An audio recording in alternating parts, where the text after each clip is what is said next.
Hi guys.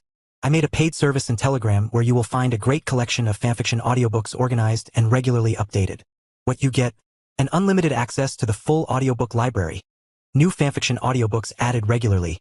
You can play audios directly from Telegram anytime. Joining our service is available through a monthly subscription of $5. You can pay using PayPal or Ko-fi. So what are you waiting for? Send me a message on Telegram or Discord. I will provide the payment details.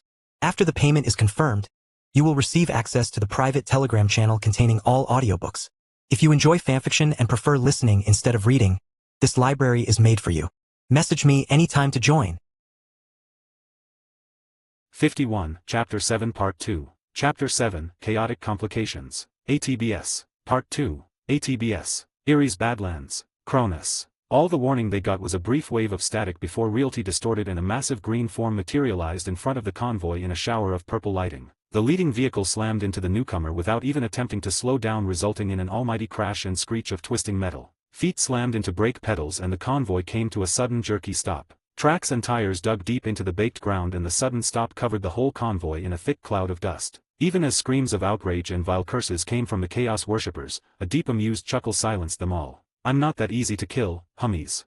Illifa's eyes narrowed to slits. Despite the dust he could clearly see the source of the interruption. That sorry excuse for a mushroom dared interrupt the god's work. He was going to feed his soul to Kern after the huge orc tore through the chimera he crashed into with a wicked-looking power claw attached to his right hand, which was properly covered in dried blood. His other hand ended up with a tri-barreled weapon that was sliced nearly in two. No one sane would have used it, but of course that meant nothing for the dumb brute. Said brute being a Kern-cursed orc, the damned weapon worked too, even if it shouldn't have. The Chaos Champion moved much faster than even a transhuman had any right to and jumped clear off the rhino with the sorcerer vaulting off just a heartbeat later. They got off just in time too, because a moment later a cracked grenade fell through an open hatch and turned the vehicle's interior into an inferno. Shards of glowing metal tore through the armor, barely missing the two starters. Two more grenades fell through the air behind the rhino and detonated, disintegrating a pair of the transports bearing sacrifices. Chunks of flesh and blood rained upon the dusty ground, only for the crimson fluid to be immediately absorbed without a trace. "Damn you!"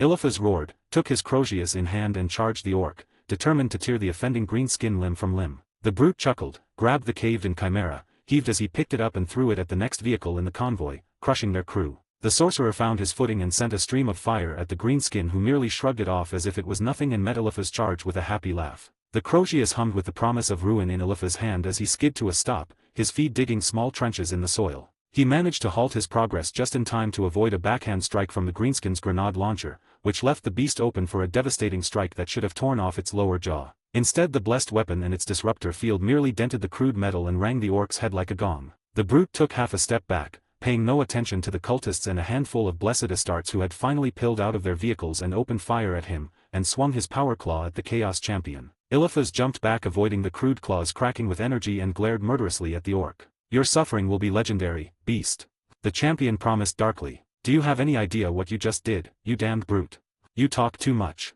Gorgut smirked, took another swipe at Illithas, forcing him to move back to avoid it, and pointed his grenade launcher at the Chaos Champion, all the while ignoring lost bolts and bolt around glancing off or blowing chunks from his crude armor. Illithas swore as he jumped back as far away as his enhanced body and power armor could bring him while clawing for his bolt pistol. A fragmentation grenade detonated where he stood just a moment ago, throwing a geyser of dirt in the air and further obscuring the orc. A second one blew closer to the Chaos Champion, rattling his teeth, and then a third one landed just in front of him. The following explosion sent searing shards glancing off and even digging into his armor, and the shock wave was enough to lift him off his feet and throw him away. An explosion that would have pulverized an ordinary human merely stunned and singed the Chaos Champion. He had the blessing of Kern, he wasn't going to die so easily. He roared in fury and jumped on his feet, ignoring the aches caused by the grenades, and ran back into the fray. Finally, the demon engines at the back of the convoy had entered the fray, which was admittedly a mixed blessing in this case. The demon-possessed dreadnoughts moved past the halted column, spewing flames, cannon shells and bolter fire in the orc's general direction.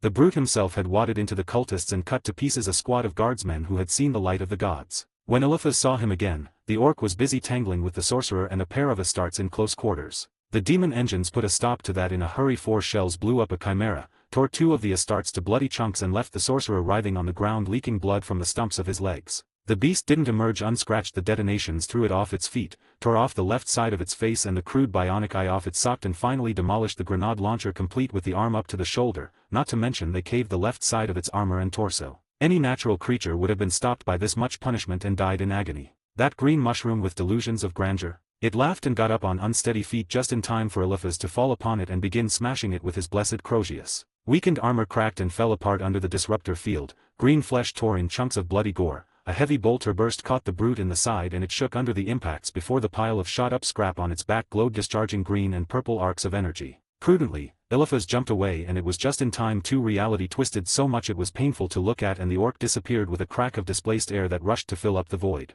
The Chaos Champion roared in frustration at being denied his kill. He looked wildly around, saw the still twitching form of the sorcerer and walked toward him, bloodthirsty Crozium in hand. The ritual was ruined now, they needed more willing sacrifices than they had at hand. He needed to hit and bleed someone, before returning to get his hands on more cultists and a larger force for an escort. Failure was not an option, the gods made that crystal clear. The sorcerer attempted to summon the warp to protect himself, raising an arm that glowed with power. Eliphaz shot the whinny bastard in the palm, blowing the hand to tiny bloody chunks. At least Kern should be mollified by the bloodletting before the sorcerer could do something else. The champion shot off the sorcerer's other hand as well and then began smashing him with his blessed mace until there was nothing but bloody paste left, which was in turn greedily drunk by the ground below his feet. While this was an unmitigated disaster, the sorry bastard most likely to try to stab him in the back was now very dead, so hopefully it wasn't all bad, Eliphaz hoped. 52, Chapter 7 Part 3. Chapter 7, Chaotic Complications. ATBS. Part 3. ATBS. Victory Bay. Cronus. 5 hours after the mess of a battle, Victory Bay was more or less secure. Heavily armed patrols prowled the streets, sharp-eyed marksmen warily watched the city from positions high up on various tall buildings, while thousands of guardsmen were busy dealing with the direct aftermath. There were wounded to tend, dead to bury, equipment to retrieve and repair, Xeno bodies to burn, and Xeno gear to either destroy or contain for evaluation and later disposal by either the Mechanicus or Inquisition. It was a grim, inglorious affair, but still a vital one. Besides, it was still better than being anywhere near the blank lass. It was a pity that looking after her couldn't be used as a proper punishment detail. Commissar Weber wasn't about to entrust her to anyone but the most reliable soldiers under his command, especially after her previous minders apparently abandoned her before the fighting broke out. He certainly wouldn't want to explain to the Lord Inquisitor how the guard managed to misplace the kid, again. The very idea felt dirty, and not just because of what the Inquisition could do to you if you displeased one of their members. Commissar Weber, sir. Orders from command, you're summoned to the General CP for a meeting. A nearby Vox operator announced, breaking Weber's train of thought. I'll be there momentarily, specialist. Do inform the lieutenant of my location. He confirmed receiving the summons, looked around for anything out of place beyond the obvious, and headed to a group of chimeras waiting nearby. Right now, General Alexander flew his flag over a freshly dropped prefabricated HQ complex on the other side of the city. Sergeant, I need transport to the General's HQ, Weber told the steel-eyed vehicle commander who had the top hatch opened and was looking around for any sign of trouble. We'll get you there ASAP, Commissar. The NCO answered with a stiff salute. I'm glad to hear it. Weber waited for the assault ramp to open and climbed inside, nodding to the troopers sitting bored out of their minds while waiting for anything to go wrong so they could deal with it. Don't get up on my account. The Commissar waved them back along with their hasty attempts to salute and get to attention, a hard feat within the cramped interior of the APC. The ramp closed behind him and the Chimera's engine roared to life before the armored vehicle rumbled on. In the red lights illuminating the troop compartment, Weber could see how young and uncomfortable the soldiers appeared. This was another new batch drawn from the PDF then. Proper guardsmen had an air about them that was completely missing with this unit. It was a stark contrast, especially when comparing these boys and girls with General Alexander's regiments, who were entirely composed of veterans before arriving at Cronus. Obviously, the green PDF troops simply couldn't compare, and while today proved beyond a shadow of a doubt that many of them had their hearts in the right place, their inexperience did contribute to the ease with which the Xeno slaughtered so many of them. Weber slowly took a deep breath, keeping his face a blank mask. He wasn't being fair to the PDF, especially those who fought under his command today. They did their best, and it wasn't like most guard units could offer a much better showing against something like the never sufficiently damned Eldar. On the bright side, inside the Chimera, he could barely smell the stench of gore and burning bodies, something that might persist for a few days yet barring a nice rain to wash the city. 30 minutes and 5 checkpoints later, the APC parked just outside a small park surrounded by a tall stone fence with towers at the corners topped by winged statues of saints. The General CP was deployed inside and surrounded by rings of defenses. You can get back to your post now, Sergeant. I'll procure transport back to the regiment when the meeting is over. Weber told the NCO. With the veteran around, the inexperienced soldiers might just live long enough to become proper guardsmen. While passing through more security, which the Commissar naturally approved of, he became convinced that General Alexander had chosen this area for a CP after the battle due to the lack of stench and still burning buildings in the general vicinity. Well, that and the fact that this part of the city was away from the main avenues leading to the factories on the outskirts of the city and thus kept the HQ away from the primary worker congestions as people went to and back from work. That last one was important because Commissar or not, with parts of the city closed for traffic due to battle damage, Weber's transport had to wait and detour more than a few times on the way here. Then there were the security concerns caused by a large group of locals passing by on regular intervals, so this was likely for the best. Besides, the park was a nice change after the blood-soaked battlefield that was the far side of the city. Weber went past one last security check and found himself in a familiar, standard-sized briefing room nested to the left side of the HQ. The pair of tall mechanical Zeno glowing with ominous green light was very much not standard for a meeting of loyal sons and daughters of the Empire, no matter who they were, though the Commissar didn't have any particular qualms about the other people cramped inside. His eyes shone with approval when he saw the Lord Inquisitor looking warily at the Zeno, who they had to work with for the time being. There was likely going to be hell to pay when reinforcements arrived, and hopefully, it would be Imperial ones that got to Cronus first, because otherwise, well, it would be a good day to die for the Emperor and humanity. Commissar, General Alexander nodded sharply when he saw Weber enter. We're now all here, so let's begin. Muggo Scipio, row 11, please report the status of our vehicle park. As far as he knew, this one particular Magus was on the junior side. There was no one more senior present. Weber did hear that the Mechanicus did suffer some significant casualties fighting to protect the industrial districts, which were targeted by Eldar raiding parties. So the senior adepts were either dead or too damaged to be present for this. Armored ground element, 30% irrecoverable casualties, 23% recoverable casualties within the next 24 hours, 12% recoverable casualties within the next 72 hours, 8% recoverable casualties within the next standard week. Aeronautica assets, 60% irrecoverable casualties, 10% recoverable casualties within the next 24 hours, 20% recoverable casualties within the next 72 hours, 10% recoverable casualties within the next standard week. Light ground elements, 32% irrecoverable casualties. Those numbers weren't good. For all intents and purposes their aerospace assets were gutted, and the armored units, which offered the Guard the bulk of its firepower, not to mention maneuver formations, had taken significant punishment. While not unexpected, perhaps even better than they might have been otherwise, the casualties were severe, close to crippling as far as offensive operations went. If it wasn't for the unpleasant, borderline heretical alliance with the Zeno, the numbers would have been at least an order of magnitude worse, and at that point, the necessary assault upon the Chaos positions would turn into an unmitigated butchery. Needing the aid of Zenos to protect an Imperial world, it was infuriating and frustrating in the extreme. How the Inquisitor managed to swing that, how the idea even crossed the man's mind, Weber would never know. And unfortunately, the higher authority would not look favorably upon the events on Cronus no matter the outcome. Still, they did the Emperor's work this day, and they will be doing it in the days to come. If they had to pay the ultimate price for it, just so the rest of the Imperium could be sure there was no taint, spiritual, mental or literal, well, those things happened. 33,000 guardsmen dead from the fighting within Victory Bay itself, to be added to the death toll from the lost infantry regiments, which fell slowing down the Tau armored advance, and at least twice more wounded. With the Eldar being extremely deadly, engagements against them tended to produce more dead and less wounded compared to facing a more conventional foe, especially when routes and losing whole units weren't a factor. That still meant at least 30,000 or so wounded soldiers who would be out of action for the foreseeable future, who were going to be missed during the assault on the Deimos Peninsula. In practice, this means we won't be able to launch an assault against the Chaos forces on Cronus for at least 24 hours, preferably 72.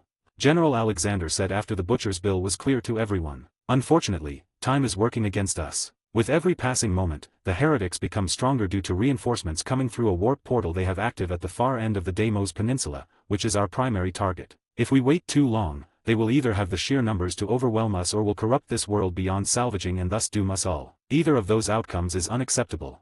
General Alexander thundered and slammed a fist onto the tactical table in the middle of the room. Within 36 hours, we will have replenished and repaired units lost during today's battle. The Zeno spoke in its eerie mechanical voice. Various special units will be available for the assault, including equipment to mitigate transdimensional bleed-through. We recommend launching a joint assault 36 hours from now, and we agree that the primary target is neutralizing the dimensional breach threatening this world. Ripples of unease washed over the gathered Imperials, while the machines showed no sign that they noticed or cared about it. 36 hours is an acceptable time frame.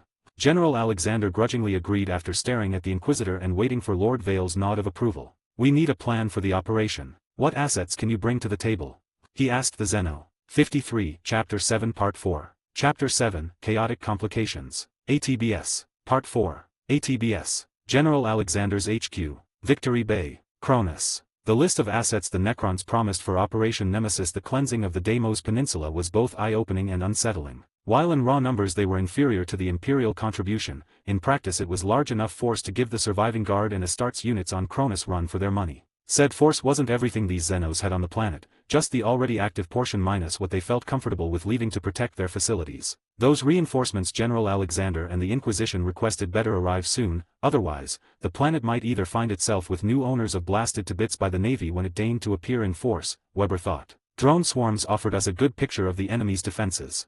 The Xeno said. It waved a metal hand and a crisp, green hologram materialized above the tactical table. The projection was rather bland and stylized, however, that was certainly better than live feed from a chaos-infested area. Best case scenario about that operation, everyone who lived through it would be looked hard and long by the Inquisition and Ecclesiarchy. Worst case, well, it was a one-way mission no matter who killed you, with any survivors receiving the Emperor's mercy just in case. Needless to say, anyone going there would be wearing a fully environmentally sealed armors, for all the good it was going to do. At least there was no shortage of those, in part thanks to the industrial capacity of Victory Bay augmenting what the general's regiments brought with themselves. At this point, the Xeno was saying, the enemy is still in the process of setting up outer perimeter defenses. We're detecting multiple locations with increased transdimensional bleed-through beyond the portal. Drone observation points at energy discharge fueled by sacrifices, which we estimate are going to be deadly for you squishies. In this case, the recommendation is that those areas are purged with indirect fire if practical, close assault by heavy infantry if not both ours and your Astartes.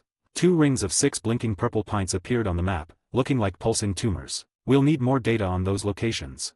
The Astartes often seen with Inquisitor Vale spoke after silently observing the meeting so far. We'll provide a filtered recording, live feed if necessary, though viewing it by you humans will be dangerous.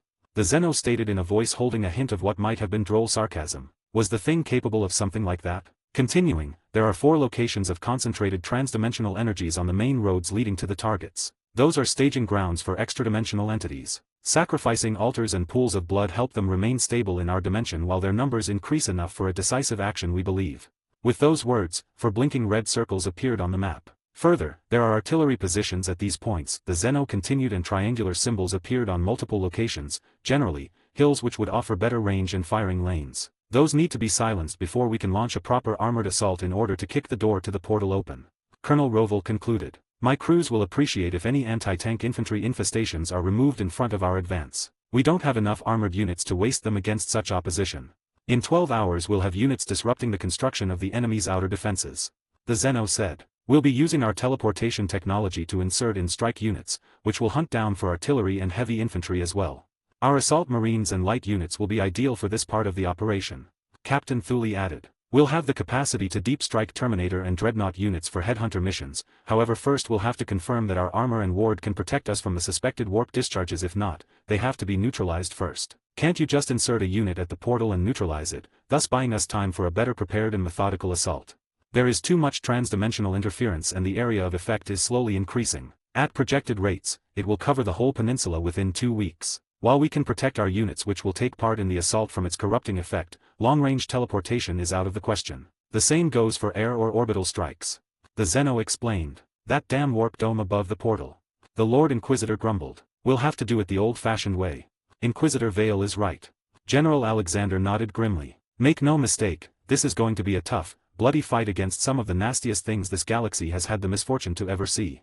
He glared at the assembled people. That said, we will cleanse this infestation from the face of Cronus in the Emperor's name before it can kill us all or worse.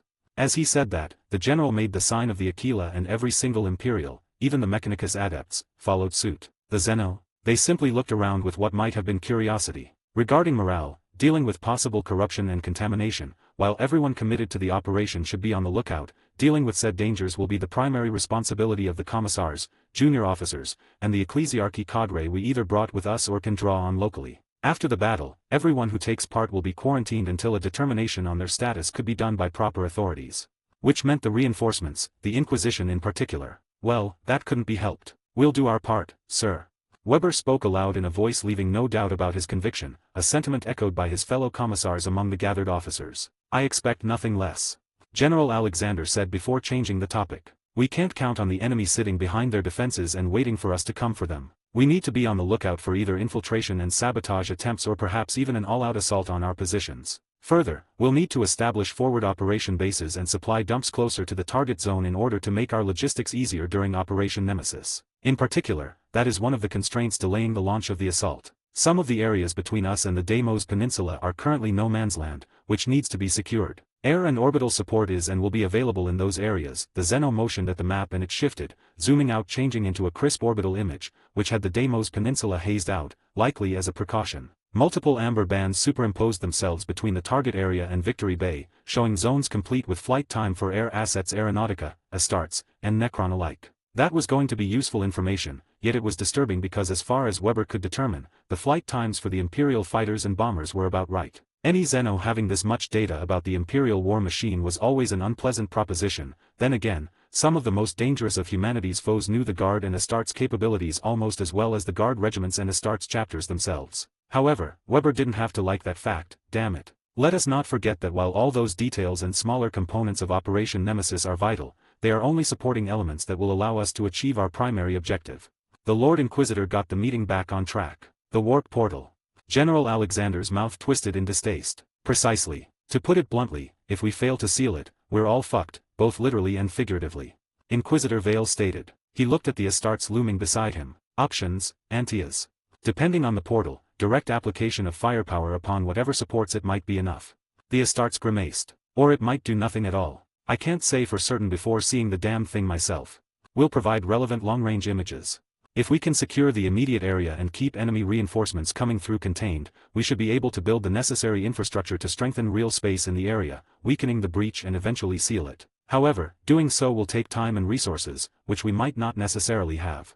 The Zeno explained. The implications of the Necrons having such capabilities were staggering and needless to say, Weber was sure that the Mechanicus adepts would be drooling at the idea of having such tech if it could be properly developed by humans. If he was even more cynical, and if he was suicidal, the Commissar might have wondered, perhaps even aloud, if some of the machine god disciples might not care about the origin of such technology if they could get their Mechadendrites on them. 54, Chapter 7 Part 5. Chapter 7, Chaotic Complications. ATBS. Part 5. ATBS. General Alexander's HQ, Victory Bay, Cronus. With a core of a plan established, the meeting dissolved with a promise for another one tomorrow evening to hash out the details after we all had both a better idea of what we would have available beyond Mechanicus estimations and a time to actually plan the various stages of the overall plan. Meanwhile, I felt compelled to prod our Zeno allies for information. I must ask for details about the warp dampening technology you mentioned. I walked to the Necrons, who were slowly making their way to the exit where they could safely teleport away without potentially damaging the command center. The tall, ominous-looking robot who was the Zeno representative today towered above me, its hunched head nearly touching the ceiling, which was built with tall Astartes in mind. Ask. It rumbled without a hint of emotion. I'll be blunt. Can we have the technology, and if prudent, any available older schematics for versions, which might be easier to produce with a crippled industrial base? Ours hasn't been in the best of shapes for about 10,000 years or so. I asked, doing my best to keep my voice professional. Needless to say, this could get me shot, either by an infuriate cogboy or girl, or whoever arrived at the rescue. Either that, or if my insane request panned out, I would be thrown on the deep end having to deal with politics, but that would be all right. It would mean I would have survived the fighting yet to come on Cronus and the immediate fallout. The Necron simply stared at me with its glowing green eyes as if judging my worth and that of my request. There was something deep inside that recoiled and bristled at the very thought of a Zeno, any Zeno, daring to do something like this. Then there was the feeling of dozens of eyes staring at me with shock and not a little bit of anger. What the hell was I thinking? Well, I was too deep to back out now, so I might as well properly dig up my grave so someone could shoot me and shove me in easier. From what I've seen and know about your people, you don't use warp, so this kind of technology should not pose a danger to you. In fact, its spread far and wide would only weaken our mutual enemies Chaos and Eldar Primary, and anything that fucks those bastards over is a good thing in my book, especially if we can make it stick. I spoke with unexpected passion. The Necron continued to stare at me while disturbed murmurs echoed from the people surrounding us. The less said about the rapid-fire chattering of binary, the better. You speak sense. The Necron eventually uttered. From the analysis of your available equipment, the odds of you humans being able to produce the pylon technology are slim. We'll search our archives for older versions of the plans, and time permitting, we might be able to offer a dumbed-down variant you might be able to construct and use, the Necron said calmly. If this alliance pans out in the long run, we might consider sharing basic weapon and armor designs as well. The Necrons left with those parting words, the crowd hastily parting before them. Soon we could hear the distinct cracking sound of their teleportation. Well, that went better than I feared, I muttered aloud and rubbed my damp neck. Inquisitor Vale, may we have a word in private? General Alexander inquired in a voice that made it clear that he wasn't asking for permission. Yes, we need to speak. Captain Thule nodded while staring at me with cold empty eyes. Fuck my life. So much for my inquisitorial authority being a shield. As if those two weren't bad enough, the AdMech chattering rose in intensity. All non-essential personnel, clear the building. You have duties to attend to. The general snapped in a voice of command that got everyone scrambling to get out of his sight. Within moments, it was just the four of us: Lucas Alexander, Davian Thule, and my shadow, Antias. Our Mechanicus friends are going to be trouble. The Blood Ravens captain spoke softly in a rumbling voice that nevertheless carried clearly through the briefing room. After this stunt, General Alexander waved at me. I'm surprised they left peacefully. I half expected either open combat or someone taking a swing at the Inquisitor, which brings me to my primary concern. Lord Inquisitor Vale, what in the Emperor's name did you think you were doing? There's cutting a deal with a Zeno, which is almost always a heresy that gets you shot, but this, implying that our technology is inferior to that of aliens. Which is by the way true in this case, I pointed out, earning myself a glare that no one would dare level at a proper established Inquisitor. I'm not joking. Anyone who has paid attention and has access to the relevant knowledge would be very well aware that technologically we've at best slid back a bit from the height of the Crusade. While that glorious era was a golden age for humanity, it was never able to fully restore the height of technological progress our species enjoyed during the dark age of technology. I snapped, not knowing what the hell came over me. That's a statement that can get people shot for heresy, especially if the local Mechanicus contingent has any say in it. Captain Thule pointed out with a hint of amusement in his voice. Don't get me started on those toaster fuckers. I snapped back before I could think about what I was saying. That in turn earned me 3 stunned looks, followed by a slow chuckle that had more in common with gravel ground under a tank's threads than a sound of mirth, which came from Antias. It's not like anything the Inquisitor said was a lie. That's not really the point. Captain Thule glared at his chief librarian. Those are the kind of words the Inquisition shoots people over after putting them to question. The way I see it, barring a miracle, that's my best case scenario after the mess on Cronus is resolved, so in that case, I might just do my best for us in particular and the Imperium in general before my time is up. I shrugged. It wasn't a pleasant thought, but I had to be a realist. Besides, the odds of actually living long enough for our reinforcements and proper Inquisitors to become an issue was a long shot anyway. That's not helping, Inquisitor. General Alexander shook his head. It's what it is. Gaining access to technology that weakens warp-related phenomena, especially if the Imperium at large could reproduce it reliably, that's worth all our lives and more. I can't say that I disagree, however you could have put it in a more diplomatic manner, Inquisitor. Captain Thule chided me. If I had any actual experience as an Inquisitor, not to mention years of training as part of the retinue of a proper Inquisitor, things might be different. I pointed out. As things stand, I'm doing the best I can and hoping it would be enough. You know, we tend to forget that you arrived as a wet-behind-the-ears acolyte and in many respects, you still are one, Antias spoke softly. However, you're still an Inquisitor, even though once we re-establish contact with the Imperium at large, some parties might disagree. Your words do carry a lot of weight, Inquisitor Vale. I certainly hope so, otherwise you wouldn't have stopped shooting at each other doing the enemy's job for them. Speaking about consequences, that particular fuck-up will be looked into, provided we all don't get killed first. I have no doubt about it. Antias nodded, while Thule and Alexander did have the good grace to look chagrined. Speaking about consequences, I would request that you address the assembled troops tomorrow morning about our alliance with the Zeno and what you said tonight. The last thing we need is rampant rumors forcing the commissars to shoot more people than they have to. However, first I need you to deal with the fire you lit up concerning our Adeptus Mechanicus contingent and do it peacefully. We need them doing their jobs, not arguing about the merits of alien technology. I'll see to it the moment this meeting is concluded. I forced down the instinctive reaction of straightening up like a board and saluting the general. 55, Chapter 7 Part 6. Chapter 7, Chaotic Complications. ATBS. Part 6. ATBS. Victory Bay. Cronus. Usually, feeling happy because your immediate superior, his superiors, and everyone above you in the Adeptus Mechanicus hierarchy on the planet suffered a sudden and very much fatal case of death, wasn't a nice thing, much less a good thing. Usually, that is. In this particular case, Muggo Scipio, Row 11 begged to disagree about any such sentiments considering the circumstances. His late and generally not lamented superiors were all rather conservative, and as if that wasn't enough of a personal failing, they enjoyed broad support among the rank and file of Mechanicus adepts on Cronus. Considering the deals Inquisitor Vale already had in place with the Necrons, said conservative elements were going to be a big problem even without official support from their superiors. In fact, they already were, with Scipio, Row 11 having to all but shout down some of his colleagues right in front of General Alexander and the Inquisitor, not to mention the aliens.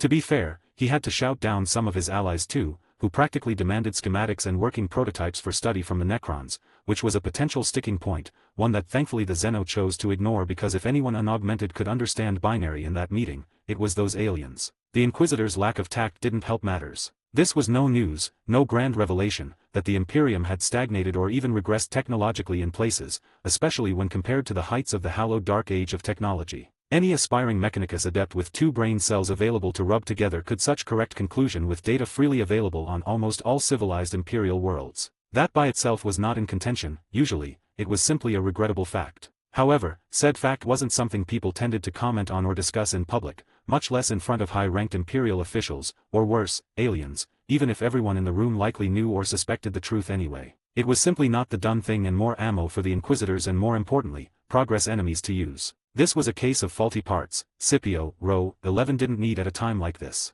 This is heresy.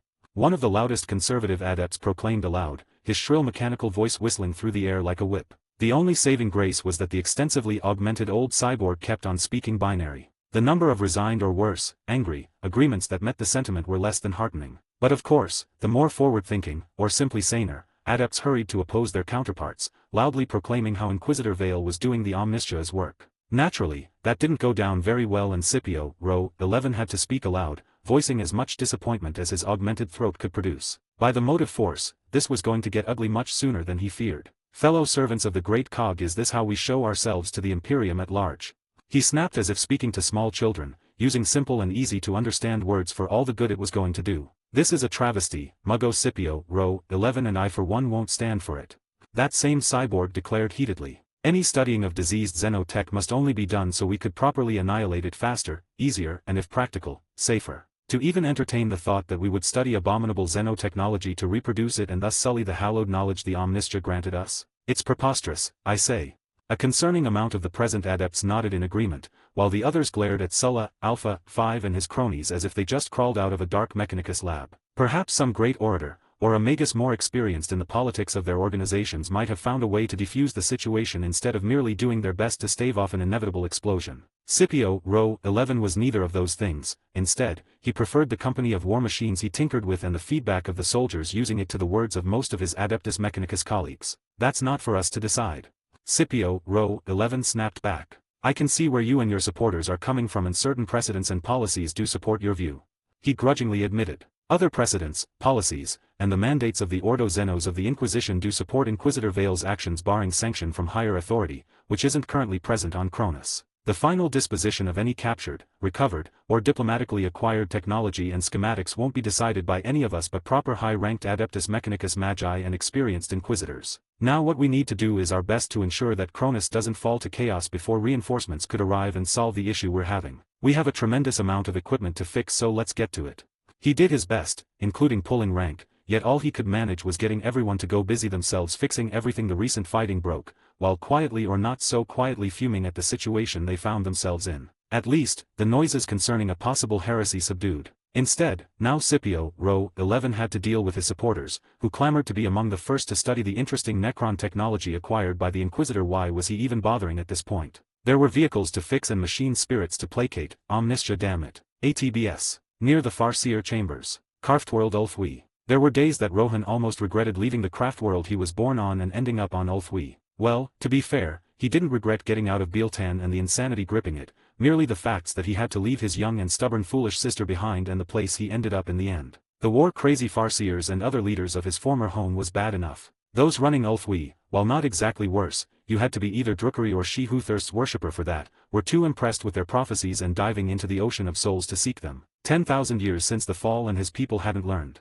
Nevertheless, Rohan wasn't one to talk. He did follow the prophecy-obsessed Farseers, didn't he? It was one of the preconditions of being accepted into his new home, even if the nonsense that came as consequence were often trying. He was once again pondering the unlikely chain of events that brought him to Ulthwi in the first place and how likely it was to have been manipulated by Farseers, when the intricate doors leading into the Farseer chamber opened and the High Farseer himself, Eldrad Ulthwan, staggered out leaning on his staff. Blood stained his splendid purple robes and he held a piece of torn cloth in his left hand, pushing it against his bleeding nose. The Farseer's eyes were bloodshot and his shoulders were slumped, his figure radiating bone-deep weariness. The Black Guardian party standing as an honor guard in front of the chamber looked between each other and Eldrad, then glanced within the open door, where the rest of the Farseer council sat in their seats in no better condition and called for medical assistance. Eldrad's far-off gaze snapped out and he looked at the ranger. Ah, Rohan, good man.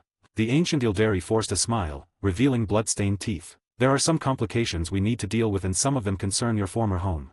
Eldrad's words came out with a bit of a slur, further proving that whatever happened in the sealed and shielded chamber wasn't good at all. You don't say. What did you do this time? Rohan bluntly asked. For that matter, What did those crazies did as well? We've done nothing but glimpse the future and it's changed. Eldrad sighed, and for a moment he did look his age, an ancient and deadly tired man, instead of the energetic figure who led Ulthuan through 10,000 years of strife. All the futures have, and not for the better. Never sufficiently damned prophecies, Rohan whispered with a gloomy shake of his head. What do you want from me, High Farseer? Your sister is on the world of Cronus, the tomb world of Cronus.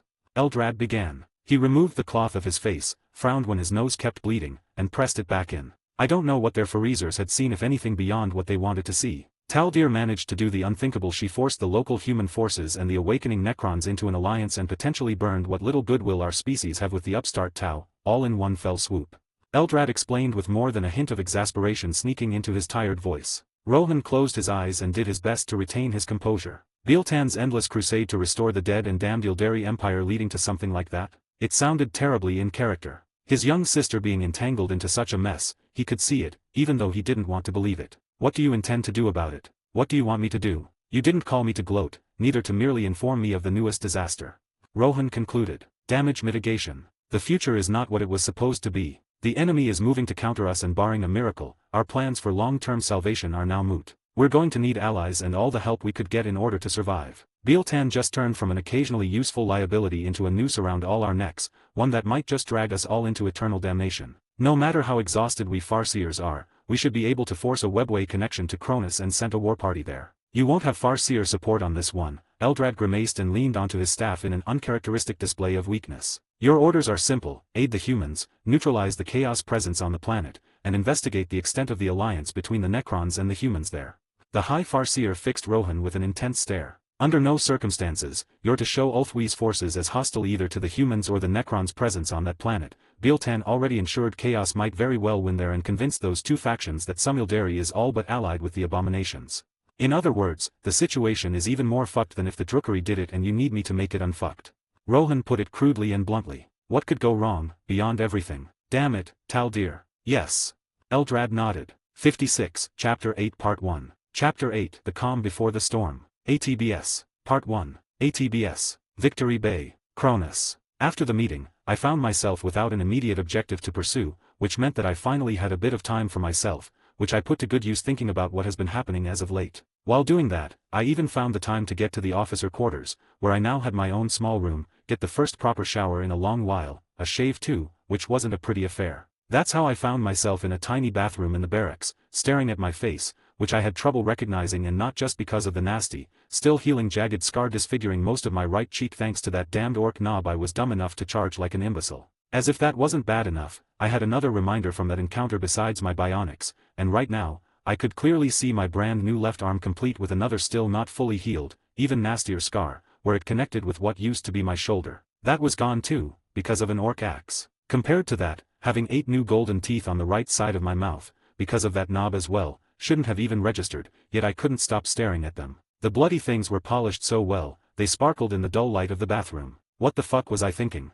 I shook my head, and the face leering at me from the mirror was both familiar and alien. I need better gear first thing. Then I need to think long and hard before charging orcs, especially if there are Adeptus Astartes nearby to do the heavy lifting, punching, and shooting. Thinking about gear, after the recent losses there must be a lot of spare equipment being cleaned up and geeked over by the Mechanicus engine seers. I paused at that thought. What in the Emperor's name did geeked mean anyway, and why did I think it? It didn't matter. I had more pressing concerns, like ensuring that I won't have more metal in my body than the average cogboy by the end of this campaign. In order to avoid that, I did need better equipment, which would be my first goal after getting out of the shower and in hopefully clean clothes. Second, being an Inquisitor now, no matter how irregular my induction into the organization was, I needed a proper retinue to help keep me alive first, and intact second. With new goals in mind, I left the bathroom and had to suppress a wince at the looks of awe, fear, or worry the few officers I passed by gave me. I had the nagging suspicion that after my exploits to date, people might just be expecting me to pull off more suicidal stunts in the future as a matter of course, and flat out refusing might not be the best of ideas. There could not be rumors that the Inquisitor suddenly lost his nerve and daring, much less whispers of cowardice.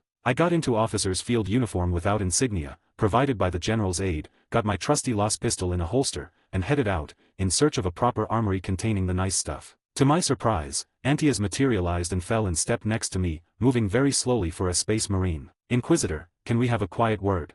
He asked. Sure. We probably can find a quiet space in the armory I'm looking for. What do you need? The librarian inquired with mild interest. Much better gear, obviously.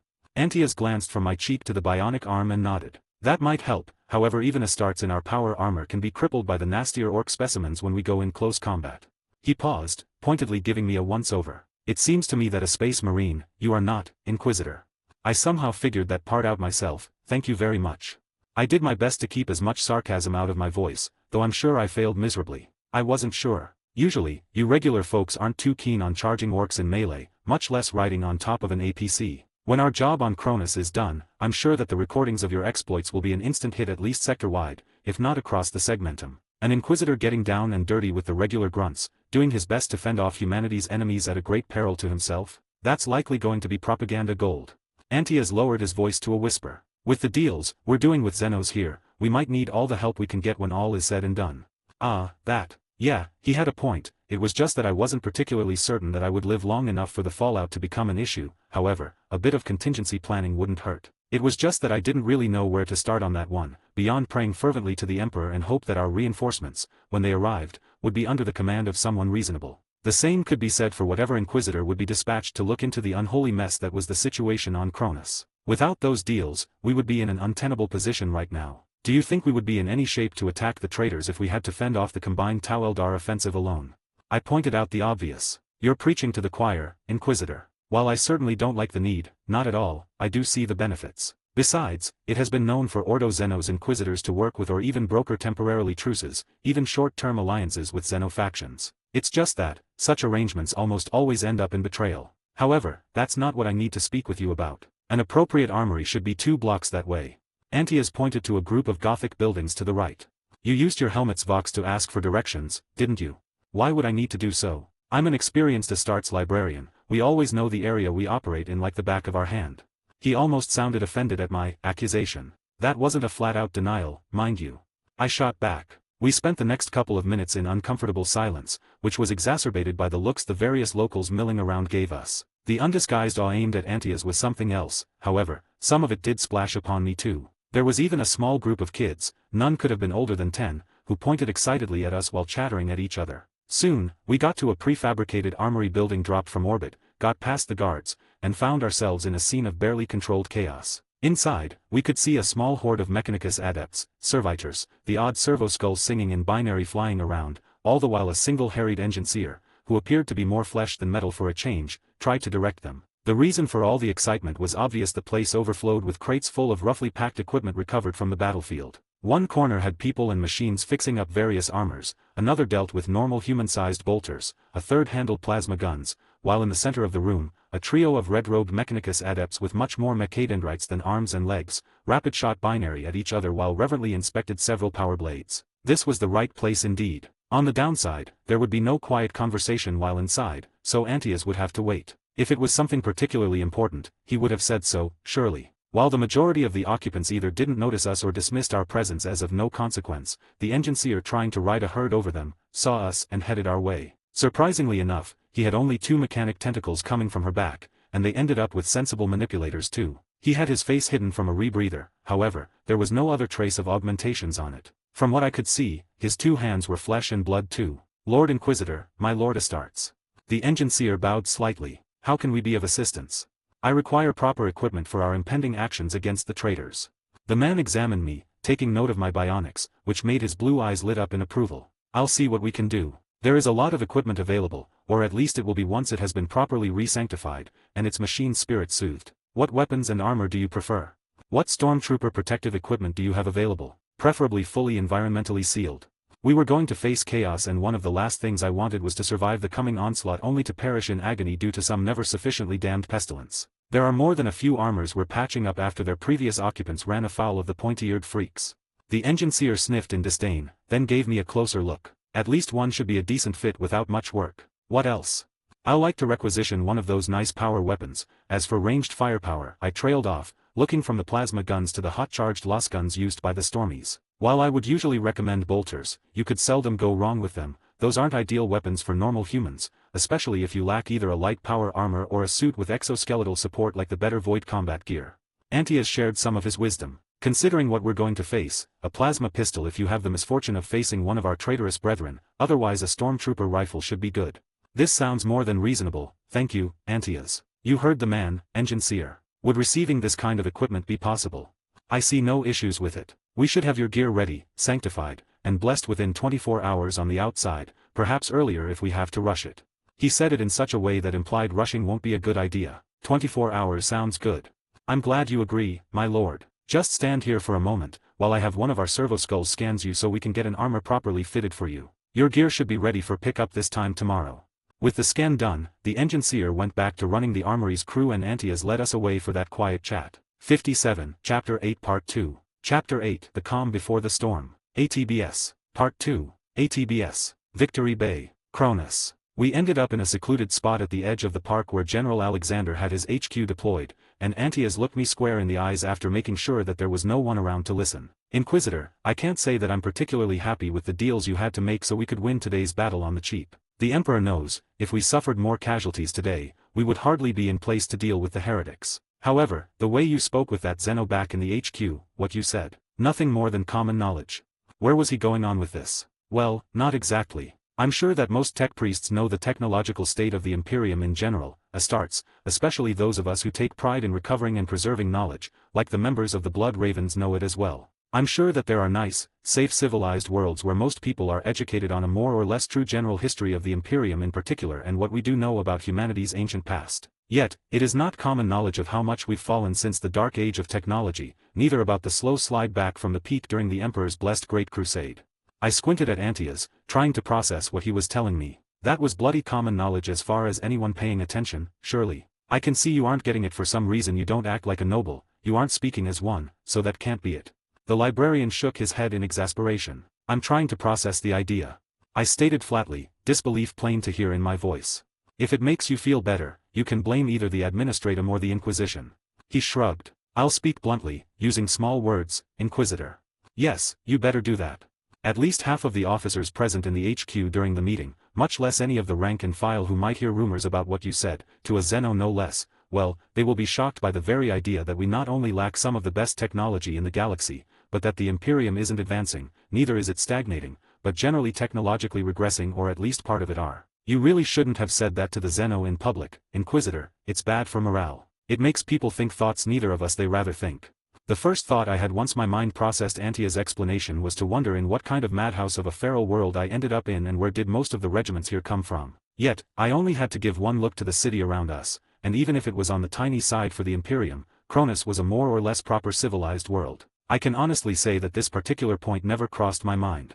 I shook my head in sick fascination. I'll try to take it into consideration in the future before accidentally hurting the troops' morale. I paused and grimaced. So much for upholding a proper image for the lie that I was a real Inquisitor. Any other recommendations? Not charging orcs without proper power armor, unless the situation is that desperate. Antias tried to lighten the mood. Duly noted.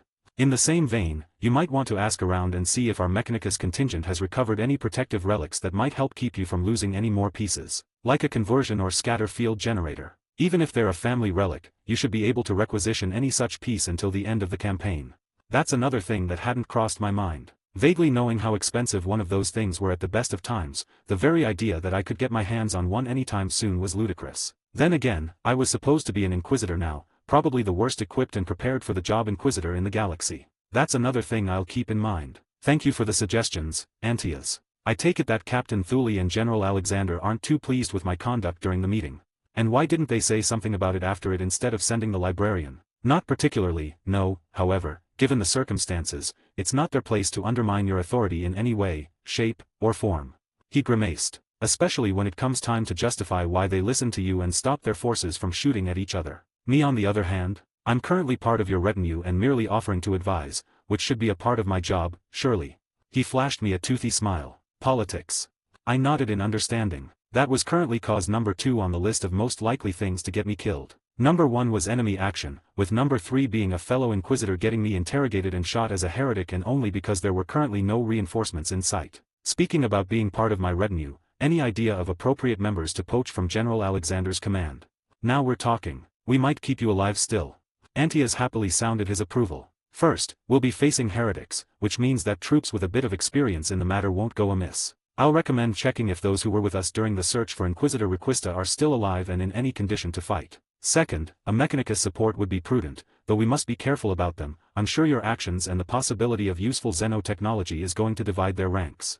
I like these ideas. Lieutenant Pico's platoon, the stormtroopers who acted as my bodyguards. Perhaps that medic who put me back together after my encounter with the orcs and Kroot, and wasn't there some crazy Mechanicus biologist acting like a cyborg buzzsaw, or did I imagine that due to the stress of combat and the drugs? 58. Chapter 8 Part 3. Chapter 8 The Calm Before the Storm. ATBS. Part 3. ATBS. 1st Cronus Regiment Barracks. Victory Bay. Cronus. Just a few hours after the bloodbath of a battle, Lieutenant Felicia Pitcos found herself stuck at her desk, neck-deep in paperwork, which did include reams of incensed and blessed parchment among other things, Mechanicus blessed digital records included. She was one of the lucky ones who made it intact both through the Inquisitor's crazy rescue mission and the following battles. Her platoon, along with most of Alpha Company, weren't so lucky. They handled the orcs with minimal losses, only for the fucking blue faces to hammer them hard until they could retreat to a new set of defense lines. Afterward, after the briefest of respites, command threw the whole battalion in the grinding fighting against the Eldar within Victory Bay itself, and that led to a butchery the likes of which Felicia had thankfully seldom witnessed. She lost half her platoon in moments against just a handful of screaming Xeno,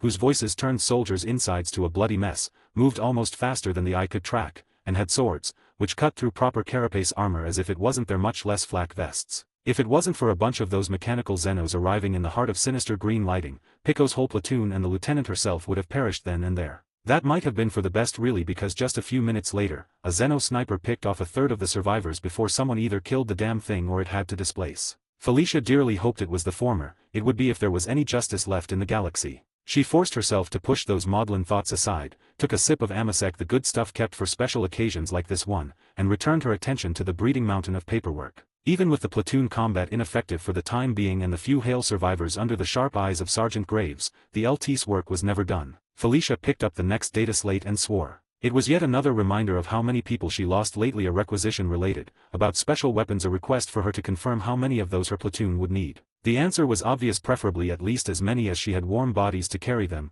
However, unless command in their infinite wisdom, designated her platoon as either heavy or special weapons unit, then they were set through one of the requisition forms she already filled in and signed. An excited commotion broke Pico's train of thought and she narrowed her eyes at the barely open door of her office. Graves should have had everyone under control, any and all issues locked down, tight. The last thing they needed was trouble with a passing irritated commissar, or worse. Felicia got up, pushing her chair back with an unpleasant scrape on the stone floor, and marched into the barracks proper to see what was the issue and if she had to shut it down, hard. "Ah, Lieutenant Pitcos, just the woman I wanted to speak with." A jovial, somewhat familiar voice greeted her, revealing itself to be the source of the commotion. It took Felicia's tired brain a few moments to place it and recognize its source. The scarred, tired-looking man in officer's field dress without insignia was a far cry from the inquisitorial agent they had to escort just a few days ago, the Inquisitor now. "My lord." Felicia snapped at attention, barely containing her shock at this uncalled-for visit and the unacceptable conduct of her soldiers. This was worse than a commissar with a chip on his shoulder walking in. "At ease. I see that the recent engagements haven't been kind for your platoon. My condolences." Shockingly enough, he sounded genuine. "Thank you, my lord." Pitcos hurried to answer. "Unfortunately, I'm not here to announce that all of the Imperium's enemies turned tail and ran from us." A couple of troopers snorted at that, and Pitcos pointedly didn't glare and thus make more of a scene in front of the Inquisitor, though perhaps she should have. She didn't have experience in dealing with things like these. Give her an enemy to kill, a position to take or defend, she was your woman. On the other hand, dealing with the brass, especially this kind, she was frankly out of her depth. "I don't bite, you know." The Inquisitor, Vale was it, spoke in a tone full of exasperation. "I do have a job for you and your platoon if you're up to it, Lieutenant." He looked critically over the remaining combat-effective troopers. "We're ready for whatever you require, my lord." Pitcos answered on reflex. "That's the spirit. I'm building myself a proper retinue and need the core of a combat and bodyguard element. Are you up to it, Lieutenant?" The Inquisitor stared intently at her, and the thought to disagree politely, or otherwise, never even crossed her mind. "It's an honor to serve, my lord. We'll do our utmost." "That's the spirit." The Inquisitor happily clapped hands. "Then we have a bit of paperwork to cover to make your transfer into my service official and avoid complications with your chain of command. While we're doing that, you and the sergeant here can tell me what equipment and replacements you might require. Additional squad or two, I believe. We'll need 2 more squads in order to get the platoon to a semblance of proper combat shape, sir." Sergeant Graves chipped in. 2 squads it is then. "And an additional stormtrooper section if I can convince the general to let us have a few of those boys and girls," the Inquisitor thought aloud. "More paperwork?" That statement by the Inquisitor eventually caught up with Felicia through the shock of the current crazy situation. What did she just agree to anyway? ATBS. General Alexander's HQ, Victory Bay, Cronus. With a diminished platoon on board as the first official part of my retinue I recruited on my own initiative, I found myself in an audience with General Alexander, who was in his office, reading through a detailed report for our losses to date, especially among the heavy equipment. You've begun to poach competent personnel in a typical inquisitorial fashion, he stated, without looking from the data slate in his hands. Having a proper retinue will increase my odds of survival in the battles to come, not to mention with me around it would be easier to explain to Segmentum Command why you and Captain Thule ceased shooting at each other, providing that your conflicting orders weren't a mistake. The aging man put down the data slate and looked me in the eyes. His heavy stare contained weariness I hoped I won't be experiencing anytime soon. No matter what, there would be elements who would like to sweep this mess under the carpet and forget about it, and us, punishing us for disobeying what is frankly insane orders, would fit the bill. He admitted quietly. Or everything might turn all right if we don't get ourselves killed in the days to come. What do you require of me, Inquisitor? This isn't a social call, we both know it. First the obvious, I would like to requisition a few of your stormtroopers, the bodyguard you assigned to my protection to find out Inquisitor Requista if they're available. You can have a stormtrooper fire team, the same one if they're still alive and able to fight. I can't spare anything more right now, Inquisitor, we'll need them all in the fighting to come, and you shouldn't be on point this time. He looked pointedly at my scars. I did figure out that charging orcs wasn't been the brightest of ideas. Thank you for your support. It's my duty, nothing more, nothing else. At least it would make for a great story and an amusing video to watch in the future. Is there anything else you need, Inquisitor?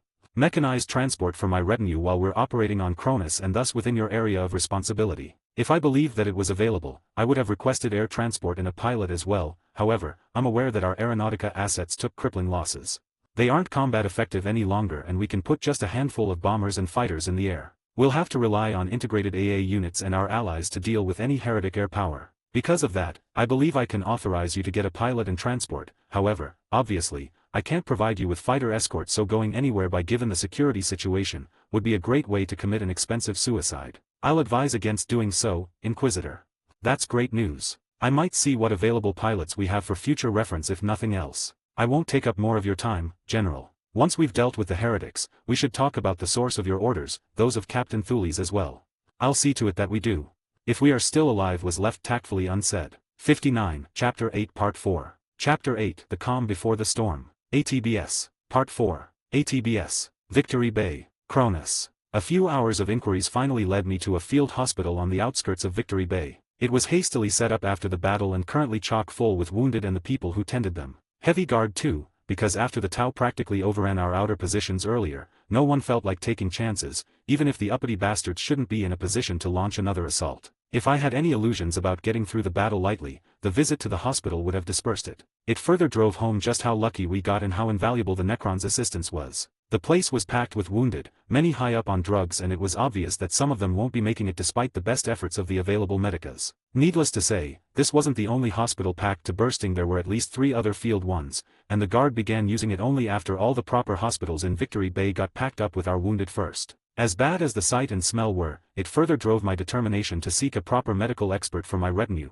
whose primary job would be keeping yours truly, and my bodyguards, in that order, alive if at all possible. My vague memories of being wounded told me that Inquisitor or not, trying to interrupt my next 2 targets for recruitment while they still had patients to tend and it wasn't a life or death situation, wouldn't be a good idea. That's why, instead of barging in, I merely made sure they were working at this particular hospital and left messages for them to contact me at their first convenience. That's how I ended up awoken shortly before dawn by very distinct and irate streams of binary coming from just outside of my quarters door. My training kicked in, I pulled out the lost pistol from under my pillow, removed the safety and was about to cautiously draw on the immaterium, before I figured where and when I was supposed to be. The first thought that ran through my mind was that this wasn't some mind of a weirdly realistic and particularly unpleasant nightmare. The second one was that I better go see what the Martian wanted before they cut through the door or something. I'm coming. I kept my voice to a quiet growl, got up properly, took a position to the side of the door just in case, and opened it, revealing a tall figure almost completely hidden by fresh red robes and a half-skull, half-cog mix between a helmet and a gas mask. I could glimpse at least 4 mechadendrites waving reflexively behind the cyborg. Finally, a mechanical voice grumbled, "Mugos Biologist Karam, Beta, 31, at your service, Inquisitor." The tall cogboy introduced himself. "You demanded my presence when prudent. Lieutenant Medici Vow will be here shortly. What is the medical issue you're suffering from this time?" he asked while carefully observing me for any more missing limbs or something. "None right now. It's future medical emergencies that concern me, Mugos Biologists. I have a request for you and the surgeon who did such an excellent job of treating me initially and thus keeping me alive. Will you be open to the possibility of joining my retinue on a trial basis? I can assure you, when time and resources permit, I won't be adverse to you and the good doctor pursuing your own interests as well. This is an unexpected development, Inquisitor. I'll have to compute my options and perhaps try and commute with the Omnistia before giving you an answer. If this is indeed a request instead of a politely worded demand. It is a request, Mugos Biologus, I added, hopefully in not too hurried a fashion. I already pissed off enough of our resident techno-cultists, no need to do so with any more of them. Then there were the others, who stared at me in an almost starstruck manner when they had eyes which could still express such emotions anyway. The less said about the third group full-up cyborgs in appearance, who chanted in binary every time they saw me, and I was never sure if it was prayers or curses they were sending my way, perhaps both. While we were talking, a man in his late 20s appeared next to Karam, whatever my prospective tech priest doctor was. He had short brown hair, a burn scar disfiguring his left temple, and lacked eyebrow, which had been seared away along with the skin of the rest of his forehead, which was an angry red color and gleamed with some kind of transparent bomb. Martin, the Inquisitor wants us as a part of his retinue. This is Lieutenant Medici Martin Vau, Inquisitor. The cogboy introduced us. Oh, that's nice, I think. The no-nonsense reassuring voice I recalled, suddenly faltered. Details, please, my lord. I repeated what I told Karam, adding that they could continue to heal other people if it took their fancy, as long as I and my retinue took absolute priority, especially if it was life or death. A much more sensible recruitment pitch that I would have expected. From what I hear, provided we don't all die in the coming days or get shot as heretics, you might get the resources to keep us happy. The lieutenant trailed off. I can't possibly comment, I stated flatly, while my tired mind spun, trying to figure out what the Medici meant. What I knew about my future, if there was one, was that I would have to keep proving myself for years to come to ensure whoever decides not to shoot me for dealing with Xenos, for example, wouldn't have second thoughts. I understand completely. The Martian buzzed in what vaguely resembled a conspiratorial tone. Kind of, it was hard to tell with his mechanical inflection. What Tall and Red said. The Medici added hurriedly. It's good that we're all on the same page, I muttered. I'll appreciate if you give me your answer tonight at the latest. I'll need to straighten up the basic membership of my retinue before the coming battle. We'll do so, Omnistia be praised. The cogboy declared reverently. Yeah, that. Vau awkwardly made the sign of the Aquila, which in turn made me wonder what kind of people I just tried to recruit. ATBS. Blood Ravens Complex. Victory Bay. Cronus. In the battle's aftermath, the Blood Ravens deployed planet-side, separated into three groups. One went for a brief rest period, a second policed, maintained, and prayed over their gear, with the third either providing security or they were out scouting various known and suspected enemy positions. Devastator Sergeant Avitus was in the first group, yet even a brief moment of sleep evaded him that night. For as long as he could remember, burning hatred has been his greatest weapon against the enemy, especially traitors. The orders they had to follow on Cronus and the refusal of General Alexander to stand down and leave, painted the guard regiments on the planet as the next best thing, or worst as the case may be. It was just skirmishing initially, with the guard obviously taking the brunt of the casualties. However, everyone knew that wouldn't last. It had been just a matter of time before a direct, full force-on-force confrontation ensured, and the Blood Ravens on Cronus simply lacked the numbers and firepower to win such a battle without suffering some permanent casualties. It couldn't be helped, it was something Avitus steeled himself against, stroking the fires of his ever-burning hatred. Then the Inquisitor arrived and changed everything, throwing the Astartes for a loop. Not only did Inquisitor Vale broker a ceasefire, even before being promoted to his current exalted rank, but he also made it stuck, and in the process, more importantly, along with a group of those wretched guardsmen, he saved the skins of Wen and the brothers under his command, who were all Avitus' friends. Then the Inquisitor distinguished himself in the fighting, proving for everyone to see that he wasn't like some cowardly members of his organization, which was a good thing indeed. Yet, after that, the bloody man had to go and broker a deal with Xenos, one which might have been useful, but still, those were never sufficiently cursed aliens, who were good only when properly dead. Avitus didn't know what to think of the Inquisitor and his actions. He didn't know how to handle his faltering hatred, which has always been his shield, yet now threatened to become a liability. This was the worst possible time for such doubts. By the Emperor, they were about to engage chaos and assorted traitor forces soon. He needed his hatred burning hotter than ever so it could reinforce the shield of his faith and resolve. He did his best to clear his mind and began muttering soothing prayers and litanies, hoping for an answer. 60, Chapter 8 Part 5. Chapter 8 The Calm Before the Storm. ATBS. Part 5. ATBS. Deimos Peninsula. Cronus. In the days following the battle for Victory Bay, the Imperial forces on Cronus didn't stay idle. Even as multiple units spent the next 3 days in a recovery period, various Commando and Blood Raven units ventured forth into the lands claimed by traitors and assorted chaos scum. 5 units of Astarte scouts formed the tip of the spear, backed up by squads of tactical marines and long-range artillery in case they either ran in anything they couldn't handle or needed a target reduced to ashes. Yesterday, Brother Sergeant went back to the accursed region as a part of the force meant to give the scouts some teeth if they needed them, and just 2 hours after slowly creeping into the chaos-blasted area, the first such occasion materialized. As the Emperor would have it, the newest additions to the company, Brothers Griffith and Amadeus, found trouble first, and it was a lot of it. It came in the form of a traitor guard unit, the elite regiment slapped to protect the high-end resorts making up much of the southern part of the peninsula. Very soon it became clear that those soldiers didn't have the grace to die valiantly after failing to sniff out and stop the chaos incursion in its infancy. As if that wasn't bad enough. They're all some kind of mutant or another, Aquila Actual. Spear 1-1, Griffith, said over the Vox. I'm seeing tentacles, growths, some people are now bigger than Ogrins and they obviously weren't ones to begin with, and the Ogrins. Spear 1-1, they have Ogrins. Aquila Actual demanded confirmation. The only Ogrins supposed to be on Cronus remain loyal to the best of my knowledge and are currently with General Alexander's troops. I'll make sure the Inquisitor knows and investigates. Continue your report, Spear 1-1. Continuing report, Aquila Actual. I have eyes on modified, up-armored and up-gunned Sentinels and Lehman Russ tanks, various Chimera variants, and at least 3 Salamanders. Every Sentinel I've seen so far has heavy laser armaments, missile pods, and additional armor plating. The same goes for the other vehicles. They're all covered with chaos sigils and runes. It's almost painful to look at. Spear 1-1, Aquila Actual, keep observing and for now don't call artillery on them. I'll scramble what support we have available to hit them before they can reach something important. Aquila Actual to all dagger elements, carefully converge on Spear 1-1's location. We've got eyes on Traitor Guard heavy element moving out of Deimos Peninsula, we need to intercept and destroy it. All Spear elements save for Spear 1-1, keep to your assigned areas and report anything out of the ordinary. Aquila Actual, out. Sergeant went checked his location and the map, then Spear 1-1's assigned area, before issuing the relevant orders to his brothers. It was a good thing they came heavily loaded with anti-tank and other assorted anti-vehicle weaponry, which was only logical after that insane road chase that almost got them all killed. Sergeant, we can't kill a whole regiment by ourselves, Corporal Titus pointed out. Not in open combat anyway, when they have weapons that can actually hurt us. We won't be trying to kill them all. Not at once, anyway.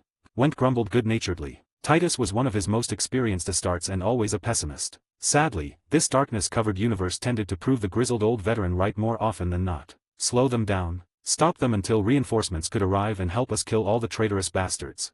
Went grinned under his sealed helmet. That much we can do, especially if Griffith can vector us into a nice ambush site.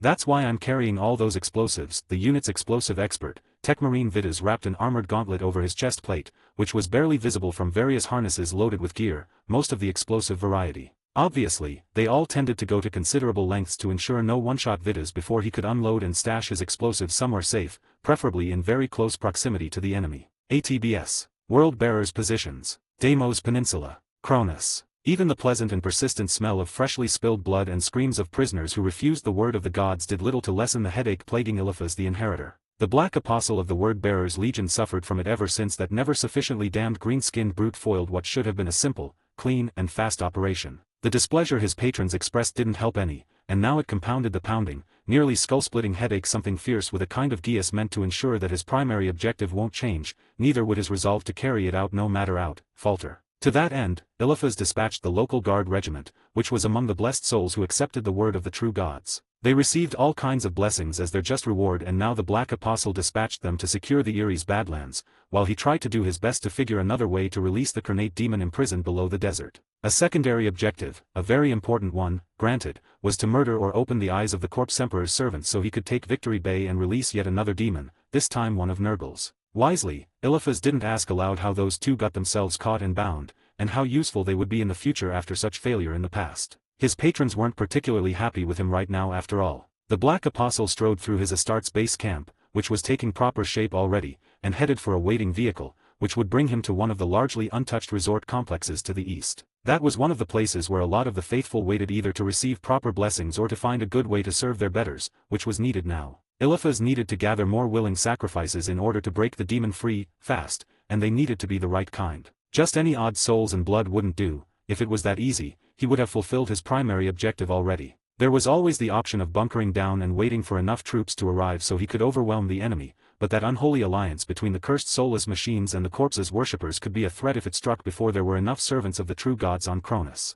Such an eventuality had to be avoided at all costs, and that was why he had almost everyone available digging in, building fortifications, including the sorcerers. It was unfortunate that those magic-slinging wretches didn't have the raw power to release the demon the simple and straightaway way if that was possible in the first place. At any rate, the next competent sorcerer to arrive would be heading for the Erie's Badlands along with a contingent of Astartes and proper fighting vehicles, to not only further reinforce their hold on the area but examine whatever kept the demon bound in detail. It was simply too bad that the one sorcerer who specialized in that kind of thing was now very dead. 61, Chapter 8 Part 6. Chapter 8 The Calm Before the Storm. ATBS. Part 6. ATBS. Victory Bay. Cronus. There is no rest for the Inquisition, or so it seemed. It felt that I just laid down my head on the pillow after the midnight visit by my newest prospective retinue members when someone else was knocking on the door. As it turned out, I've managed to spend a few hours dead to the world, because it was early in the morning when General Alexander's aide came to summon me for an unscheduled meeting. Not a good sign. I got up, made myself presentable, fast, got my gear, and followed the young officer to see what was the newest fire that needed putting out. I found General Alexander and Captain Thule in a tactical room, full of cogitators and display screens, looking at various pictures, helmet camera feeds, and live transmissions from servoskulls. The atrocities against good sense and sanity on display were more than enough to get me wide awake within a moment. Is that a mutated ogren crossed with a crab?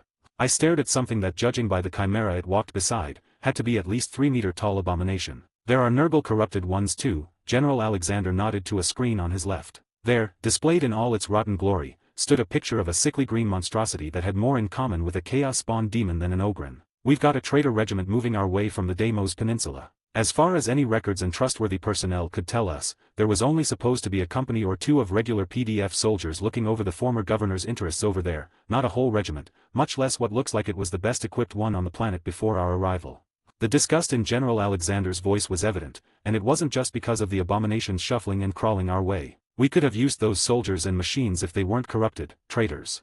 I agreed after finding a screen displaying a list of the traitors' confirmed assets and nearly whistled. That wasn't a regular PDF of Guard regiment, it was a proper combined arms formation lacking only air assets, and said assets might have been the ones that jumped us while we retreated from the Deimos Peninsula after failing to recover Inquisitor Requista alive. Tell me about it. What's more, the only ogrens on the planet should be a couple of PDF fire teams, which are accounted for in the 2 squads we've got left after our last campaign. Ours are very much accounted for and not corrupted. I had my Psykers look them over before calling you in. Inquisitor, I need you to look into this. General Alexander waved at the images surrounding us. Especially the local ogrens and what else the traitors might have, that they aren't supposed to. We need that information before we hit Deimos Peninsula if at all possible. You're the Inquisitor, please investigate, my lord. You'll have our unconditional support in this venture.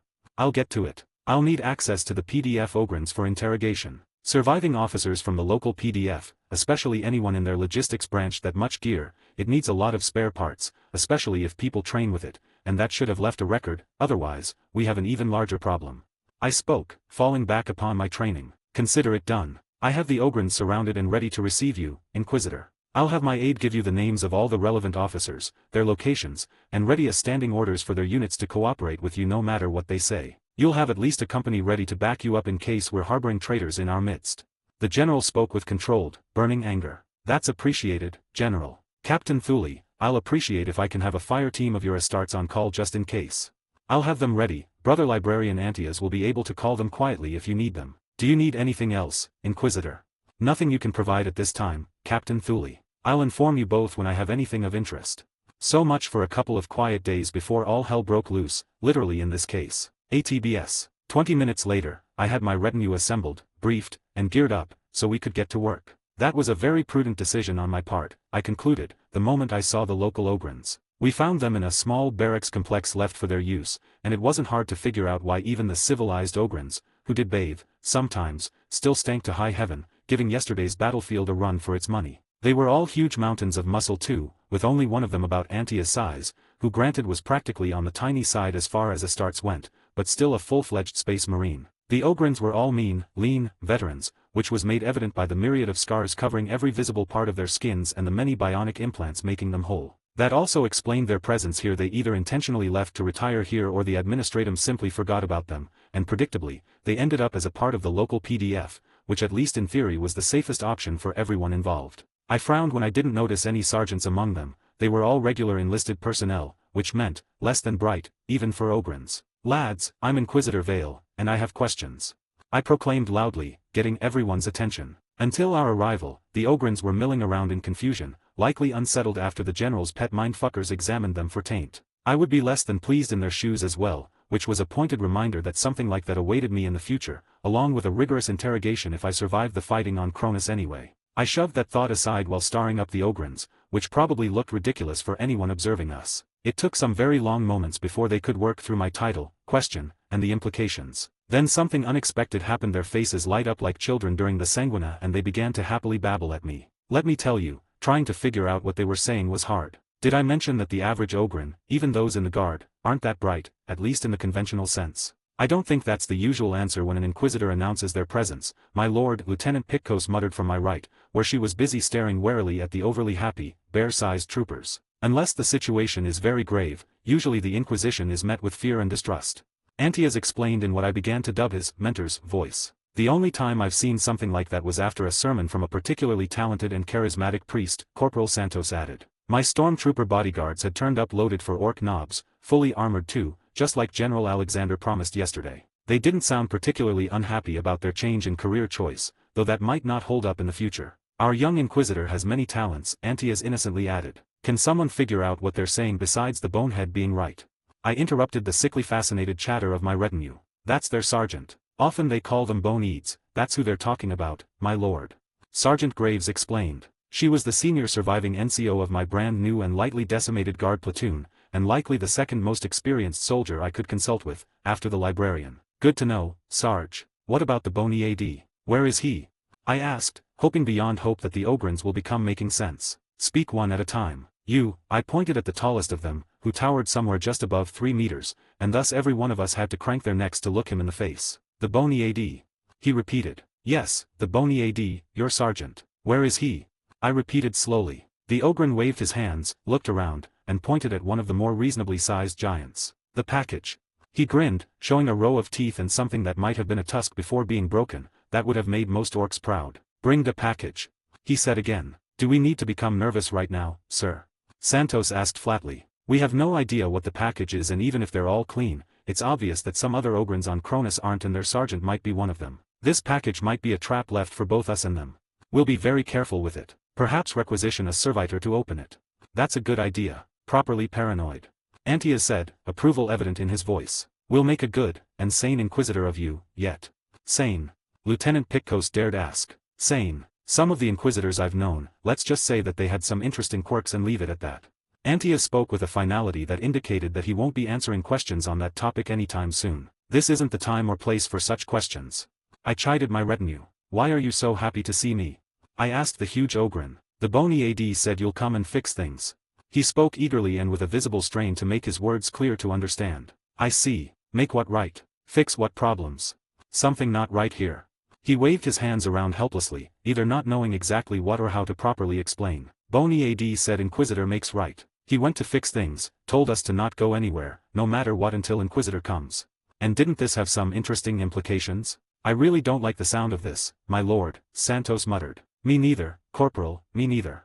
While we were talking, an Ogrin came out of the barracks carrying a sealed sturdy metal case. 62, Chapter 9 Part 1. Chapter 9, Stormfront. ATBS. Part 1. ATBS. Victory Bay. Cronus. On one hand, the Ogrins of all people sniffing out chaos infiltration or some other kind of corruption sounded far-fetched. On the other, I could easily see people dismissing them as a threat outside of direct combat and not being as careful as they would be otherwise around them. Add a potentially much smarter than average veteran sergeant and there might be something to this. That would still be grounds for canning a lot of people for gross incompetence at best, outright treason at worst, but we'll see. At any rate, once we were done here, I would be finding Commissar Weber and through him contacting the commissariat representatives on Cronus for assistance in discovering what in the Emperor's name was going on here, who needed to be properly interrogated, shot or worse. Perhaps I should add a sane-ish commissar or two to my retinue as well. The Ogrins formed in a semicircle in front of us, with the huge one almost reverently taking the strongbox and then very carefully, slowly and deliberately entering a combination in its lock.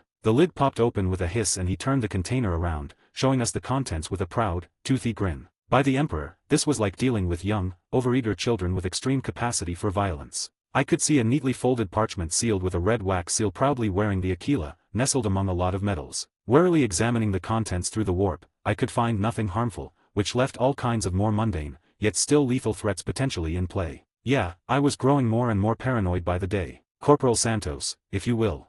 I said, knowing that my suggestion had the power of order behind it. Still, the stormtrooper had a fully sealed armor and he was certainly more expendable than either me or Antia's. Yes, Inquisitor, sir. Was that a bit of sarcasm I heard in his helmet-distorted voice? The stormtrooper marched forward until he stood right in front of the Ogryn, looking like a small child with their father towering above them, and pointed at the parchment. The Ogryn, who still hasn't introduced himself, nodded happily and lowered the case so Santos could retrieve the contents more easily. He did so and looked the scroll over, then shrugged and brought it back to us. Private Valencia was beside him in a blink of an eye, scanning the parchment with an auspex. There's nothing particularly harmful I can detect, sir. Well, let's see what the fuss is all about then.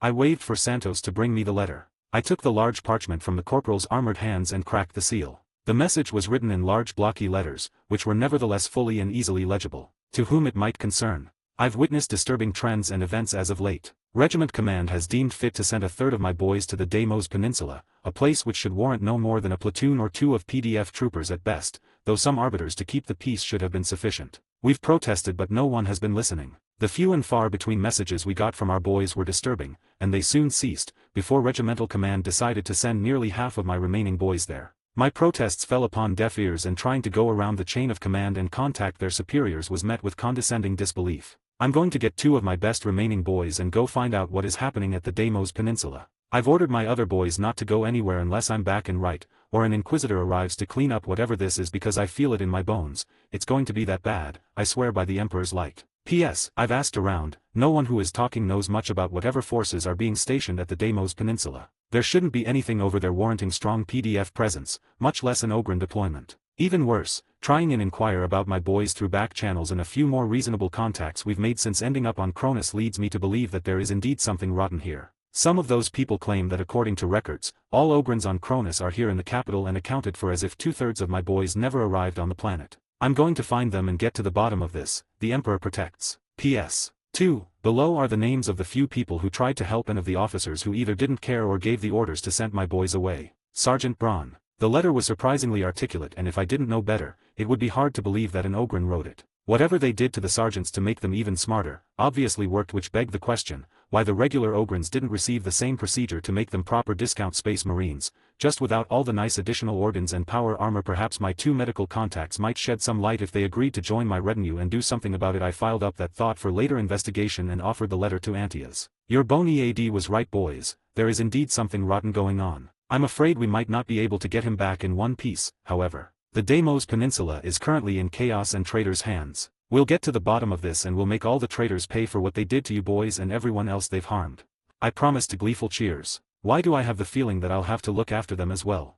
Pitkos groaned. Because you've got great insight, Lieutenant. Meet the new additions to your platoon. I waved at the Ogryns. Like hell, I was leaving them under the authority of any of the remaining PDF brass. This is most concerning, Inquisitor, Antias stated gravely after finishing the letter and offered it to the LT, who snatched it up warily as if it might bite and groaned as she read through it. LT, you're taking charge of the boys here, get them properly outfitted and ready to go. Antias, you and the stormtroopers are with me. We're going to speak with Commissar Weber, then we're picking anyone still alive from this list and having a heart-to-heart conversation with them. 63, Chapter 9 Part 2. Chapter 9, Stormfront. ATBS. Part 2. ATBS. Victory Bay. Cronus. How hard could it be to look after a quiet girl who didn't try to get into trouble for a few damn hours? Commissar Weber's eyebrows twitched and his fingers spasmodically grasped for the butt of his pistol, while he fought with the desire to shoot a few people in order to make an example of them. It was true that being around the child was unpleasant, but this. Please explain to me, in small, simple words, so you don't get confused, Weber began, how in the Emperor's name you managed to leave her without supervision. It's a miracle and by the Emperor's own mercy she decided to stay put, otherwise I would already have shot you to put you out of everyone's misery. Do you know what the Inquisitor would do if we misplaced her again? Firing squads everywhere. A familiar, for once very unwelcome voice announced from behind Charles. The Commissar stiffened, his back straightening up like a steel pole and he went to attention. Inquisitor on sight. Weber's voice cracked sharply like a whip and he turned around to salute. Lord Inquisitor, sir, I'm sorry about this and I'm taking full responsibility. First things first, she is here, safe and unharmed. The Inquisitor demanded in a deceptively light tone. The 4 people surrounding the man, 3 stormtroopers, and the Blood-Raven librarian showed nothing, because of their sealed armors. However, Charles doubted that any of them were happy with current events. They had that air around them. She is right there, eating a ration, sir. Good. You, the Lord Inquisitor looked critically at the troopers supposed to not let the girl out of their sight. Get out of here before I reconsider forming a firing squad. Valencia, congratulations, you're on babysitting duty. Don't leave the kid out of your sight and make sure nothing happens to her, she is a critically important asset. Sir, yes, sir. A lot of soldiers chorused as one, and the former protection detail made themselves scarce with indecent haste. Weber made a mental note to find some shit detail for them to do so they would reconsider their life's choices, before focusing his full attention upon the Inquisitor and the inevitable fallout. Commissar Weber, we've got multiple issues to deal with. I trust you'll ensure that this particular issue won't repeat itself in the future. The Inquisitor raised a decidedly unamused eyebrow. I'll make certain of it, sir. What do you require of me? Charles hurried to reassure the Lord Inquisitor. Gross incompetence, likely corruption and potential treason, Commissar. The Inquisitor's voice was colder than the dark abyss between the stars. I've got a list of potential suspects we need to gather, interrogate, and investigate. It has been confirmed that the local PDF had an off-the-books heavy regiment stationed at the Deimos Peninsula. They've gone traitors and are coming our way. While General Alexander and Captain Thule are preparing to deal with those before we march to eradicate the chaos taint from that area, we're to figure out how deep the rot goes. I'll need the assistance and particular talents of the commissariat agents on Cronus to do as much as humanly possible in the time available. Can I count on you and your colleagues, Commissar Weber? We won't disappoint you, Lord Inquisitor. We'll see about that. Call your colleagues, Commissar. We've got an investigation to run and not much time to do it. Antias here has a list. I want the people on it quietly called in and detained for interrogation. I'm sure that you can find suitable pretexts under commissariat authority in a way that doesn't make it obvious what we're after. I can think of a few things and I'm sure my colleagues will have useful feedback, sir. If that's all, I'll get to it, my lord. Go. Hearing the clear dismissal, Weber relaxed a bit in relief and went to pick up the list from the Blood Raven. ATBS. Do you really think we might be able to do this quietly without showing our hand? Antias asked after Weber scampered to contact his people. There is a small possibility it will work, though we don't need to be quiet for long. We can't afford to anyway. As long as we get the people on that list and figure out what they know fast and quiet, that might be enough. We certainly can't afford to tear apart the command structure of the PDF units unless we really have to. On the other hand, we can't let them be led by compromised officers. I ground out in frustration. Saying that was out of my depth was a charming understatement. This was a job for an experienced Inquisitor, with the relevant training, and support retinue aimed at investigating things, not combat, like mine. The local arbiters might be useful, if we could trust them. However, after what we found at the Deimos Peninsula, they were all closely watched, and obviously not trusted at all. It was just that, considering the other threats we had to deal with, properly investigating them had a lower priority and would ideally be done by specialists who would arrive with the relief force. Barring that, the guard might be able to do it. However, it would be heavy-handed and require not much in the way of other distractions. It was a nasty situation all around. I sighed in frustration and went to check personally on one of the few rays of sunshine in this whole mess. I found her in a small, clean, and well-lit room, sitting on the edge of a bed and munching on a hard cracker from an opened ration pack. The kid grinned when she saw me, showing 2 rows of food-covered teeth. Hi there. I'm glad to see you're staying out of trouble. I smiled what I hoped was a gentle and reassuring smile. However, with my disfigured face, I wasn't sure about that. I don't think we'll be able to find your name in any records anytime soon, and you do need a name to call you. I went on one knee in front of her so our eyes were on the same level. So unless you want to share, we'll have to pick up one for you. She kept staring at me with those huge eyes of hers. However, she kept refusing to utter a single word, which was obviously frustrating. Not talking, are we? When a shadow of fear ran through her eyes, I slowly raised my hands in what I hoped was a placating gesture. Hey, it's all right. You can write if you want, or can for that matter, and if you don't it's all right. For now, anyway. She shook her head. However, it wasn't clear if it was because she didn't want to write or didn't know how to. Given her nature, I wouldn't put it past people to have failed to teach her how to write and read for that matter. That combined with her being unable or unwilling to speak was going to complicate things. However, hopefully, we would be alive to deal with that in the future. And find out how to offer her some useful therapy, perhaps either Lieutenant Pitcos or Sergeant Graves. If they could stand to be around her without making a mess of it, might help in the short term. In the long run, I wasn't sure what to do. It would depend if there was a long run for me. However, that kind of thinking wasn't constructive, so I did my best to push that option to the back of my mind. Valencia, you can come in now. I stood up awkwardly, while the girl kept staring at me. This is Private Valencia. I pointed at the stormtrooper who armor and all looked even more awkward than I felt. He'll be looking after you for the time being and he'll be behaving, won't you? I'll be good, sir. That's the spirit. I hope you'll be behaving as usual, won't you? I asked hopefully. The girl stared at me for a few endless moments, before nodding and returning her attention to the crackers she was munching on. 64, Chapter 9 Part 3. Chapter 9, Stormfront. ATBS. Part 3. ATBS. Victory Bay. Cronus. I must give them this much: when motivated, the commissars and any troops they could get their hands on could move with surprising speed and skill. They could be a sneaky buggers as well. Their outright arrests and detainment for questioning were few and far between, and came at the end of the sweep too. A few hastily called up meetings about streamlining logistics, discussing the PDF unit's part in the plan to rid Cronus of its traitor infestation, a Q&A session about how the administratum might better support the war effort without undue disruption of vital production, and others, to address local defense concerns among other things. Almost all of them ended up with guard units bursting in, pointing weapons in the faces of people and not so politely asking them to accompany them so they could answer a few questions. The local Arbiter's HQ, which had been under close observation ever since our return from the Deimos Peninsula, became the unwilling host to an Adeptus Astartes squads and a platoon of veteran guardsmen,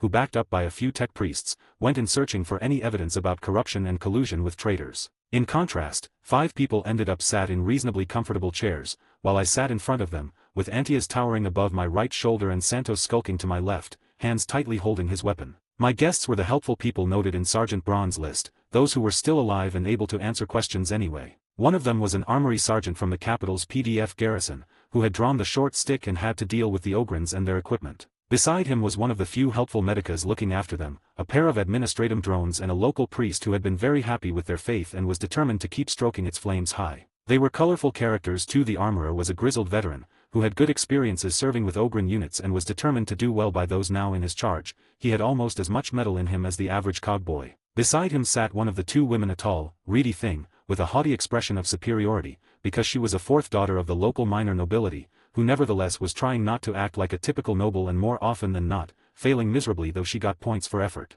Number 3 was the first administratum adept who had to go out of his way to look like a stereotypical scholar, complete with dusty robes, receding graying sandy hair and huge glasses. Next came the 2nd woman. She was from the administratum too, and wonder of wonders was convinced that her job and that of her organization was to make things happen and help people, which explained why she had been stuck on a dead-end job for years now, or so her file told me after one of our Martians pilfered it from the administratum cogitators. Last but certainly not least, came the priest. He was a huge burly man who didn't look like he had even a trace of fat on his sculptured figure. He was a hill made of muscle and a retired confessor who, after slowing down too much for frontline duty, decided to dedicate his remaining days on the spiritual well-being of the Imperium's citizenry as a regular priest, instead of going out, spreading the word, bashing in the skulls of heretics and nagging people until they saw the light and accepted the Emperor's creed. That was what my people could find in the couple of hours it took to sweep up my guests and deliver them for this meeting. I idly wondered what a network of proper inquisitorial agents could have dug up about them in the same period, and how many of those 5 might be informants or even outright agents if I had been proper inquisitor with the time to set up shop in the first place.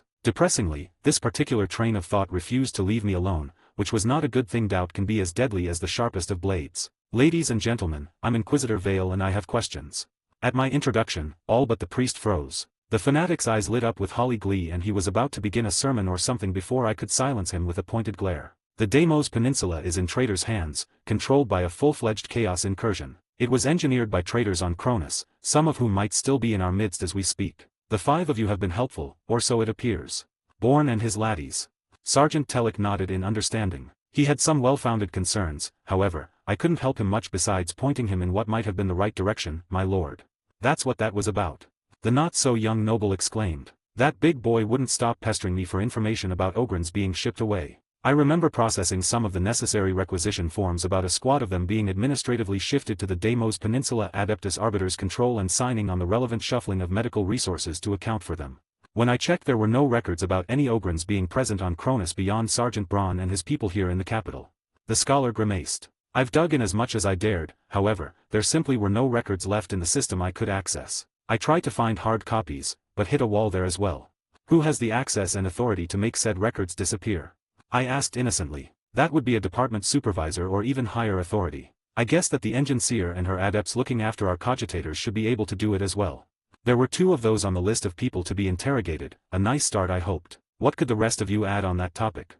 The Ogrin have a bit different medical needs compared to most. Their large size adds undue stress on the joints, especially ankles and knees for veteran troops. Unless they get replacements, they do need certain medicaments in order to combat and reverse joint damage. With only Sergeant Braun's Ogrin present on Cronus, there hasn't been much need to make a lot of those drugs. They're very strong, too strong to be used for the same purposes among regular humans. And I know for a fact that there used to be a lot more Ogrin on Cronus than the administratum records show. Ours too now, though I managed to keep a hard copy of an older mandatory examination, before the clinic's director ordered us to erase some of our records. The Medici shed some light on the matter. Needless to say, the clinic set up to primary treat PDF-related issues was one of the focal points of the investigation, and its director should be cooling his heels within an interrogation room waiting for me. Of course, all of this begged the question, what else did we miss and overlook while dealing with more obvious and present threats? I turned my attention to the priest, who met my gaze with eyes burning with fanatical light. He was grinning like there was no tomorrow too. I told him, the Emperor would provide, and here you are, Inquisitor, to make it all right and burn the heretics. That's nice to know. Do you have anything to add? People we should look at and question? I asked warily. I was pretty sure that we should double, perhaps triple check, before rigorously interrogating anyone pointed by the priest without corroborating evidence. Not being pious enough might be enough for him to point us at someone's direction. On the other hand, considering what we were about to face, such burning faith might come in useful. Once this was done, I was going to ask him to pray for us and if he could gather his fellow priests in Victory Bay and bless our weapons and armor before we headed to face against chaos. 65, Chapter 9 Part 4. Chapter 9, Stormfront. ATBS. Part 4. ATBS. Victory Bay. Cronus. A company of veteran guardsmen stormed the St. Andres's Blessing Clinic, led by a pair of cold-eyed commissars and followed by a group of fanatical priests normally attached to General Alexander's command in order to look after the spiritual well-being of the troops. It was only in the wake of those barbarians that Muggos biologist Karam, Beta, 31 strode on thrice-blessed and twice-sanctified bionic legs, leading a gaggle of overworked medici conscripted from the various guard units. Theirs was the most important job once the guard properly secured the clinic, figure out if the people working there were merely greedy, mundanely corrupt bastards in need of a transformation into servitors, or if there was something more sinister going on. At any rate, every PDF trooper still alive and technically loyal needed to be examined before command could throw them at the traitors. Karam, Beta, 31 really should have known better. It was known, if an Inquisitor wanted you working for them, you will work for them one way or another, no matter what you wanted. If you wanted to be difficult about it, your life would become interesting, just like the Muggos just found out. Of course, this could all be a coincidence. The odds for it were even good, he could easily calculate them. It didn't matter, the Inquisition probably wanted you to think that way and wonder. Bloody Inquisitors. Karam, Beta, 31 reached the entrance and stood in front of the white marble building, waiting for the all-clear. He could hear all kinds of commotions and shouting from within, no shots so far and no calls for help or uncovered corruption, which was either a very good sign or a very bad one, time would tell. Meanwhile, the Inquisitor who caused so much trouble for a certain Muggos biologist without even trying had to attend his first proper interrogation outside the carefully controlled facilities of the Academy. ATBS. The dungeons of the local Arbiter HQ were familiar ones, just lacking all the filth and warp-related taint to make them identical to what we saw at the Deimos Peninsula HQ. Some of the cells here contained many of the high-ranked arbiters, who were at the very least bought and paid for by the former planetary authorities. Unfortunately, said authorities were currently either very dead, worse, or in line for it because as far as anyone could tell, any survivors from the quick purge conducted by General Alexander upon his arrival on Cronus had fled either to the Deimos Peninsula or their Tau friends. A rough picture began to emerge as soon as the first interrogations began, and for once we did catch a break, and a mid-ranked administrative functionary began singing as soon as a mean-looking commissar with a roaring chainsword approached him promising to cut a limb or two and then ask questions. The bloody clerk told the interrogators everything he knew and a lot of things they suspected were nothing more than fabrications meant to keep the commissar and his chainsword as far away from tender flesh as possible. The coward did give us some actionable leads, and before I could even finish my conversation with the actually helpful people on the list, Weber had strike teams moving in to seize more targets and secure locations to be searched for evidence. Glory-seeking, battle-crazy maniac he might be, Commissar Weber was undoubtedly a competent man, one who I was almost sure I needed as a part of my retinue. If nothing else, he apparently had more experience in this sort of thing than the rest of us combined, and that's how I ended up in front of a solid metal door covered with all kinds of wards, scriptures and holy symbols. A pair of fully armored arbiters, from the cleared list, stood guard and admitted me after checking up to make sure it wasn't someone or something wearing my face. Speaking about Charles Weber, he was inside, had a cigar held in the corner of his mouth, and was in the process of lighting it up with a hand-held blowtorch. Inquisitor! The commissar exclaimed happily in his inimitable fashion and spread his hands in welcome, nearly searing the forehead of a richly clothed individual, who had the misfortune of being securely bound to the interrogation chair taking place of pride in the middle of the room. Charles, my friend. I returned the gesture, with what I hoped wasn't a strained smile. You and your colleagues did the Emperor's work this morning. We live to serve, Inquisitor.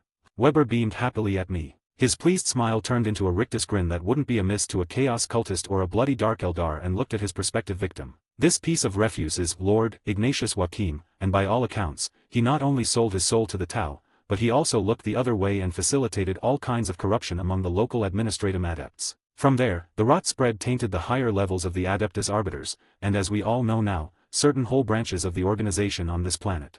That's a bad boy. I shook my head sadly, though made sure there was no trace of pity or remorse about what was about to happen. Then again, that's why we're here and the Inquisition exists in the first place. Such cancer needs to be burned out with extreme prejudice. I nodded at the blowtorch Weber held with gleeful approval. The prisoner on the other hand, who had been going from deep red to purple, paled considerably. Let's see if we're all on the same page. Some time ago, the disgrace that passed for local government, got divided between either sucking to the blue-faced bastards to the west of here, or went deeper and deeper in under the influence of a homegrown cult to the ruinous powers, the fuckers. I began pacing around the prisoner, while Weber looked from his blowtorch to the bound man as if he wanted nothing more than to liberally apply the flames. And you, helped both groups, all kinds of criminals, dissidents and worse, all to line up your own pockets. I shook my head sadly. Am I missing something? He had a Tau mistress too, however to the best of our knowledge she made herself scarce when we arrived and is hiding somewhere in the Zeno base, Weber added with undisguised disgust. Ah, that. I nodded. I guess it could always be worse, like fucking a Slaneshi worshipper. I scrunched my nose in disgust. That wasn't entirely a performance. An alien one at that. She might very well be, the Zeno bitch. Weber pointed out. There's that too. I foresee a lot of cleansing flames among other things in your future. I addressed the prisoner directly. That's the spirit. I can't wait. Has he been serving with the Sisters of Battle or the Salamanders before? I wondered whatever Weber's not an entirely healthy fascination with fire might wait, and I dearly hoped that this was mostly for the benefit of our prisoner and not his real face, stripped of all masks and pretenses. We might as well. He doesn't seem particularly remorseful, much less sorry about his disastrous life choices. Ignatius here merely looks sorry that he got caught. The prisoner did his best to shake his head in denial, however as securely as he was bound, all he managed was to strain his muscles to no avail. A taste of things to come might loosen his tongue, Weber must allowed, and looked at me like an eager kid asking for permission. I walked around the prisoner one last time, then went to the table built into the wall and examined the various wickedly sharp instruments of torture that no sane mind could come with and picked up something weird with a lot of barbs, clamps and sharp edges. I turned around, looked at the implement in my hand and at the prisoner who could barely see me from the corner of his eyes and speculatively raised an eyebrow. This might do, then we sear the wound to avoid him bleeding out. That simply wouldn't do. I nodded in agreement, while a distant part of my mind screamed in horror, while the rest of me didn't see anything wrong at what we were about to do. 66. Update. I have some good news. I have gotten permission from 4 authors to repost Air stories, and they are The Dark Wolf Shiro and his story, The Guild of Gamers, the supervillain. Welcome to the Guild of Gamers, where the system that controls your life was made by a lazy asshole, all your coworkers are sociopaths and the only retirement plan involves your soul being eaten by your supervisor. I'm sure you'll love it here. Russian Reversal and his story. Grand Foreigner. Ins in the FGO. Will it be a challenge for him? Twubs and his story. Courage. Everything changed for Hadvar when a soul from our world hijacked his mind and body. One thing is for sure, no longer will he be a simple Nord. Non/Dragonborn. SI, Hadvar Multiple, OC, SI. Socialist Bukharin and his story. We need more paper. Summoned in Lugnica. Check. No RTD and which trying to kill me. Check. Being ushered to become an entire city's mayor. Che, wait, what? Indeed, it seems that this unusual member of society had been yanked into a glorified desk job. It's a must to keep a low profile, but he's in another world where peace is a short abstraction and shenanigans ensue pretty quickly. Now some bad news is for all the stories I'm currently posting, it's gonna a chapter every Monday, including this story. So every Monday I'll be posting a chapter for all of the stories. 67, Chapter 9 Part 5. Chapter 9, Stormfront. ATBS. Part 5. ATBS. Victory Bay. Cronus. As an inquisitor, torture was something to be embraced. Applied right, it could loosen tongues, reveal secrets, and of course, not only punish the enemies of the Empire but serve as a deterrent for the endless masses of humanity. Because let us be honest, there were days when it appeared that people were willing to gleefully outdo each other in their race to fall into heresy or the hands of the alien. Further, it simply wouldn't do to get close and really try to get into the head of a suspect or confirmed traitor. That way lay madness, heresy, and a fate worse than death, and it wouldn't do for people to think you are too soft or chummy with your interrogation subjects. Being open-minded, either about their actions or the reasons behind them, being sympathetic, that was counterproductive at best,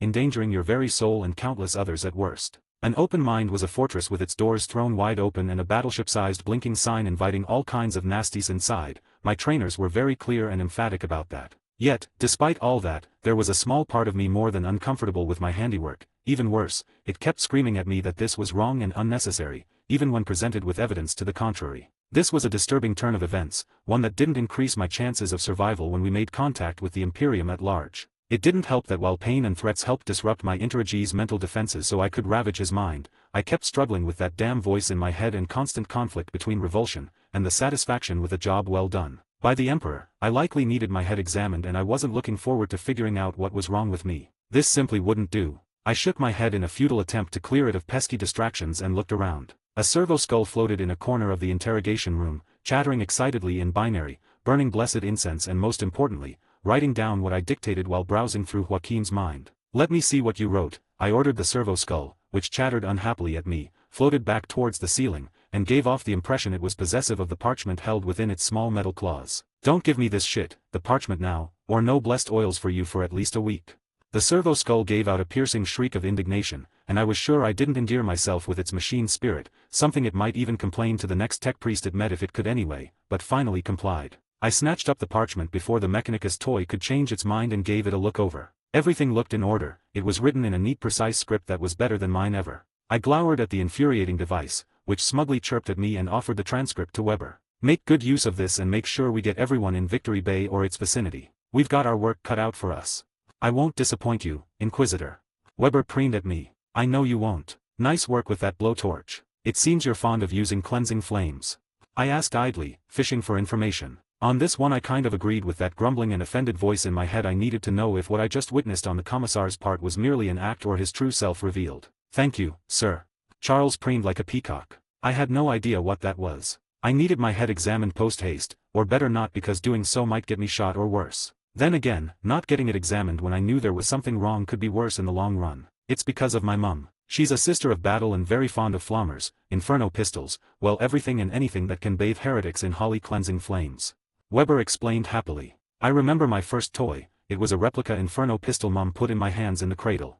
"Your mother sounds like a good woman," I said while struggling with conflicting feelings over this morsel of information. Well, it wasn't exactly unknown for sisters of battle to have sex, children and sometimes even marry and have proper families, when not running around burning people for sins real or imaginable. On the other hand, others did live up to being bolter bitches and self-proclaimed brides of the Emperor, as if he would have trouble getting laid if he ever got up from the golden throne and found a bit of spare time. I frowned at that weird tangent my mind went on, vowed to get the Muggos biologist to look at my head and anything wrong with it because, for all I knew, I was under the influence of some weird Eldar shit right now. However, first I had unfinished business here. "Lord Ignatius Joachim, by the holy authority granted to my office by His Divine Majesty the Emperor and the High Lords of Terra, I find you guilty of sedition, corruption, conspiring with the enemies of humanity and enabling their damned agendas. I find you guilty of leading the servants of the Emperor astray, of wasting the Imperium's resources, and of being an insufferable, arrogant bastard. The sentence is death to be carried immediately by yours truly." With the formalities out of the way, I drew my lost pistol and shot him between the eyes, turning most of his head into a smoking mess. "Well done, Inquisitor, I couldn't have done it better myself." Weber happily announced his approval. "Don't you have people to arrest, Commissar?" "I do, my Lord Inquisitor." Charles saluted and strutted out of the interrogation room a happy man. Me on the other hand? I put back my gun in its holster and headed for the clinic being investigated to find my kind of buddy Karam and get my head scanned to the warp and back. MK. A few hours and a ton of reports to read through later, Karam, Beta, 31 ushered me into an examination room full of all kinds of medical equipment, some of which was much scarier than even the most wicked interrogation implements I found below the Arbiter's HQ. "I understand you need an examination, Inquisitor." The Martian sounded disturbingly happy at the prospect. "Yes, and now that we're pretty sure this place isn't a hive of cultist activity but just your average incompetence and corruption, you can proceed with it," I confirmed. As it turned out, this time around we did catch a break in depth, if fast, the examination of the place in a round of quick, for once rather tame interrogations with both chemical and psyker support, confirmed that the clinic's director and half of his senior staff were merely a bunch of corrupt bastards, who happily closed their eyes when paid, sold medicine to the highest bidder while writing it off as used to treat troopers, especially the Ogrins, who practically did need a lot of drugs, when they needed them at all given their size and resilience. The bastards saw nothing wrong at it because those were only grunts, thus lower than dirt, and the Ogrins were fucking mutants, you see. Well, fuck them all. I did make a brief check carefully using my powers, and the drugged officials offered no resistance, thus confirming the interrogation results Karam and his people got. After that the outcome was obvious. It was off to the firing squad with the bastards, and I made sure that said firing squad would be drawn from our resident Ogrins, who would be using shotguns at long range. For once, since this damned day began, that infernal voice in my head wasn't muttering off at me. Instead, I got the vague sense of agreement, something that caused a lot of mixed feelings. I explained my issues briefly and succinctly to Karam, Beta, 31, who towered above the examination table where he had me sit down. A lot of mechadendrites waved happily around while he consulted a data slate. Lay back, Inquisitor, I need to take a few scans of your brain and run a few more tests on your blood to see if the Eldars managed to tag you with something nasty.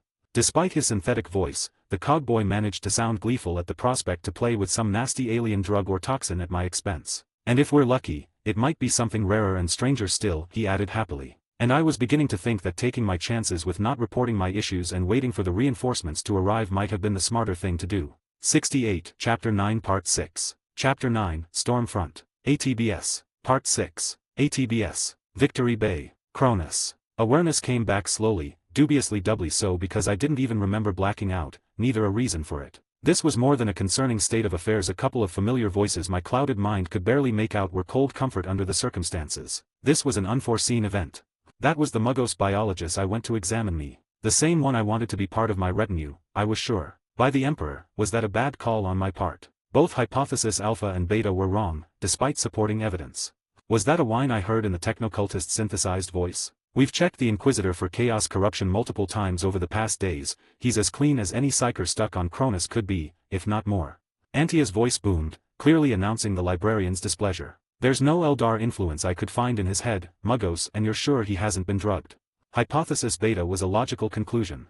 Karam attempted to defend himself, however, Antia's wasn't buying it. Then you knocked out the Inquisitor with drugs just to make your life easier and so you could examine him at leisure. You know we can all get shot or worse for this.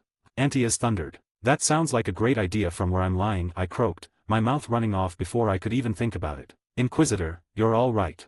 Charles exclaimed, and a moment later his relieved face appeared above me. I've got this place surrounded and locked down right proper. What are your orders?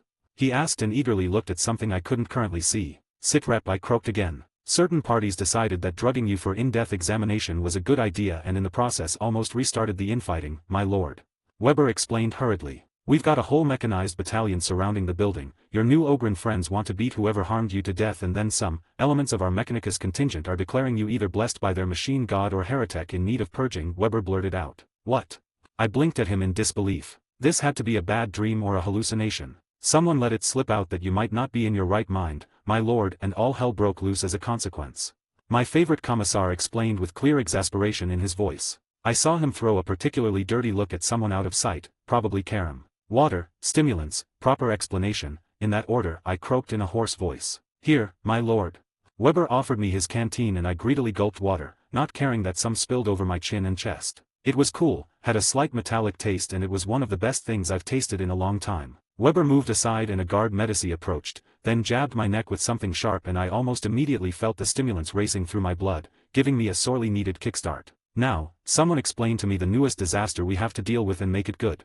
I snapped in a voice that finally vaguely sounded like my own and slowly got up on the examination table I found myself laying on. An awkward silence fell over the room and I took the opportunity to look around. It was the same room I went to for the checkup by Karam, a very bad idea that. It now appeared positively tiny, because it was packed with people with the only kind of free space being around me. There was Karam Beta whatever, likely soon to be known as an example of what happens when you cross His Imperial Majesty's Inquisition, 2 more tech priests and I only vaguely recognized one of them, a whole stormtrooper squad ready for war and 2 Astartes, perhaps someone else too, squashed against one of the walls. ATBS. Explanation. Well, Charles looked around, trying to figure out a proper way to explain recent events to the Inquisitor. Nothing in his experience so far prepared him for this kind of insanity. Not seeing any aliens around, Weber decided that their part of the unfolding disaster might be a safe point to start. As far as I know, events went out of control where our Zeno, Charles had to bite off a curse, just in case the damn green tin cans were listening, because infuriatingly enough, angering them even further might not be a prudent idea, sent a delegation to uphold their part of the bargain, bringing technology to give us along with schematics or something like that. Things that our exalted tech priests might find useful if they decide to reproduce said technology. The commissar explained in a hurry, while carefully watching the present red-robed cyborgs. That should have been a good thing. The Inquisitor interrupted Charles in a tone that would have given even an angry Ogren pause. Extrapolate, commissar. A hurriedly set-up demonstration showed that the equipment worked as advertised. General Alexander's Psykers and 2 Adeptus Astartes librarian found it almost impossible to touch the warp in the vicinity of the devices. Weber nodded at the Inquisitor's blood-raven shadow. The commissar is correct. With that device operational, the barriers between reality and the immaterium are incredibly strong and it is almost impossible to touch the warp or use it. Such devices would be invaluable if the Adeptus Mechanicus could safely reproduce them in numbers. At that point, angry binary came from 2 close-by sources, and a moment later, a third one joined the fray, creating a deafening racket. Silence. The librarian thundered, the sheer power of his voice rattling Weber and every other normal human. Fortunately, it gave the red robes a pause too. Explain yourselves. The Inquisitor's quiet hiss echoed like a cannon shot in the following silence. At that moment, Charles was happier than ever that he wasn't one of those machine worshippers. I owe you no explanation, heretic. One of the tech priests let out an electronic scream, and a moment later, half a dozen weapons aimed at him, or her. It was honestly very hard to tell between the robe, full face mask, and all the metal bits and pieces on display. Some of our brothers and sisters mistakenly believe that the deal you conducted with the Necrons is a high order of heresy and an offense against the Omniscia himself. They also believe that even attempting to study alien technology, unless it is for the express purpose for its proper destruction, is a heresy of the greatest order. Thus they deem you and those of us who see the potential boons for the Imperium at large, as heretics, the reasonable tech priest explained. What our red-robed friend forgot to mention is that the aliens asked for your presence to confirm they've upheld their part of the bargain, and in the middle of that we heard rumors that you've been either killed, critically wounded, or worse, compromised. Weber continued his explanation, glaring daggers at the tech priest who betrayed the Inquisitor's trust. Those rumors led to the present troubles. Without you around, the Xenos aren't trusting the rest of us to uphold our alliance, and didn't that word taste odd in his mouth? The Ogrins, who I still don't know how they heard, are up in arms. Some tech priests are causing all kinds of trouble, and even at least a few Astartes are making sounds indicating that our ceasefire might no longer be in effect. Honestly, Weber had no idea how the situation could deteriorate so much so fast. Captain Thule is making sure there would be no misunderstandings whatsoever. The librarian added sheepishly. There should be no real issues from our side, I have his word on it. This leaves us to deal with, only, the other clear and present dangers in our midst. Like certain tech priests engineering the next best thing to outright mutiny and treason. Weber glared murderously at the closest offending cyborg, who was in dire need of swimming in blessed flames as a method of a proper attitude adjustment. Fuck me sideways. The Inquisitor uncharacteristically exclaimed, though, given the circumstances, Charles couldn't find in himself to blame the man. In the past few hours, he thought of and said a lot of things he wouldn't utter under normal circumstances. First things first. Antaeus, inform the Necrons that I'm alive, kicking, not compromised by Eldar or chaos, and that I'll be in contact as soon as practical. The last thing we need is to fight on yet another front when the planet is swarming with traitors in sore need of proper purging. The Lord Inquisitor growled with his face twisted in an impressive, very much not amused, sneer. Second, someone inform our Ogren contingent that I'm up and about, and that I'll speak with them soon as well to reassure them, preferably before they begin to break things and people. With their marching orders given, the librarian and one of the stormtroopers made their way out as fast as the gathered crowds allowed. With these issues out of the way, the Inquisitor focused his furious eyes upon the Muggos biologists. What do you have to do with this, Muggos? The Mechanicus Medici had the good grace to shift uncomfortable, and augments or not, he did look like he wanted to be anywhere but here. Serves the bastard right. I merely did as you bid me, Inquisitor. The Muggos biologist attempted to defend himself, and it was a very feeble attempt at that. Then this is one of the most spectacular fuck-ups I've ever seen or heard about, the Horus heresy included. Bravo. The Inquisitor clapped once, derision dripping from every word. How could I know your mind have been both physically and psychically scrubbed of various memories accounting for your issues, Inquisitor? The Muggos biologist proclaimed in defense, making everyone stiffen. No one in their right mind wanted to know what kinds of memories would be bad enough for an Inquisitor to get them removed with extreme prejudices. On the other hand, this indicated that the Lord Inquisitor might not be as green as he wanted people to see him as, which made sense when you thought about it. He did survive that glorious charge against the orcs, and in hindsight, that might have been more than mere natural skill to be nurtured and luck. Still, this wasn't the kind of information you just blurted out in front of such a mixed crowd. Weber glared at the tech priest, while reflexively placing his arm on the hilt of his chainsword. By his expression, the Inquisitor wasn't too pleased about the public revelation either. 69, Chapter 9 Part 7. Chapter 9, Stormfront. ATBS. Part 7. ATBS. Webway Nexus. Craftworld Ultha. Ronan flew past rows upon rows of marching walkers of all stripes, lines of grav tanks moving to their assigned areas. Small groups of infantry and civilians swarmed all over the place, appearing tiny beside the neat lines of war machines, preparing his second home for a siege. Instead of being right beside them, the Ranger headed for a war of his own,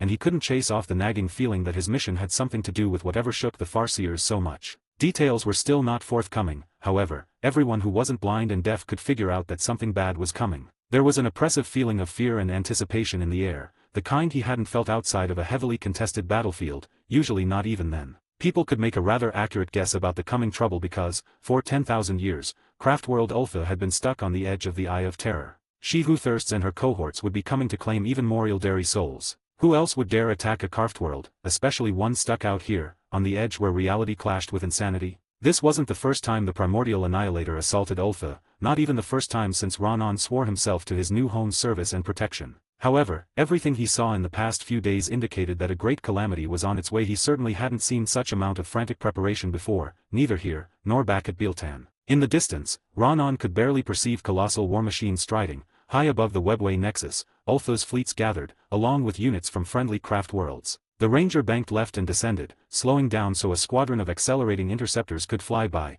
before heading for the designated webway gate, where his command gathered, doing one final check on their gear before deployment. Ronan weaved past a column of empty transports heading for a nearby active gate after delivering their cargo and landed his jetbike beside a waiting Fire Prism-class grav tank. "Commander." A warlock nodded when she noticed his approach. Assault force assembled and ready for deployment. 2,000 Black Guardians, 100 grav tanks and 30 walkers, all heavy on ranged weaponry. It wasn't the largest of forces, yet if utilized properly, it could tie up and take apart much larger enemy formations, given enough time and the right circumstances. Hopefully, it was going to be enough. In that regard, a large proportion of grav platform-mounted heavy weaponry and jet bikes for additional firepower and lighting fast strikes would come useful. Yet, against what Eldrad suspected awaited them on Cronus, Ronan's new command might not be enough. Good. We're deploying now. The primary objective is to establish a forward operations base, figure out the situation on the ground and if practical, make contact with the Biltan's remaining combat-effective units on Cronus. Ronan spoke, using his armor's communication system to ensure everyone would be on the same page. Then we should figure out how to disrupt the unmitigated disaster created by those warmongers that Ronan didn't say aloud. He did note that except for 5 warlocks, one of whom was his second in command, his force was particularly light on psychic support, which wasn't exactly ideal considering what he knew about the opposition on Cronus. At the same time, it wasn't surprising Ultha would need all the help it could get if the preparations he saw were anything to go by. More concerning were the possible developments at their destination. Ronan's information about events on Cronus was already out of date and it would take even more time to get there and formulate a proper plan for tackling the disaster in progress in a way that wouldn't blow up in their faces sometime in the future. ATBS. Solamace Galleries. Necron Toon World Solamace. Trazyn, Necron Overlord of Solamace, and more importantly, Archaeovist of the best and most complete galleries in the galaxy, hummed happily while considering how to best display his newest acquisitions, 1,000,000-years-old artifacts from long-vanished species. What made these particular relics particularly interesting wasn't just how unique they were, their creators created them after obviously studying Necron technology and when all was said and done, they were anything but crude knockoffs undeserving his attention. It was a real pity he wasn't aware of their existence back in the day so he could go and visit them in person during their height, the things he could have picked up for his collection. At the same time, having agents scout the Caligari sector for such delicious morsels was exhilarating and with the disruptions ongoing over there, sooner or later Trazyn would have the opportunity to pick up certain different additions to his collection there were Ildari, both the craft world subtype and those who did their best to imitate their ancestors from the collapse of their empire, who would make a great addition to the galleries dedicated to the Necron's ancient enemies. There were even some of those fascinating tyrannid beasts running around, ripe for the picking. Truly, Trazyn would never know how he missed the fact that the Caligari sector of space was so interesting. Even better, preliminary analysis hinted at even greater prize hidden somewhere in that sector, and as every self-respecting Archaeovist knew, the best treasures laid at the end of an exhilarating treasure hunt. While the Necron Overlord was preoccupied with his latest acquisitions, an ancient alarm rang through his mind, irritatingly shattering his reverie. Now what? Trazyn grumbled aloud, decidedly not happy with this utterly uncivilized distraction. It took his systems mere moments to clear up the signal, while sensibly shunting it through a standalone system, before carefully decoding and dissecting it. Distress signals from freshly awakened Toon worlds were anything but common, even if such events have been occurring more and more frequently as of late. Trazyn was about to dismiss it as of no consequence compared to his newest interest when a different set of monitoring equipment sent a different message. The first distress call had been received and answered by someone else. Now, that did warrant a quick check, to see if someone else new had awakened and slid under Trazyn's attention if nothing else. The Archaeovist's mind froze for a moment when sensor platforms scattered far away sent more information and he processed it. Arkin was wide awake and on the move, something that was out of character back in the day, when most Necrons heeded the Silent King's final orders and went into slumber. Arkin wasn't particularly stable back then, and the irony of that statement was very much lost upon Trazyn. The mere fact that his ancient acquaintance was racing to the rescue of a crippled and unremarkable Toon world was telling. Either Arkin was as mad as a Necron could get after all those years, or there was something interesting on Cronus that Trazyn didn't know about, and more importantly, might even deserve a place in his galleries. It was time for another expedition then. He looked longingly at the ancient shards suspended in stasis fields and called a few of his legions for another acquisition trip. 70, Chapter 9 Part 8. Chapter 9, Stormfront. ATBS. Part 8. ATBS. Moria Coast. Cronus. The Moria Coast was a deceitful name. While pleasantly hot golden beaches covered the actual coast of the region, inland it was quite different. Technically cooler jungles and wet forest bisected by rivers and salty lakes made for a particularly treacherous and unpleasant area, one which accounted for most of the region. As far as the Imperial forces in the area were concerned, the place was perfect for their purposes. It did help that they were either Astartes, stormtroopers, or the small detachment of Kasrkins on Cronus, and every single one of them enjoyed the benefits of properly sealed armors complete with more or less efficient environmental control. Not sweltering in their armors was a pleasant side effect of the primary function of said systems to keep them alive in hostile environments and when practical, decrease their thermal profiles as much as possible. Depending on the enemy they faced, that feature occasionally came in useful. The primary downside of making the ambush in the jungle was the fact that the enemy had spread soon after entering it, moving more like a mob heading into the same direction than a proper military formation on the march. This meant that the explosives Vidas placed on what passed for a road through the forest would be less effective than usual. On the other hand, the amorphous blob of traitors would be hard-pressed to properly apply for their numbers. The heavy weapons specialists were the first to open fire. Several Astartes carrying missile launchers and meltas moved out of cover with inhuman precision, aiming in one smooth motion and firing before the traitors could even register the threat. Stream of intense heat struck heavily modified sentinels or APCs, burning through their armor. 3 walkers went up in flames when their ammunition or fuel cooked off, while a 4th fell down like a puppet with its strings cut. Even as missiles streaked through the jungle's twilight, more tactical Marines left cover and aimed at the infantry, prioritizing officers and NCOs. Single bolter shots turned heads into fine red mists or blew apart torsos, letting the legs to fall on the ground or slide back into vehicles in a shower of gore. 2 APCs ground to a halt after missiles defeated their armor and turned their interiors into slices of hell. A Lehman Russ tank became the personal crematorium of its crew as a crack warhead sliced straight into its ammo storage. As soon as the onslaught began, a mix of melta and fragmentation charges detonating, bathing the leading elements of the traitor regiment in fire and steel. The enemy's reaction was varied. Some cried in shock and fear, while many more roared in exhilaration, forgetting most of their training and charged into the jungle, thirsting for blood. The Astartes threw enhanced smoke grenades and retreated behind cover. Begin the bombardment. Brother Sergeant Went ordered the only regular guardsmen to take part in the ambush. It was an unnecessary order really, however it was always nice to cover your bases. The mortar teams were 2 kilometers away, set up in small clearings, which provided nice firing sites for their weapons. They went to rapid fire as soon as they heard Vidas charges go off, using a mix of fragmentation, promethium, and crack warheads. A handful of seconds later, mortar rounds shrieked through the air and the second part of the ambush went into effect. Stormtroopers and Cadian commandos struck from their camouflaged positions, hitting the distracted traitors in the opposite flank. It was telling that whatever training and discipline those troops once had, it was now nearly non-existent. Only a handful of them kept their vigil and continued to cover their own sectors once the shooting started. Almost everyone else turned in the direction of the fighting, with many abandoning their disorderly advance so they could race towards the fight. The Loyalists naturally singled out those who remembered their training for their particular attention.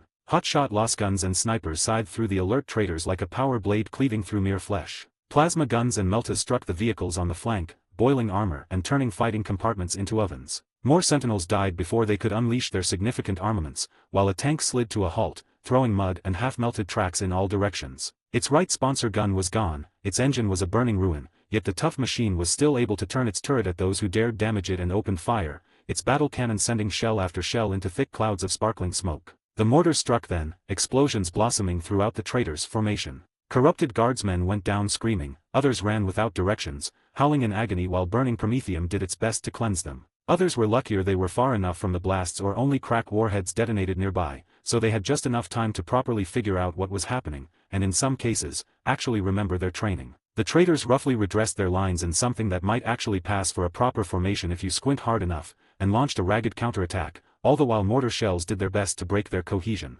Their vehicles led the way, autocannons, multi-lasers, heavy bolters and battle cannons shaking the jungle, shredding trees and bushes alike. They struck only smoke and 2 particularly unlucky stormtroopers. A handful of shots glanced off Astartes' armor, in one case, barely causing the super soldier to stagger, before he threw a second smoke grenade and legged it to safety. When the dust settled and the furious counterattack ran out of steam, the traitors found only a single enemy body, a ravaged jungle, and not a single corpse worshipper willing to stand and fight. Some laughed or roared in derision, furious that there was no blood to spill. A few, who managed to keep most of their wits after receiving their new god's blessings, took stock of the situation and were even less pleased. More than 2 infantry companies, butchered to a man. Multiple vehicles were taken out, their advance to the objective slowed down, enemies lurking in the jungle, undoubtedly preparing another ambush, and there was nothing to show for it. Their new commanders wouldn't be happy about this turn of events. 71, Chapter 10 Part 1. Chapter 10 Tonight, We Dine in Hell. ATBS. Part 1. ATBS.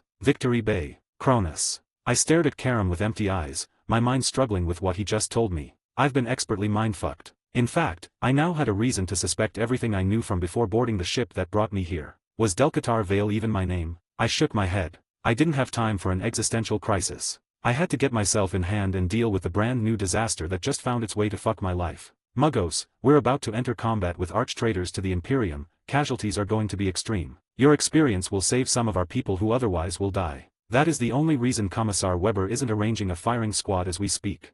I am not. Charles sounded particularly disappointed and I couldn't blame him under these circumstances. I mean, as you command, my lord. You aren't. However, if the Muggos fucks up again, I'm going to give him to our Ogren friends and see how long it will take them to pull him apart.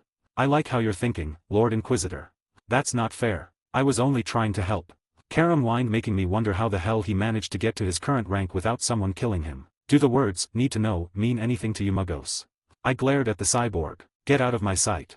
I dismissed him and turned my ire on the other tech cultists. Now, you bunch. Anyone volunteering as firing squad target. Volunteer number 1, who had no less than 24 weapons aimed at him, an achievement in itself in the small hospital room, let out a string of binary at me, which prompted a few of his or her friends to begin cursing us as well. That's uncalled for. The reasonable cogboy, Scipio, row 11 I think, snapped at his buddies. Muggos, I have the sneaking suspicion that if you translate what they're chanting, I'll have them summarily shot without a second thought, am I right? While it's your right, Inquisitor, we do need every tech priest we have. Scipio row implored. I'm aware of that, Muggos. What I'm not convinced of is the utility of this bunch. Can we trust them not to sabotage the war effort or try to engineer a confrontation with our allies? Distasteful or not, our alliance with the Necrons is likely going to be the one thing that keeps Cronus from falling to actual heretics and traitors. Even as I spoke, I wondered at how oddly calm I felt. After I just found out that I was mindfucked, I knew I should be having all kinds of logical and expected reactions, like freaking out of my mind for example. The training I could remember would have helped mitigate it somewhat, however not to this extent. Was this an artifact left from the memories that someone took from me, or a consequence of the procedure that did it? Well, obviously I wasn't all right, despite the odd cold calmness gripping me right now. Scipio, row 11 was speaking, yet my mind failed to register his first words. Supervision. I'll personally make sure that they will act exemplary as members of the cult mechanics always must. I focused my attention on the cogboy while trying my best to keep my mind on point. I'll hold you up to this promise, Muggos. See to it and get them out of my sight as well. I sent my best glare at the Martians who were still busy cursing me in binary. Scipio row bowed to me, muttering his gratitude, and turned to face his rogue minions before he blasted in deafening binary at them. I didn't bother paying attention to the exchange but instead looked at Charles. Commissar, I want people watching our Mechanicus contingent just in case. I'll see to it, my lord. Good. In that case, let's go see the Ogrins before they decide to bring down the building on our heads. I slowly stood up, finding that my feet weren't particularly steady. What a joy. While Scipio was still busy berating his minions, I checked if all my appendages still worked as advertised slowly and carefully so I wouldn't make a complete fool of me if they didn't. With everything being mostly in order, I looked around for my equipment, which I found put in a corner of the room, almost completely hidden by Antia's bulk. The good news was that the cogboys decided not to commit an expensive suicide right now, but instead continue to be a pain in my ass in the future and piled out of the room, while still cursing in binary. They're going to be trouble, I muttered to myself. Then why did you let them live, Inquisitor? Antias asked. Politics and the fact that we do indeed need every one of the toaster fucking bastards for the time being, I grumbled in response and squeezed past the librarian to get my gear. What's a toaster? Someone asked. I paused at that. I wish I knew the answer. Nevertheless, I turned my head in the general direction of the voice and spoke in a deadpan tone. Something the cogboys gleefully fuck that is most certainly not meant for fucking. That actually makes a twisted kind of sense. Antias wisely nodded. Are you really alright, Inquisitor? I'm as well as I can be given the circumstances, I admitted after putting my sword on my belt. I attached my pistol's holster on the other side, grabbed the various odds and ends Karam had removed for the examination, and pocketed them. That's not particularly reassuring. Antias pressed on. I'm well aware of that. I nodded in agreement. Work first, an existential crisis later, preferably when we have the time to safely drain a few bottles of Amasec. I can get behind that plan. Weber pipped up. Excellent, then you're buying the first round during the victory celebrations. I declared with false cheer and ponderously headed for the door. My stormtrooper bodyguards fanned moved in front of me, scanning for threats. As soon as the cogboys' beeping faded out, I could hear the angry grumbling of Ogrins coming from outside. I hastened my steps as much as I dared and soon reached the entrance, where Corporal Santos and his troopers fanned out, forming a thin barrier between me and what appeared to be a huge crowd. This was indeed what looked suspiciously like a mechanized battalion surrounding the hospital, though there was a large free space in front where the Ogrins were gathered, all of them armed and armored to the teeth. I could also see a lot of curious locals staring at us from the windows of nearby buildings, though the streets were clear of civilians. This was a proper circus, only the Necrons were missing, though I was pretty sure they had a handful of cloaked machines watching the show. As you can see, I am very much alive and in my right mind. I declared aloud, happy that my voice didn't crack. And I'm very fucking disappointed, I added, though my words got swallowed by the deafening cheers of the Ogrins, who happily waved their guns around. At least they managed not to shoot someone by accident. As soon as I had that thought, one of the Ogrins got a bit too excited and discharged his assault shotgun. He failed to take out someone's head. Instead, by pure luck or the Emperor's design succeeded in nailing a familiar-looking scarab-like machine, which fell to the ground covered by green lighting. Predictably, at that point, everyone got their weapons at the ready and either aimed at the Ogrins or at anything that might be a cloaked Necron machine. The celebrating Ogrins naturally returned the favor, producing an armed standoff. My bodyguards were not outdone and formed a live shield in front of me, while Antaeus towered behind us and I could sense him drawing on warp energies. Fuck my life, what in the Emperor's name did I do to deserve this? 72, Chapter 10 Part 2. Chapter 10, Tonight, We Dine in Hell. ATBS. Part 2. ATBS. Victory Bay. Cronus. Honestly, stunts like these gave birth to particularly treacherous rumors and various not sufficiently patriotic movies, that as often as not get the local arbiters busy cracking heads. And that was a tangent my mind had no business going at while everyone pointed guns at each other. Commissar Weber. My voice came out of my lips as a quiet hiss. It appears a lot of people need remedial weapon discipline training. I looked at the troopers watching each other warily and felt my facial scars stretch uncomfortably when my eyes began to twitch from sheer vexation. It appears so, Inquisitor. My bloodthirsty acquaintance promptly agreed. In the Emperor's name, stand the fuck down. My voice snapped like a whip. Commissars, deal with this. Some remedial training is in the order, I reckon. I shook my head at the sheer bloody idiocy of what just happened and gave my best disappointed look to the Ogrins. After that, I marched towards a nearby chimera, determined to requisition it, and go see what mischief the Necrons were up to. Not to mention, I had to explain how they lost a drone because of an itchy trigger finger. My bodyguards fell in formation around me, with Antaeus effortlessly striding behind us. Meanwhile, Weber began issuing orders to the nearby commissars which would hopefully ensure there would be no more such embarrassing and dangerous incidents. Now if it only could be so easy to deal with the Necrons and Blood Ravens before we got another shooting or stabbing incident. We pilled up in a transport I promptly requisitioned. Antaeus, where is the technology our allies provided? One of the tech priests' compounds near General Alexander's HQ. Driver, get us to the HQ. Antaeus, what's that rumbling I'm hearing because we aren't shooting at each other?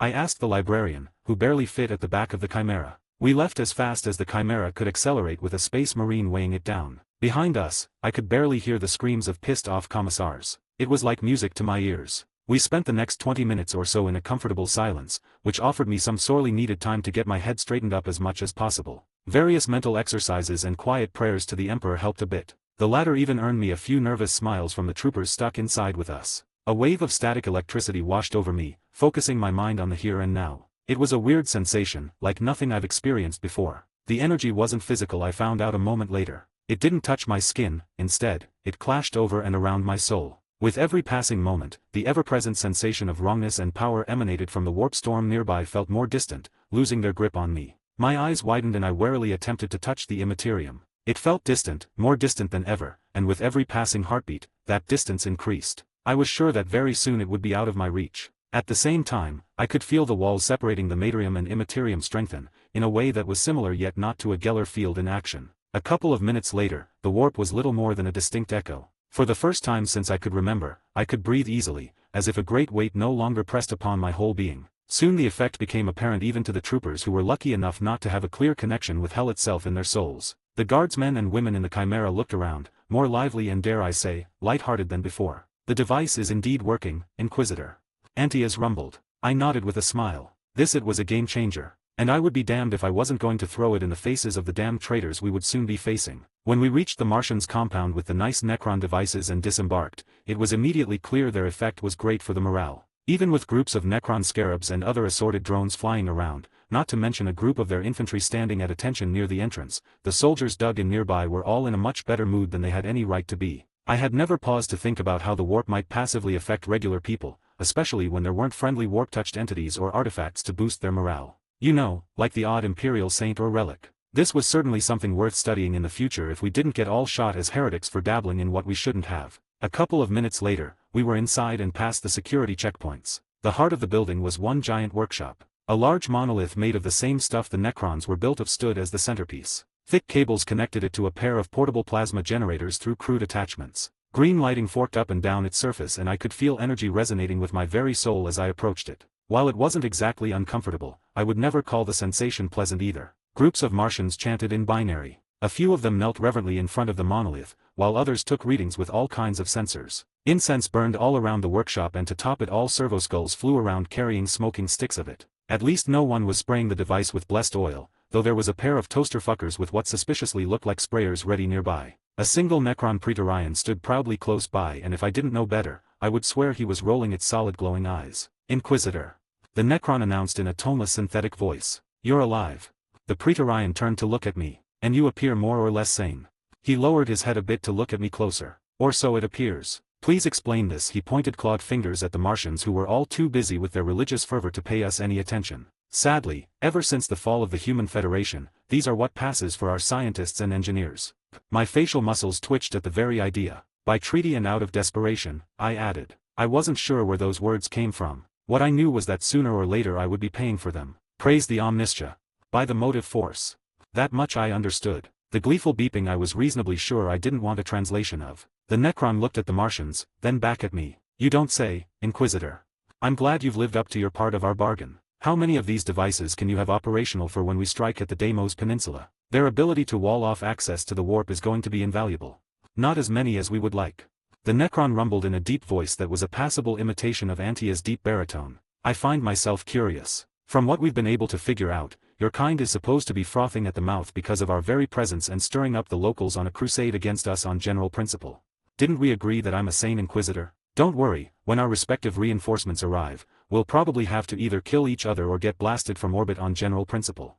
The Necron simply stared at me, while Antias groaned. "It's a good thing you aren't a diplomat, Inquisitor. There's that. Yet, what I just said is unfortunately to be our future. On the bright side, before we get blasted from orbit, we might ruin the Chaos Day and avoid getting our souls devoured by demons. So there's that." "My lord provisionally agrees. When reinforcements arrive, all bets are going to be off." The Necron concluded. "On the bright side, we might get lucky. Sanity and common sense might for once rear up their ugly heads." "I find that unlikely."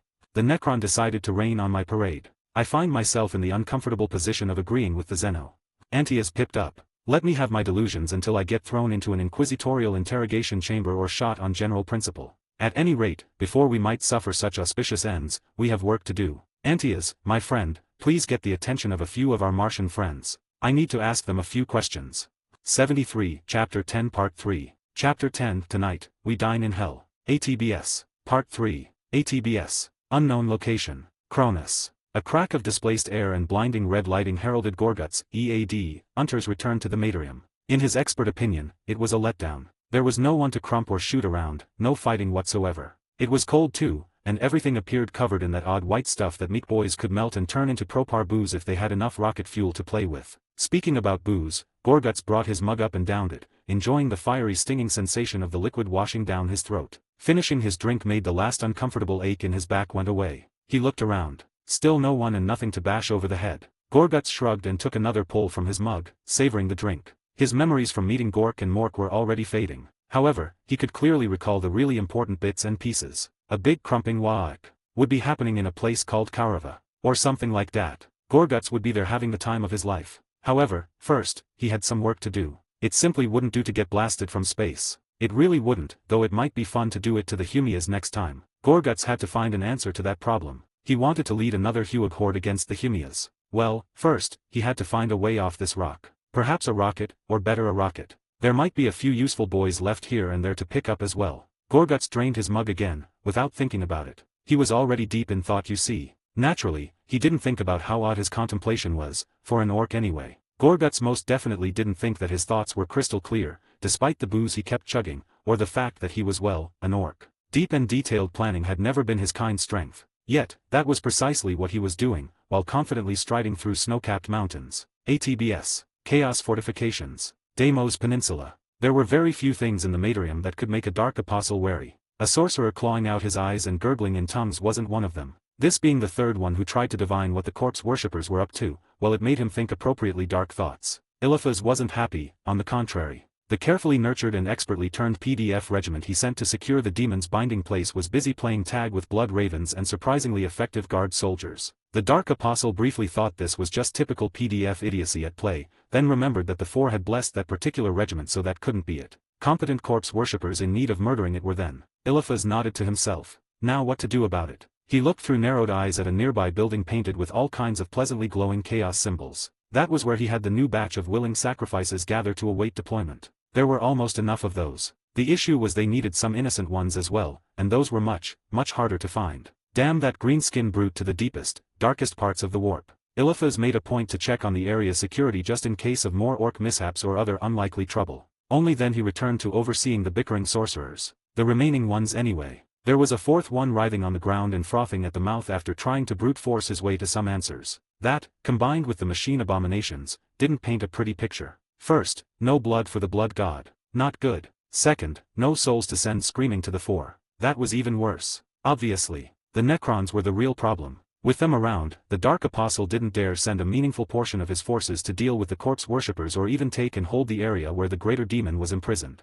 Doing so before he could have enough forces both to protect his base of operations and especially the warp gate and send a strong enough expeditionary force, might prove fatal. That was why he sent the PDF regiment. They were both expendable, and at least in theory tough enough to have a chance of holding and keeping the important real estate. I need to know what the corpse worshippers and those soulless abominations are planning.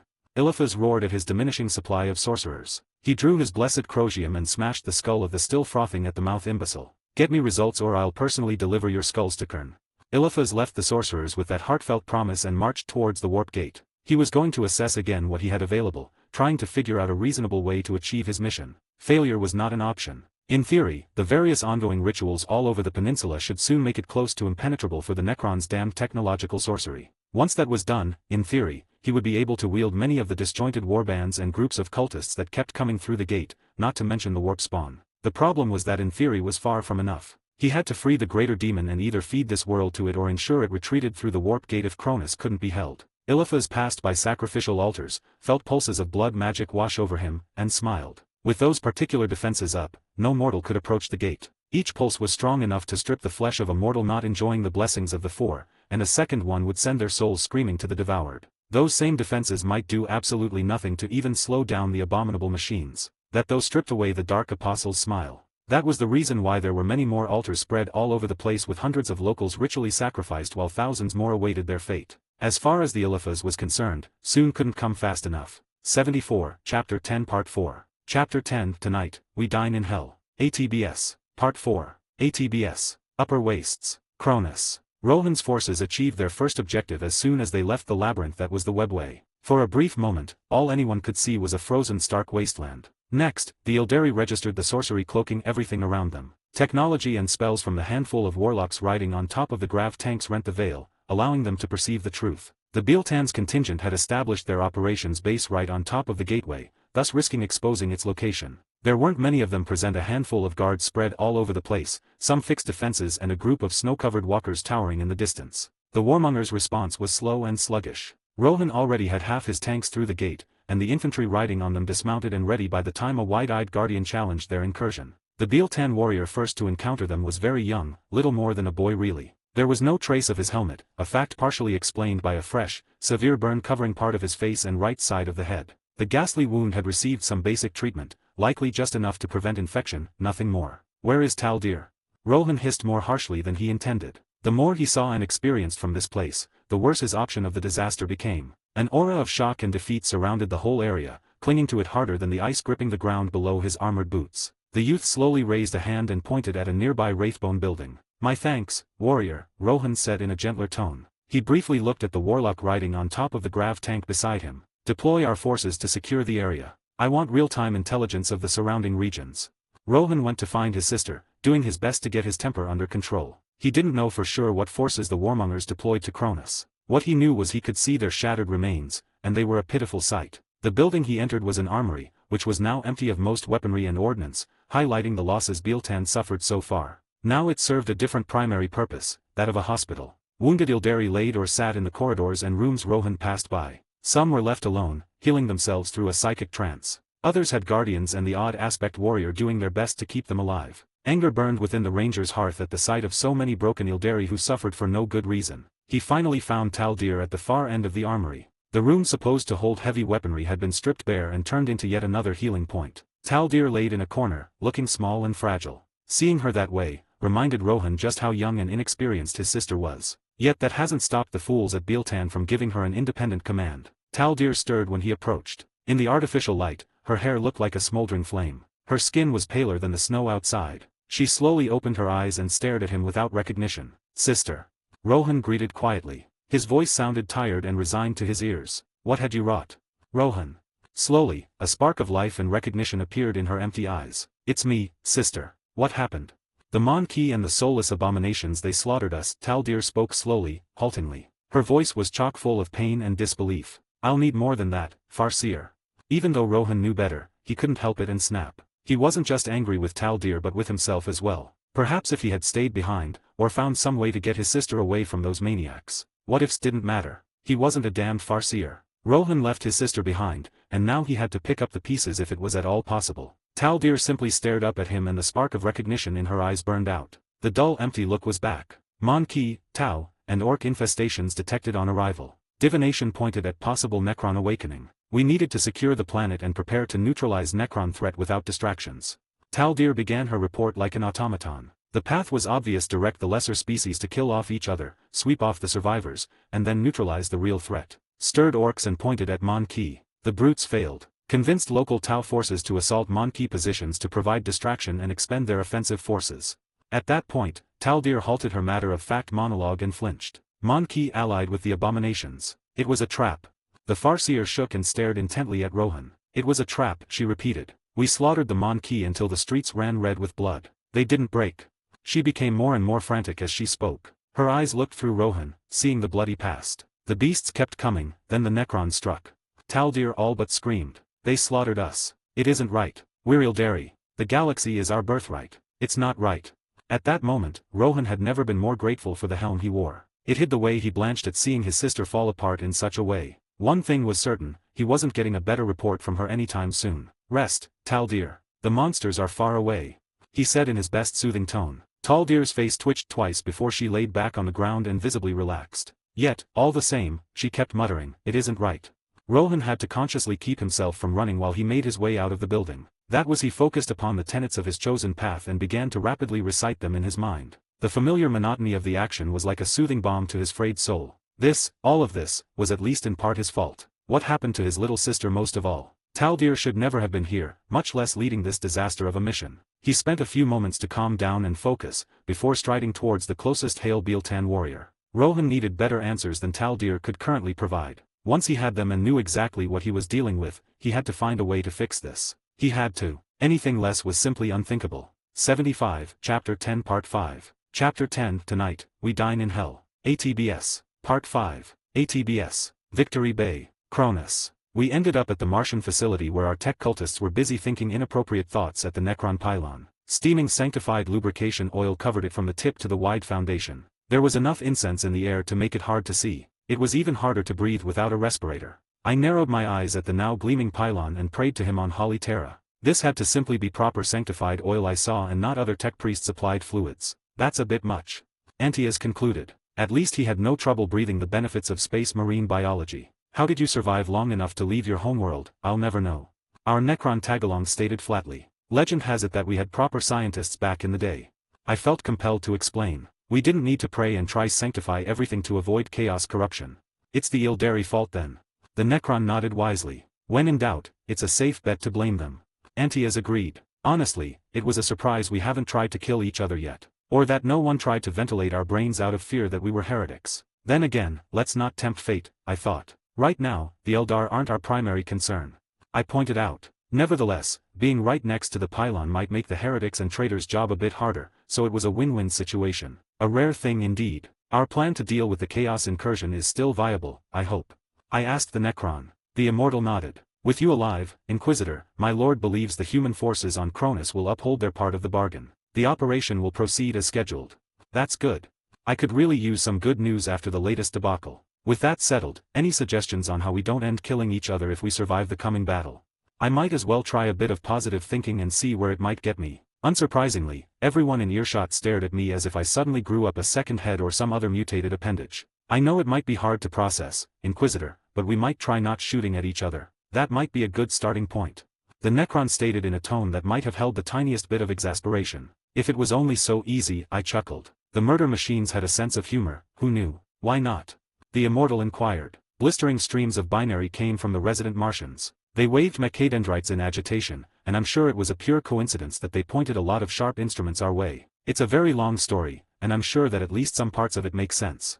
I nodded at the towering Immortal and blithely turned my back to it. Now, you, my Martian friends.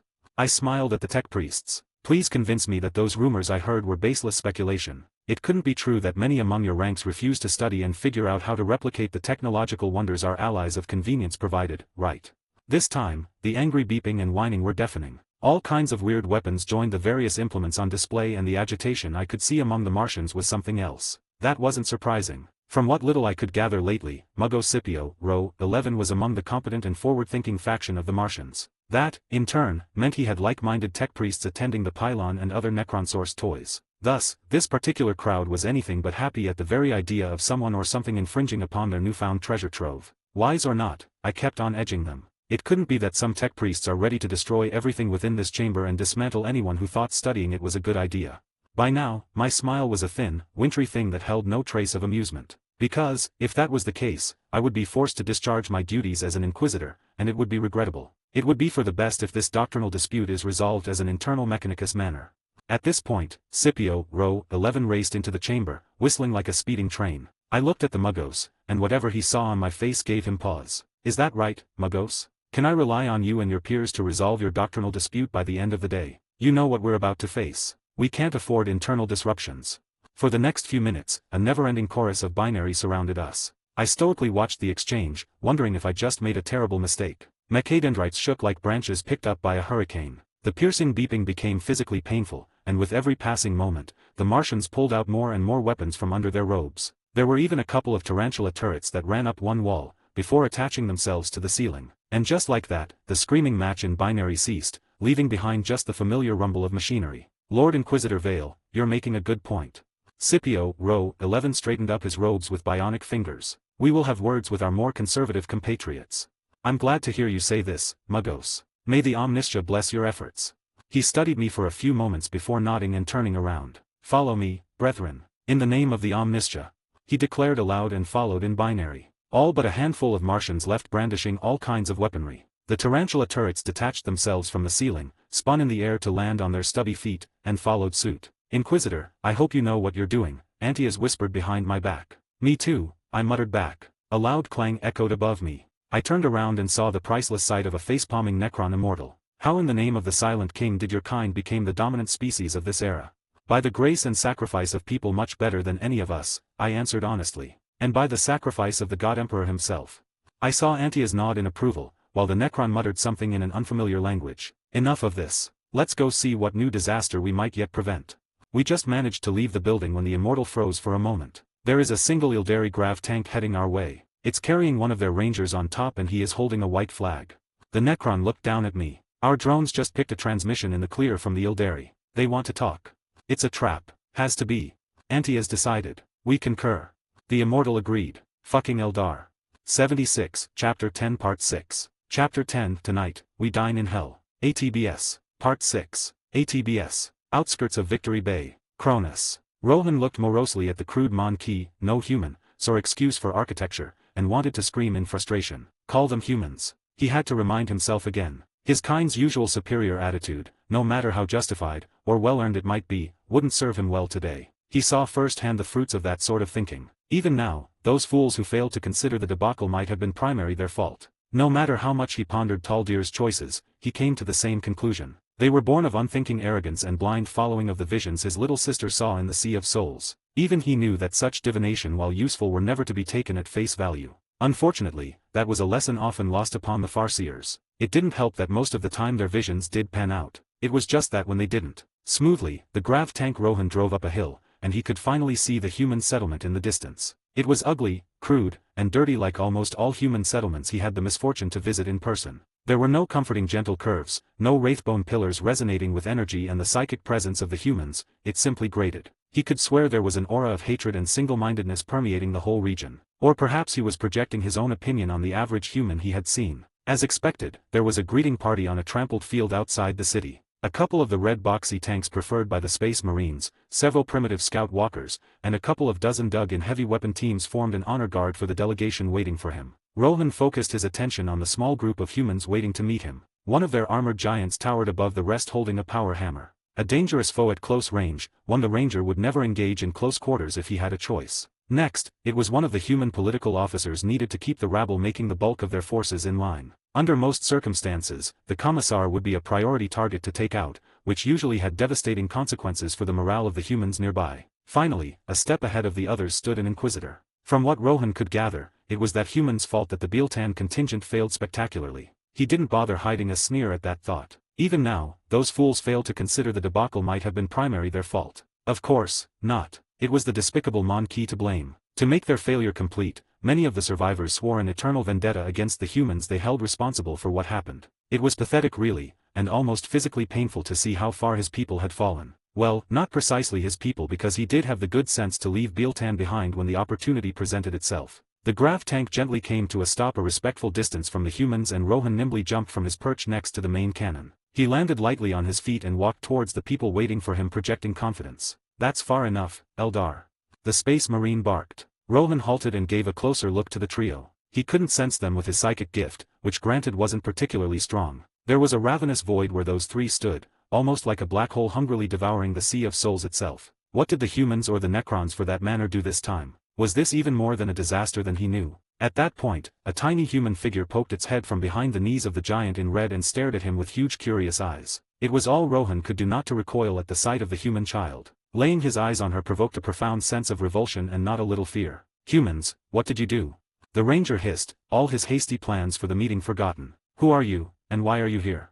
the inquisitor rudely demanded. Rohan shook himself at those words. He was an experienced, Eldari ranger. Whatever that childlike abomination was, its presence was no excuse for such a lapse in judgment or manners for that matter. "I'm Ranger Rohan, representing Craftworld Ultha," he declared proudly. It wasn't like the humans didn't know his allegiance. Both his armor and the tank proudly wore the emblem of their chosen home. "Inquisitor Vale, Ordo Xenos. It's most certainly not a pleasure to make your acquaintance. What mischief are you up to, Eldar?"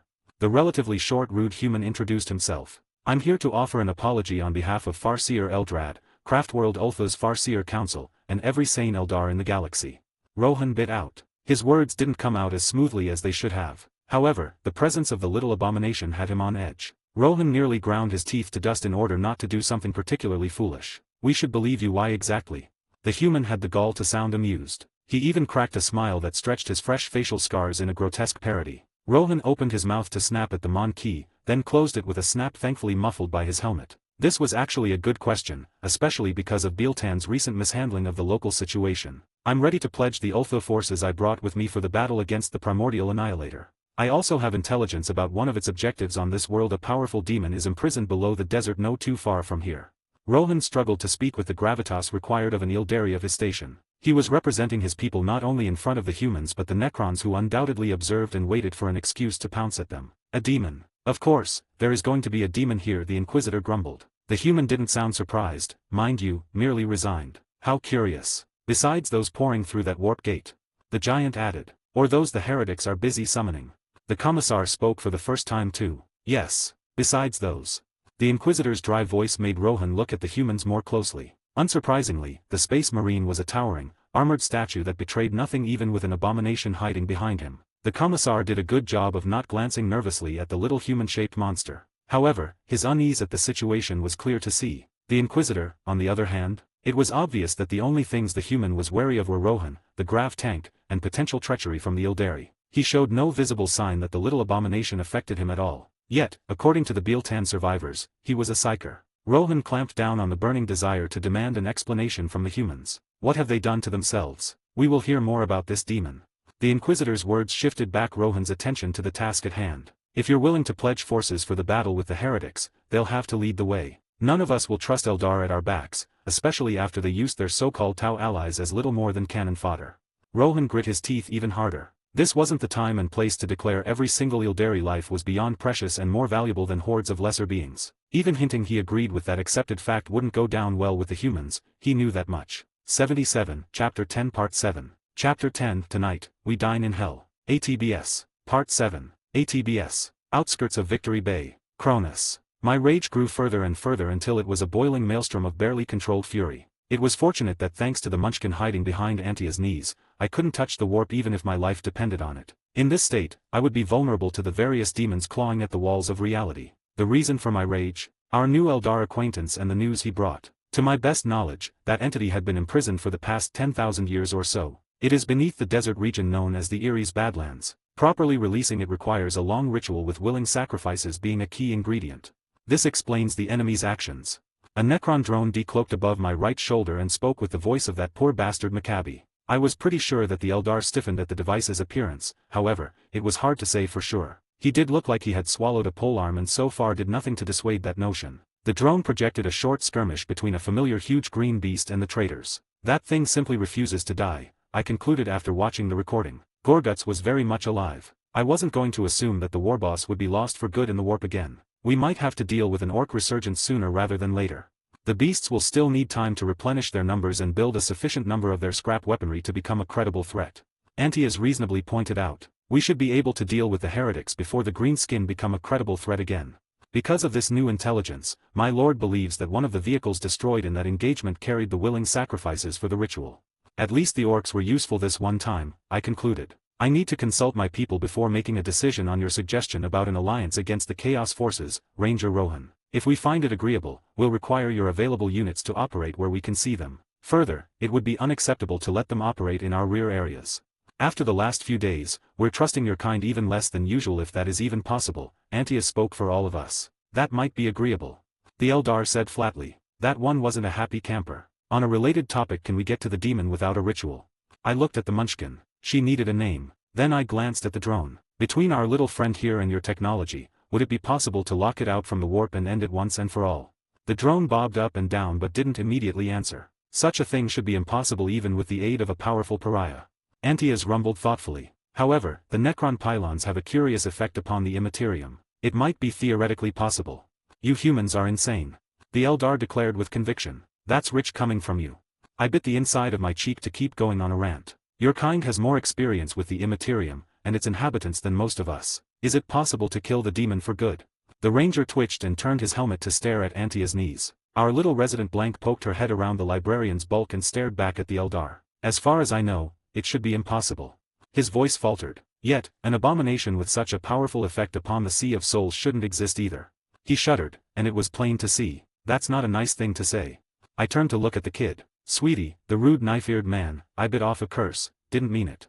The Munchkin glared at the Eldar, which was an improvement, I was sure of it, then hid behind Antias. You'd think they would teach you manners back on your craft world. I chided. That's rich coming from a barbarian human who had the gall to ally with the Necrons of all things. I see that despite all you've wrought, the Eldari's arrogance is still running strong. The Necron's mouthpiece shot back. I think that a brief recess to calm down and discuss the situation would be for the best. I declared, trying to be diplomatic. I concur. The ranger stated coldly, turned around, and marched to the waiting grav tank. We pilled up in a chimera that waited for us nearby and headed for the city, where General Alexander and company waited for us. Soon we were at a heavy defended forward command post surrounded by patrolling servoskulls and Necron drones. The general was inside along with a large part of his retinue. Scipio, Row 11 joined us before we could begin discussing the situation, looking worse to wear. Half his macadendrites were missing, and while he wore a pristine brand new robe, it did little to hide the stench of melted metal, burned oil, and scorched flesh. The doctrinal differences between the Mechanicus contingent on Cronus have been resolved. We're permanently down 38% of our tech priests, with 15% more needing extensive maintenance. I regret to inform you of the loss of 20% of maintenance equipment and spare parts. That could have gone better, or much worse for that matter. General Alexander glared at me. Inquisitor, what were you thinking? He demanded. That we couldn't afford fanatics among our Mechanicus contingent sabotaging us at the worst possible moment. Giving leave to loyal Mechanicus elements to resolve their doctrinal issues themselves were the best option in my opinion. If necessary, our Scarab drones can offer field maintenance and repair. The Necron drone pipped up. If I didn't know better, which I didn't, in this case, I could swear that the modulated voice held more than a hint of amusement. Carrying on, Captain Thule cleared his throat aloud. The sound had more in common with a displeased large predator than anything that should leave human lungs. What are we going to do about the Eldar? An alliance of convenience has some merit. If nothing else, every single one of the bastards we can see and is out in the front, is one less Eldar causing havoc in our rear areas. At any rate, we'll have to leave even more security forces to cover Victory Bay than anticipated. I summarized. I concur. General Alexander grimaced. Besides, every Eldar the traitors shoot at might mean they aren't shooting at one of my soldiers. That said, I'm not trusting them to uphold their part of the bargain. Then we should be ready to stab them in the back before they can do the same to us.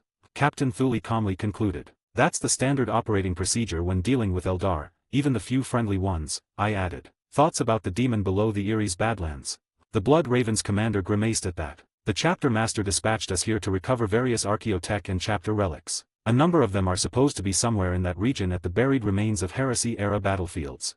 This information isn't filling me with confidence, Captain. Honestly, the Inquisition has begun investigations over much less. Is that the real reason why your Astartes shot at my people repeatedly? Alexander demanded. He didn't roar his question, not quite. However, an orc warboss would have been proud to bellow like him. Captain Thule stoically stared at us but refused to say anything more on that particular topic. We'll discuss that later. I interrupted the hostile staring match. Demons, Necron pylons, and our resident Blank. Said Blank currently waited for us just outside munching on an MRE. Your suggestion sounds insane, Inquisitor. Alexander's chief Psyker said in a tired voice. However, to the best of my knowledge, no one has had access to both a powerful Blank, and this kind of technology. Not at the same time and place anyway. It might work, or at least allow us to banish demons much easier than we have any right to. We should be able to test it, Maccabi suggested. There's that. I'm sure the heretics will be throwing all the demons they can at us. Can you get us at least a few mobile pylons to play with? I looked at the drone. Multiple units are under construction and will be ready for deployment within 18 standard hours. We'll need to protect them. We will. How do recent developments change our strategy? I inquired. The plans to assault the Deimos Peninsula would require some tweaks to incorporate the Eldar's help, and account for the possibility of a massive demon incursion in the Erie's Badlands. 78, Chapter 10 Part 8. Chapter 10, Tonight, We Dine in Hell. ATBS. Part 8. ATBS. Moria Bay. Cronus. The ambushes in the jungle were wildly successful. Brother Sergeant went and his Blood Raven unit struck, again and again, always fading away. They kept breaking contact before the traitors could organize an overwhelming force at the point of contact. Light artillery and mines served well to break or at least slow down enemy force concentrations that might otherwise be proven problematic to handle. By the time enough assorted traitors and heretic gathered to push the Astartes away from the jungle, the guard had set up forward defensive positions at the approaches to the Erie's Badlands. What should have been a decisive attack from the Chaos forces met dug in infantry regiments, artillery, and an armored spearhead waiting for an opportunity to counterattack. The remnants of the traitor regiment shattered upon the defenses and massed artillery scattered their reinforcements. Brother Sergeant Wen and his Astartes received a few hours to rest, patch up their gear, and resupply, then it was back to the jungle for them. This time there were no ambushes but a widespread net of soldiers and servo-skulls meant to purge the region from enemy surprises and secure it as a logistics route for future operations. Nothing was surprising there while not precisely routine. Adeptus Astartes had been providing force multipliers for similar exercises for a long time while waiting for a mission that would properly warrant their specialized skills. In this particular case, Wentz unit received new orders while they were in the middle of harassing a group of heavily armed mutants who were on the run. Targets in the open. The sergeant reported. Squishies. Coordinates. The mutants reached a nearby clearing just as ordnance whistled through the air and detonated above their heads. Blessed promethium and red-hot shrapnel lanced down, slicing through thick fur, scales, and harder-to-identify surfaces, before bathing everything in cleansing flames. Headhunter 1-1, Aquila 2. We have a new tasking for you. Our allies, the female voice of the Vox operator briefly faltered at using the term for a Zeno, located ancient facility traitor forces were attempting to breach. You're to proceed to the target with haste and secure it for Mechanicus and inquisitorial examination. Transports are en route. You'll link with the Necron recon element at the following coordinates. Aquila 2, Headhunter 1-1, confirm tasking. Secure facility and do not engage Necron forces in the AO unless fired upon. When asked just to make sure. Frankly, as of late, events on Cronus had a bizarre turn of events, and something was telling him the world wouldn't start making sense again anytime soon. ATBS. Asaria Forests. Cronus. 3 hours later, and 2 rundown groups of traitors later, Wentz band of brothers arrived at their destination. Ancient thick forests covered the whole region, cut by a relatively small number of roads near the coast. To the north, he could barely see the mountain peaks where the Necron's primary stronghold on the planet hid. In the south, steep hills and walls created a killing ground that cut through the primary road leading to the Deimos Peninsula. The Astartes' destination was to the northwest, hidden by thick trees. Some of them were beyond ancient, towering as silent guardians from the time of the Horus Heresy. The area was anything but secure. Surviving enemy forces running from the Moria Bay flooded it from the east, while small bands and traitor engineering parties swarmed from the south determined to turn the region into a death trap. Necron light forces and drone swarms rampaged throughout the forest, turning them into one giant battlefield. Case in point, a few hundred black forms buzzed above the Rhino and Chimera transport carrying the Astartes and their guard auxiliaries. Less than a minute later, the forest to the left went up in flame, and angry screeching revealed the presence of an unlucky heretic band. Cracks of lightning heralded the insertion of heavier Necron forces, and soon the skirmish ended. About 100 drones came back and flew above the small convoy in escort formation. The proximity of the Xeno units made Wentz arms itch to grab his weapon and shoot them until there wasn't a single one left. He was sure his brothers felt the same, and the regular humans with them had to be feeling much worse. It was a relief when they reached a small clearing showing the sign of battle. Shattered trees, burned off the grass, pieces of traitor Astartes including a crushed helmet sitting on its side in the middle of the glade. This had to be the traitor unit that attempted to breach the facility. Disembark and stay frosty. Check your fire, and try not to shoot at our allies. Went ordered despite what his decades of experience told him. The Xeno was the enemy as much as traitors and heretics. But not today, or tomorrow. The Astartes quickly spread out, using what little cover they could find, while the guardsmen were still busily disembarking. The area is secure. One of the Necron drones declared. A heavy infantry squad is holding the entrance of the facility. It bobbed in the air and headed for the far end of the glade. Follow. Emperor damned tin can. Are the auspexes clear? We're barely detecting those things. A guardsman grumbled and pointed at the drones milling above them. No sign of combat effective enemy units. A tech priest declared in a synthetic voice. Soon, two red-robed figures got out of a chimera. Their mechadendrites flailed around, pointing equipment and weapons in all directions. Streams of excited binary followed, and Sergeant Wen knew that his mission just became that much more complicated. ATBS. Victory Bay. Cronus. Late in the evening, I was back at the maintenance facility where the COG boys and girls were supposed to be fixing up my gear. Recent events and the need to examine everything for nasty surprises pushed back the schedule a bit. On the bright side, there were now a lot more toys to play with lying around even though many of them needed repair and endless rites to reconsecrate them in the name of the Omnistia. I wasn't complaining. The purge I authorized Scipio to carry out netted me a lightly used Rosarius defensive field. Further, a few happy COG boys were busy refurbishing and upgrading a set of carapace armor for me. If their excited beeping was anything to go by, I might be the best protected regular human in the army on Cronus, when they finished my armor. At any rate, I didn't intend to charge headfirst into the fire this time around. Instead, the new plan required me to ride with the forces escorting the Necron pylons and making sure that the blank munchkin would be safe and sound when the time to deal with demons came.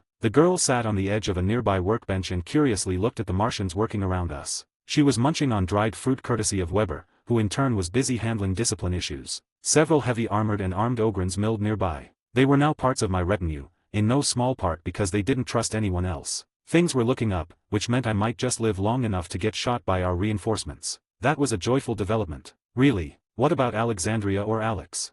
I asked the kid who still refused to utter a single word if she could speak in the first place. Now that I finally found myself with a bit of spare time, I decided that among other things, the kid finally needed a name. She scrunched her nose and kept munching on a piece of fruit. Perhaps Celine, or Selena, whatever you prefer. It means silent in an old dialect. It fits you.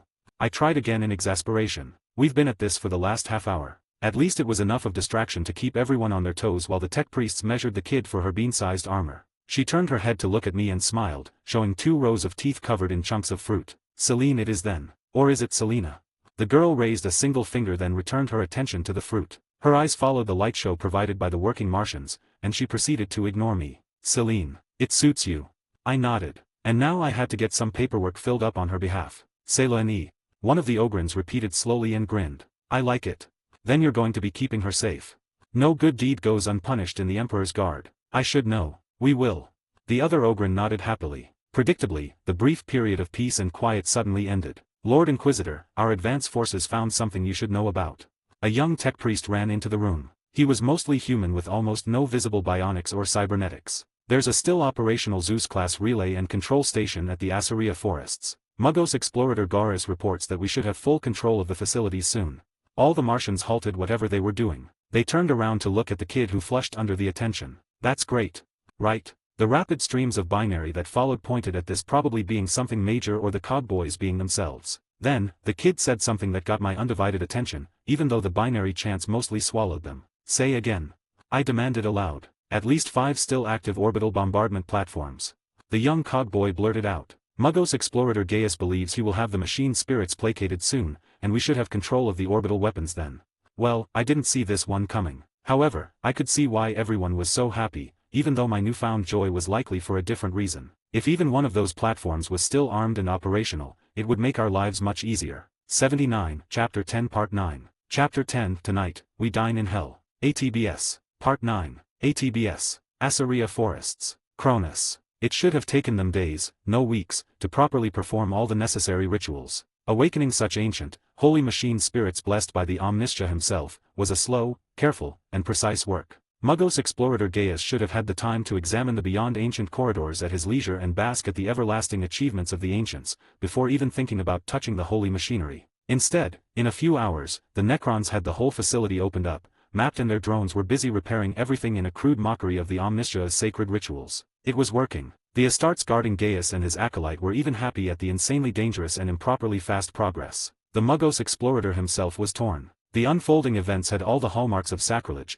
and he was one of the more progressive members of the Mechanicus. He didn't even want to think about the reaction of his more conservative peers, who were now too busy being dead after Scipio, Row 11 and his cohorts purged them with inquisitorial backing. The old Muggos knew that sooner or later there would be hell to pay, and to avoid the worst of the fallout, he needed a result. This facility was a good start. The Necron supplied technology, if approved, would help as well. However, they weren't the reason why Gaius was on Cronus. His allies back home wanted the legacy of Muggos Palladius, and all leads they could discover led to this forgotten world. Due to Xeno and heretical interference, Gaius was unable to find anything tangible. Just rumors and the barest traces of Palladius' presence in the distant past. This facility didn't answer any pressing questions, merely raised new ones. For example, the place had been sealed for 10,000 years. There was no trace it had been breached or opened for that matter, until now. Yet, there were clear traces of combat inside, including the remnants of the tech priests and guards manning it. How heresy found its place inside, Gaius had no idea, and that naturally made him wary. The Necrons didn't help.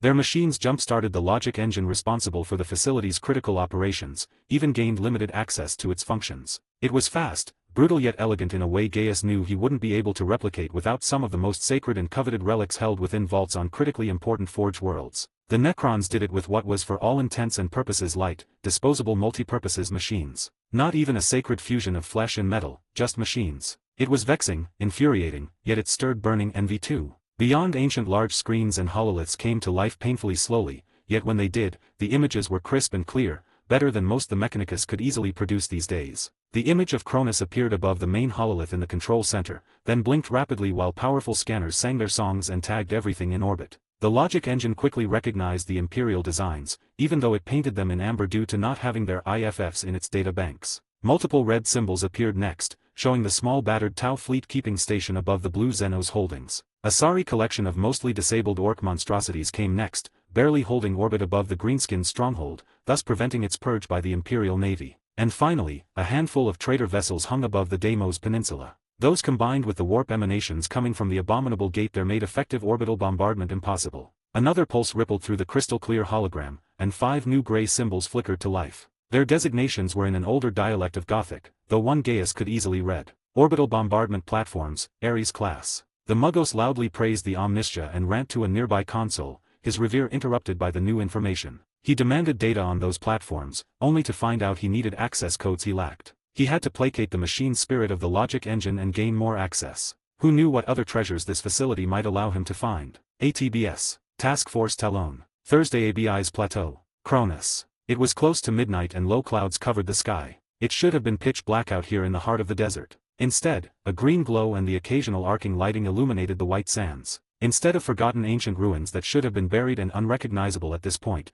dark metal monoliths rose into the sky. We could see neat squares of cylindrical generators, heavy weapon emplacements guarding them. There were even a handful of immense forms poking from the sands and pointing at the overcast sky. There was no mistaking those ground-to-orbit installations. The Necrons took the security of their base seriously, a fact underscored by the escort we picked up as soon as we approached the territory they claimed. Fusions of Necron warriors and skimmers silently floated around our task force by the dozens. More joined them with every kilometer we advanced. Soon, we could no longer see the sky due to an immense swarm of drones buzzing overhead. Some were familiar, others resembled tiny insects no larger than a grown man's fist. Inquisitor, I'm glad they're on our side.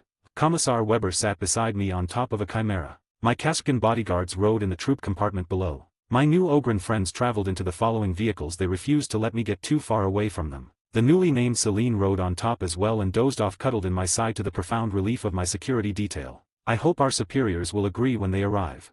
A pair of titan-sized monoliths joined the procession escorting a number of floating pylons. The Necrons had altered the precious devices. They were attached to oversized skimmers similar to the lower bodies of the destroyers, and other half-metal men, half-machines that surrounded us. An utterly silent flash of blinding lightning struck, and we weren't alone on the Chimera's roof. The Necron Lord himself towered above us in all his glory. He was even larger than before, all pristine dark silver necrodermis with green undertones. His eyes blazed with power when he looked down at us. "We're ready," he rasped in a deep, halting way. "We're ready too."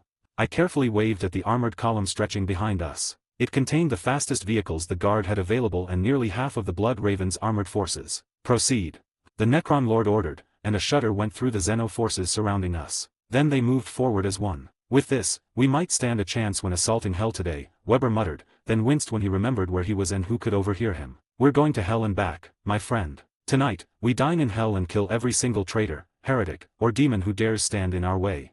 The Necron Lord looked at us with what might have been exasperation. "All available data points out that consuming food in Hell would be hazardous for your health." He was joking, right? 80, update. As you may have noticed today you guys got a chapter even though it's not Monday, and that's because we are finally going back to uploading chapters like how we used to. So it's one chap a day, and if you give 100 power stones you get a bonus chapter. 81, Chapter 10 Part 10. Chapter 10, Tonight, We Dine in Hell. ATBS. Part 10. ATBS. The Green Coast. Cronus. Gorguts managed to drag himself to his stronghold. Doing so was an exercise of pain and futility with no foe to fight. At least the slog gave him ample time to think. There was war in the air. He could smell it, feel it in his itching bones, and that wasn't just broken and cracks mending. He burned with the desire to go out there and fight, to become bigger and stronger. It would be a great whack. Gorguts grinned at the thought, grabbed an unlucky squig that wasn't fast enough in getting away, and bit off its head. His teeth crunched bone and cartilage with ease. The snack helped the warboss center himself. By Gork and Mork, he knew something odd was happening to him. He was thinking, something unusual even for a warboss of his statute. And his thoughts, they weren't all proper Okrai-like. He should have been in the grips of great rage right now. His great stronghold, the pride of all orcs in this sector, which was proper orky-like, was all but empty. There weren't enough boys left for a proper whack, much less a real waagh. Instead of smashing skulls, squishing Gretchen, and terrorizing any weird or meekbios that were still alive, he simply stood in the heart of his fortress, munched on a snack, and thought. Gorguts didn't have enough boys left for a proper war. That very thought made him itch and shake in frustration. And even if he had the boys, he didn't have enough big guns, not enough Daka. He finished the snack and looked for another squig, while one of the handful surviving meek boys tried his best to hammer his armor in shape. Gorguts looked down at the much smaller boy, at the scrap hammer he was using, and at the armor he wore with pride. It was proper orky. It was nice red, it was also little more than scrap. Likewise, it was really pathetic, Gorguts thought and sighed in frustration. When he closed his eyes, he could almost see orcs who weren't orcs, warbosses, and boys of size he couldn't have imagined before. He could see their weapons and armor. They were orky, yet not. They were whole, massive, beautiful. They weren't made of scrap. That was a beautiful future. One of a waag, the kind of even Gorguts could scarcely imagine. Yet, the orcs he could imagine, the ones who could bring it into being, they were different. They were smarter, both less and more orky if that made sense. See, he had too much time to think. That wasn't proper orky, yet he couldn't stop. Gorguts wanted to get all the boys and go charge the enemy, the Humias, the smelly Humias, the Bly boys, even those metal boys. Instead, the warboss looked at the sky. To the south, he could see purple, sick clouds, and ugly lighting. To the north, dark rainy clouds. Yet, right above his stronghold, the sky was clear, full of stars, of worlds to conquer. He wanted to spread the joys of the waag to every single one of them. His blood bubbled with excitement at the possibilities, at the conflicts yet to come. Gorguts stared at the sky and remembered his waag dying under an awesome amount of proper Daka. He knew there were a few cruisers up there, all shot up and nearly useless. All they could do was perhaps prevent the same from happening to his stronghold. That simply wouldn't do. It was painful to admit it, however, the waag on Cronus, at least the proper orky one, was over. It would take time for enough boys to spawn. Even longer to get a sufficient number of meek boys to build Daka and vehicles, to get weird boys, so they could make the fun even better. Gorguts looked around wistfully. There was just a single knob left, and he was on the smaller side. Even smaller now because the boy was busy regrowing an arm and half his face. The poor bastard had almost no teeth left, just a single, half-broken tusk. At least he got a nice heavy choppa held in his remaining hand. It merrily sparkled with propar orky energy, and it was ready to bash skulls. You. Gorguts pointed at the knob. Go, gather all the boys. I'll speak to them. He declared. Already, wisps of a plan were forming within his itching brain. Gorguts would leave this rock, take all his boys, and go forth, find a place to prepare a proper wa'ak. This time, it won't burn from the sky. When he was ready, when he gathers enough boys, nothing would stop him. But first, he should make a gift for the Humias and everyone else who opened his eyes to the truth. It wouldn't be Propar Orki, otherwise. ATBS. Assyria Forests. Cronus. Brother Sergeant went escorted Muggo Scipio, Row 11 into the ancient facility. The senior surviving Mechanicus representative on Cronus would be the one to do the honors and begin the battle to eradicate the traitors from the face of the planet. They passed by groups of heavily armed servitors, guardsmen setting up defensive positions, and the odd impassive Necron protecting the facility. Those were the same Xenos who tore the traitors outside to pieces. 4 serpentine wraiths lurked in dark corners. One of them was quite obvious for more than a day now. It toyed with the crushed helmet of traitor Astartes. 2 standard Necron warriors stood still like statues at the entrance of the facility. Another pair guarded the command center. Those 2 were a bit different. Their forms were built lighter compared to most of their kind Went had the displeasure to see. They carried shorter versions of their Gauss weapons, and each had a sword of dark, almost pitch-black metal clamped to their backs. They were among the most animated Necrons the sergeant had ever seen. Instead of acting like statues, their heads turned to follow everyone in view, and if he didn't know better, the Astartes would swear they were curious. The convoy will enter extreme weapons range of the enemy soon. The Necron to the right spoke, surprising everyone. I'm aware. Muggo Scipio, Row 11 stated without breaking stride. That's why I'm here. Our assault will begin momentarily. He passed through the checkpoint and sent a stream of binary at the tech priests working inside. One of them, Gaius, the senior one, answered with an angry whistle. Needs must. Scipio, Row 11 continued in a normal voice. We don't have any more time. We'll be apologizing and placating the machine spirits later. Now, they'll have to serve the Omnistia. The Muggos made his way to the primary hololith and interfaced with the console in front of it. The hologram showing Cronus and the forces in orbit zoomed in. 2 red, 1 amber, and 2 yellow symbols slowly converged above the continent, the weapon platforms. Suddenly, the 2 critically damaged ones shifted orbits and rapidly accelerated. The hologram rippled and descent vectors appeared, leading straight at the heavy defenses that made an approach towards the Deimos Peninsula from this region suicidal. The other 3 platforms moved more slowly, merely shifting their orbits, so they would be in a position very soon. Active scans went out from the damaged Tau battle group, though the Xeno ships didn't react otherwise. The Orc scrap heaps did nothing. They probably failed to detect the activity in orbit. The hologram zoomed in until it showed an orbital view of the Deimos Peninsula. Warp emanations and corrupted clouds covered almost the whole region, making precise targeting unreliable. It was another question if any bombardment passing through those clouds would even hit the ground. The outer defense line set up by the traitors had no such defenses, and they were more than formidable enough to warrant the attention of the Ares platforms. The 2 units without active weaponry went down first, like the fiery fists of furious saints smiting infidels, and this was one of the few instances when such thoughts would be proper for a space marine. Went thought. Traitor Astartes, demon engines, corrupted vehicles, traitorous PDF forces, mutants, cultists, and barely controlled Reaver warbands, they all looked at the heavens and their judgment. They saw the falling platforms, and those at the target areas tried to run, while others stubbornly stood their ground. It didn't matter. Macro cannons, lance batteries, and fusion missiles tore their way through the heavens, lighting them in purifying fire. Task Force Retribution surviving artillery park opened up at the same moment. The traitor, the heretic, the unclean, and demon-infested machinery, they all burned, and this was only the beginning. Interceptors and anti-air weaponry rose in defiance, only to be largely ignored. Explosives and Gauss weaponry leveled huge swaths of forest to open the way for armored spearheads. The guard advanced like a mailed fist, flanked by Necron destroyers and 100 Eldar grav tanks racing to exploit the enemy confusion. Walkers and mechanized infantry followed behind them, while elite units waited in reserve. Sergeant Went smiled. This was merely a taste of things to come. The traitors would rue the day they turned on the Imperium of Man. 82, Chapter 11 Part 1. Chapter 11 Demon's Bane. ATBS. Part 1.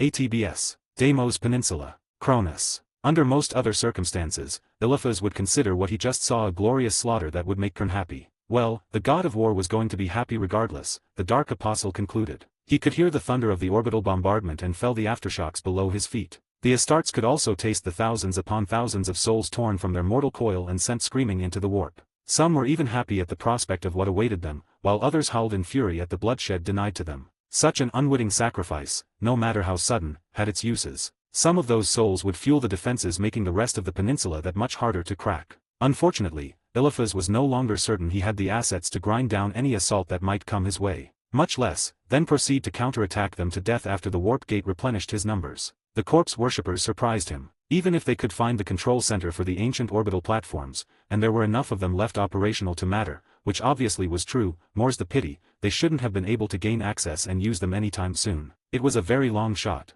His agents could have done it, at least in theory, and only because they were led by an Astartes with access to the soul of a true believer who used to work there when alive. Loyalist and Necron forces are advancing on our positions.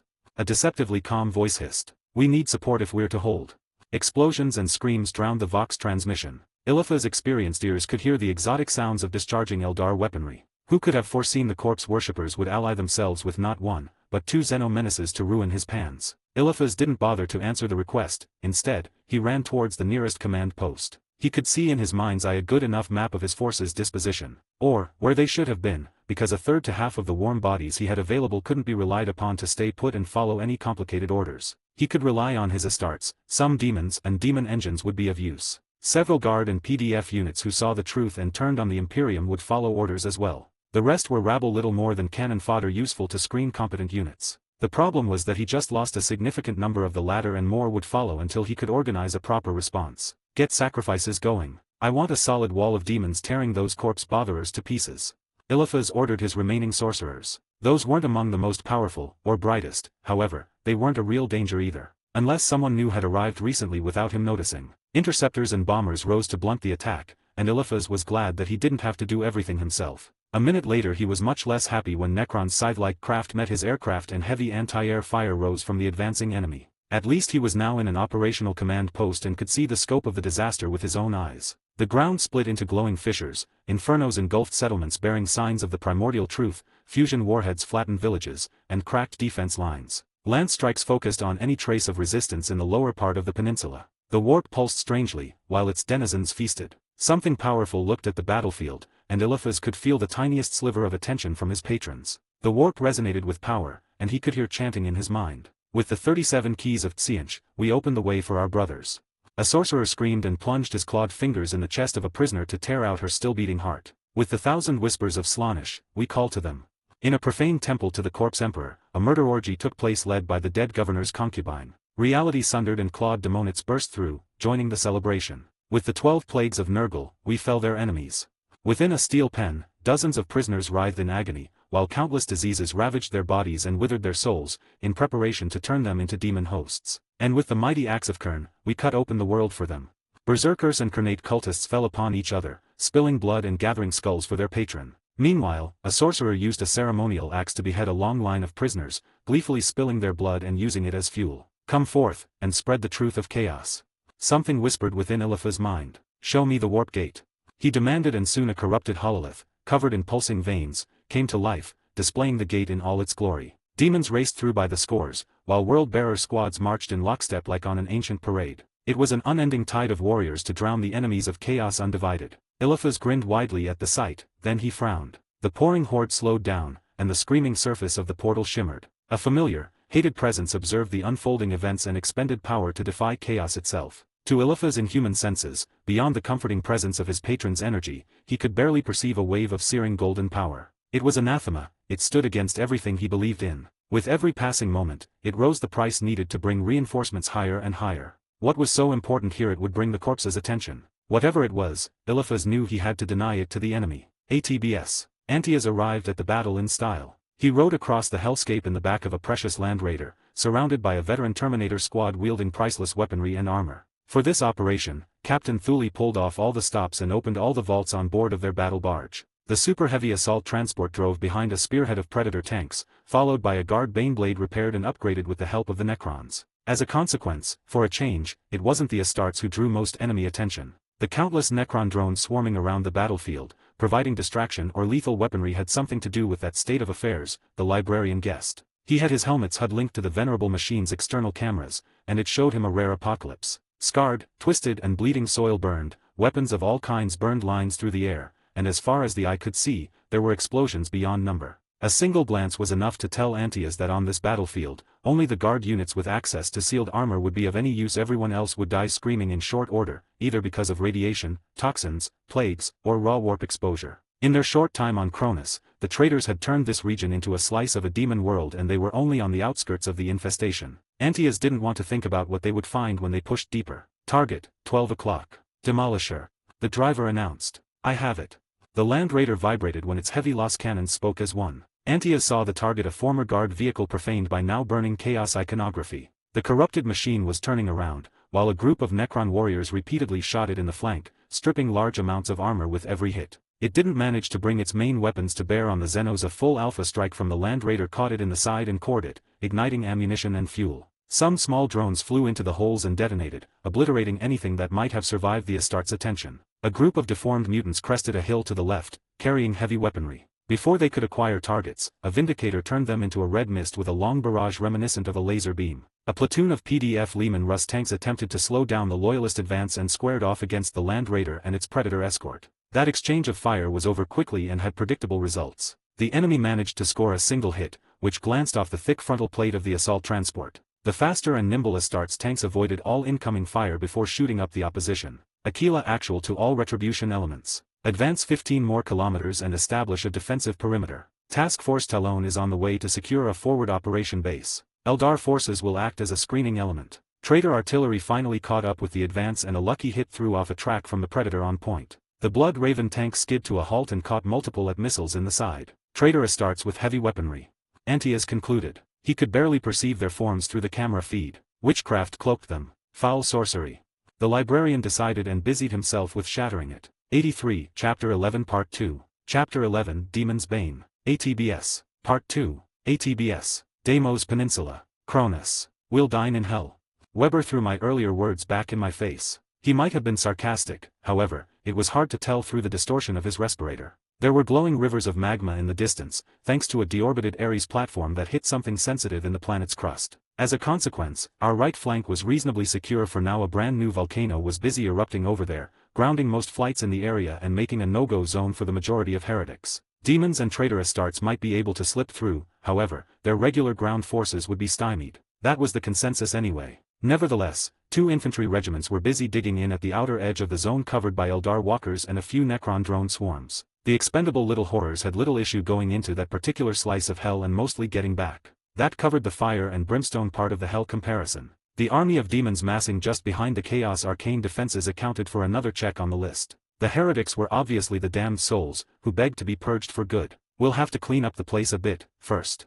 I relented. This place was our first forward operational base within chaos-infested territory, a location of vital importance for multiple reasons. First, it was on a rocky plateau, offering some defensive advantages and a great position to mass regimental artillery. Second, we needed a reasonably secure logistics and repair hub. Third, this would be a processing center for the wounded. Those well enough to pull back would board evacuation transports, while the poor bastards suffering any trace of corruption would either get lucky or receive the Emperor's mercy. Fourth, this would be the first field test of the Necron pylons, and so far, they worked beautifully. When we arrived at the heels of blunted armored spearheads, the plateau was a slaughterhouse crawling with Necrons murdering every single heretic who didn't have the good grace to die already or run. As soon as we arrived, the effect was spectacular, yet not precisely the one we expected. The ground, which had bleeding patches of mixed soil and flesh, writhed, screamed, and died. Unnatural growths rapidly withered and turned to ash to be carried away by the wind. Profane symbols upon wrecked vehicles and equipment burst into fire and faded away. The half-melted remains of an autocannon screeched and tried to crawl away before collapsing into twisted metal.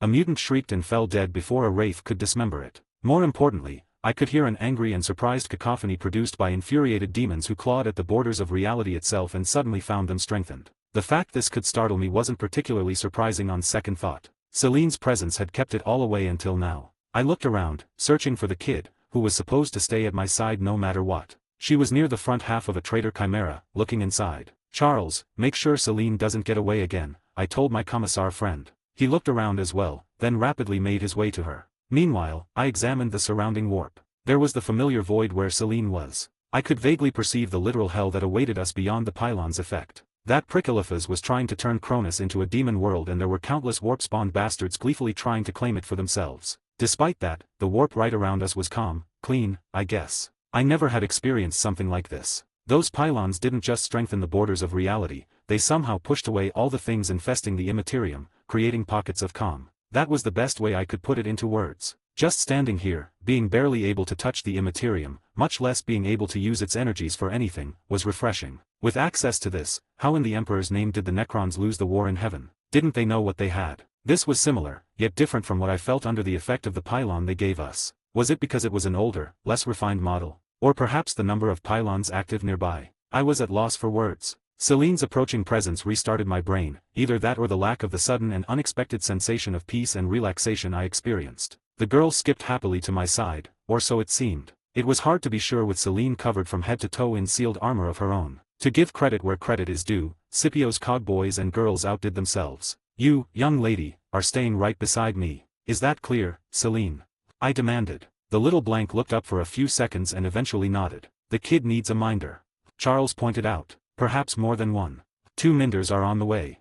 The Necron Lord's deep voice startled me. Ever since we arrived, he had been standing nearby, staring in the distance and presumably coordinating his forces. I was about to ask what the oversized murderbot had in mind when painfully familiar emerald lightning struck nearby. The optics of my helmet helped spare my sight. When I could see again, there were 2 rather short and slim Necrons standing behind Celine. They held smaller variants of the standard Gauss weapons loved by the aliens. Their heads swung around, scanning for threats. "Human designation Celine, strategic status critical. We will ensure safety." One of the newcomers spoke in a typical Necron fashion. "Well, they should have no problem being around her," Weber muttered. "No offense meant."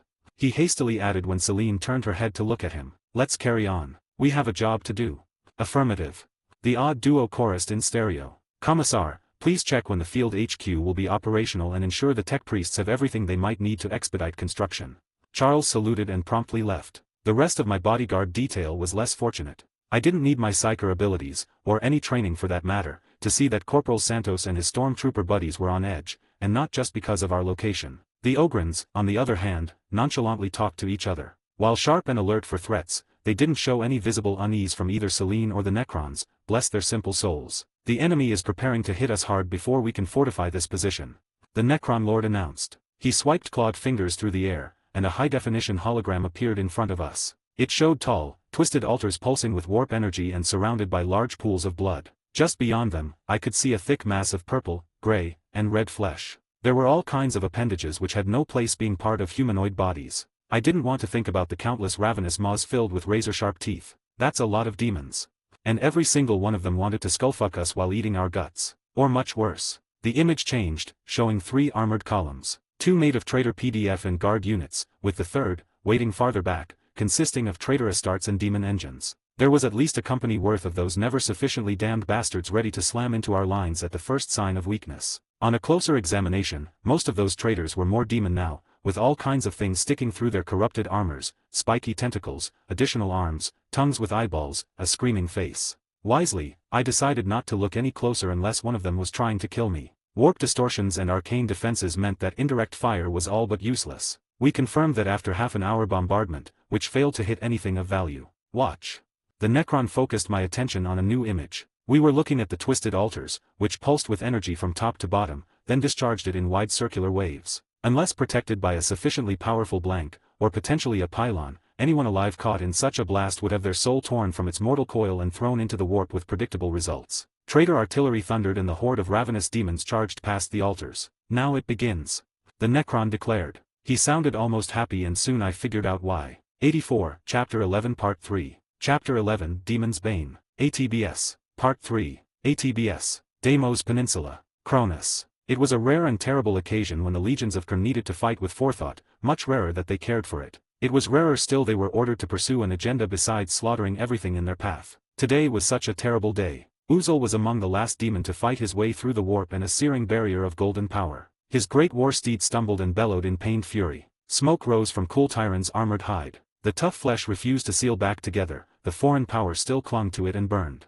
Uzal fared a little better. His armored, skull-covered coat took the brunt of the anathema's wrath. The golden light still seared his face and hands nearly to the bone. The Herald of Khorne smiled anyway. The anathema's power wasn't enough to deny him passage. In exchange for what he just suffered, he would reap troves of mighty skulls. But even that was secondary. Today, the Skull-Taker was going to make a point. Chaos could not be denied. Khorne's will could never be denied. There would be an everlasting war. Rivers of blood would drown the galaxy, and mountains of skulls would fight for the privilege to adorn Khorne's throne. Where schemes and arrogance failed, might, blood and skill would carry the day. Thus, Khorne ordained, and thus Uzal would make it be. Cool Tyrant trampled lesser demons who had the temerity to find themselves in their way. He feasted on a few of them, using their energy to hasten his healing, and the Skull-Taker approved. He rode past Eliphaz the Dark Apostle and sneered at the failure. One day, he would take the fool's skull and throw it away as the unworthy trash it was. Soon, Uzul reached the pathetic excuse of a battlefield he had to reshape. Not even a full legion of demons, all but a handful of weak examples of their kind,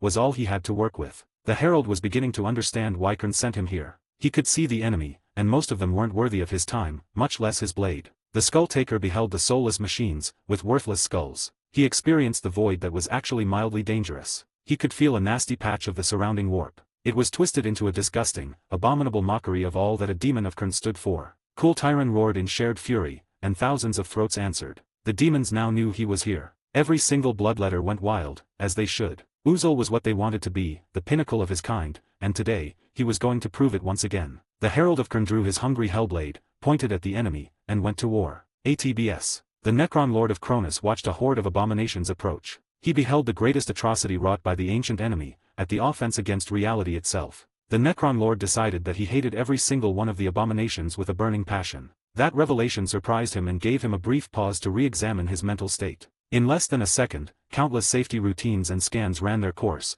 and what they revealed did indeed stun him for another second. Meanwhile, his warriors, and human allies, wasted no time. Without waiting for orders, they opened fire at the advancing forces of insanity. Emergency subroutines locked down parts of the Necron Lord's mind, forcing down the stunned confusion he briefly experienced. This revelation could wait, no matter how important it might be. The human artillery was somewhat effective in the killing ground between the transdimensional defenses erected by the servants of the abominations and the Alliance's defense perimeter. Human solid projectile fixed defenses and crew-operated weapon emplacement opened fire next, followed by hastily dug-in vehicles. Meanwhile, the Necron drone swarms and destroyers opened fire to intercept a powerful and sustained enemy artillery barrage. The darkened sky lit up with explosions, clearly illuminating the battlefield. As expected, human, Eldar, and even Necron long-range firepower were less effective than desired against this type of abominations. And as accounted for, the enemy armor would advance after the next pulse of their profane defensive towers. However, those were conventional threats, which had many available answers. The approaching horde was something else, especially several powerful emanations that used the rest as shields to get close. Bolts of transdimensional energy rained upon the defenders. Abominations ran towards them, shrugging off enough firepower to down a heavily armored vehicle. The Necron Lord opened his connection to the power generators at his base and the powerful capacitors they fed. The monolith anchoring the left flank of the defense perimeter lit up with energy. Advanced sensors swept the surrounding area, brute forcing their way through transdimensional distortions. He designated coordinates and opened the floodgates. Massive pillars of energy breached the gap in time and distance between the Necron stronghold and the battlefield in front of him. The whole front lit up with emerald lighting. The first rows of abominations disintegrated. Their destruction formed a barrier that protected the rest from the backslash. The charging horde briefly faltered. Swarms of hunter drones slammed into them and detonated, adding to the confusion. Impossible energies and effects turned an army-shattering blow into mere confusion. What should have been killing blows caused mild to moderate wounds that quickly began to close. It didn't matter. The abominations slowed down, and now they had a near-solid wall of Necron warriors waiting to receive their charge.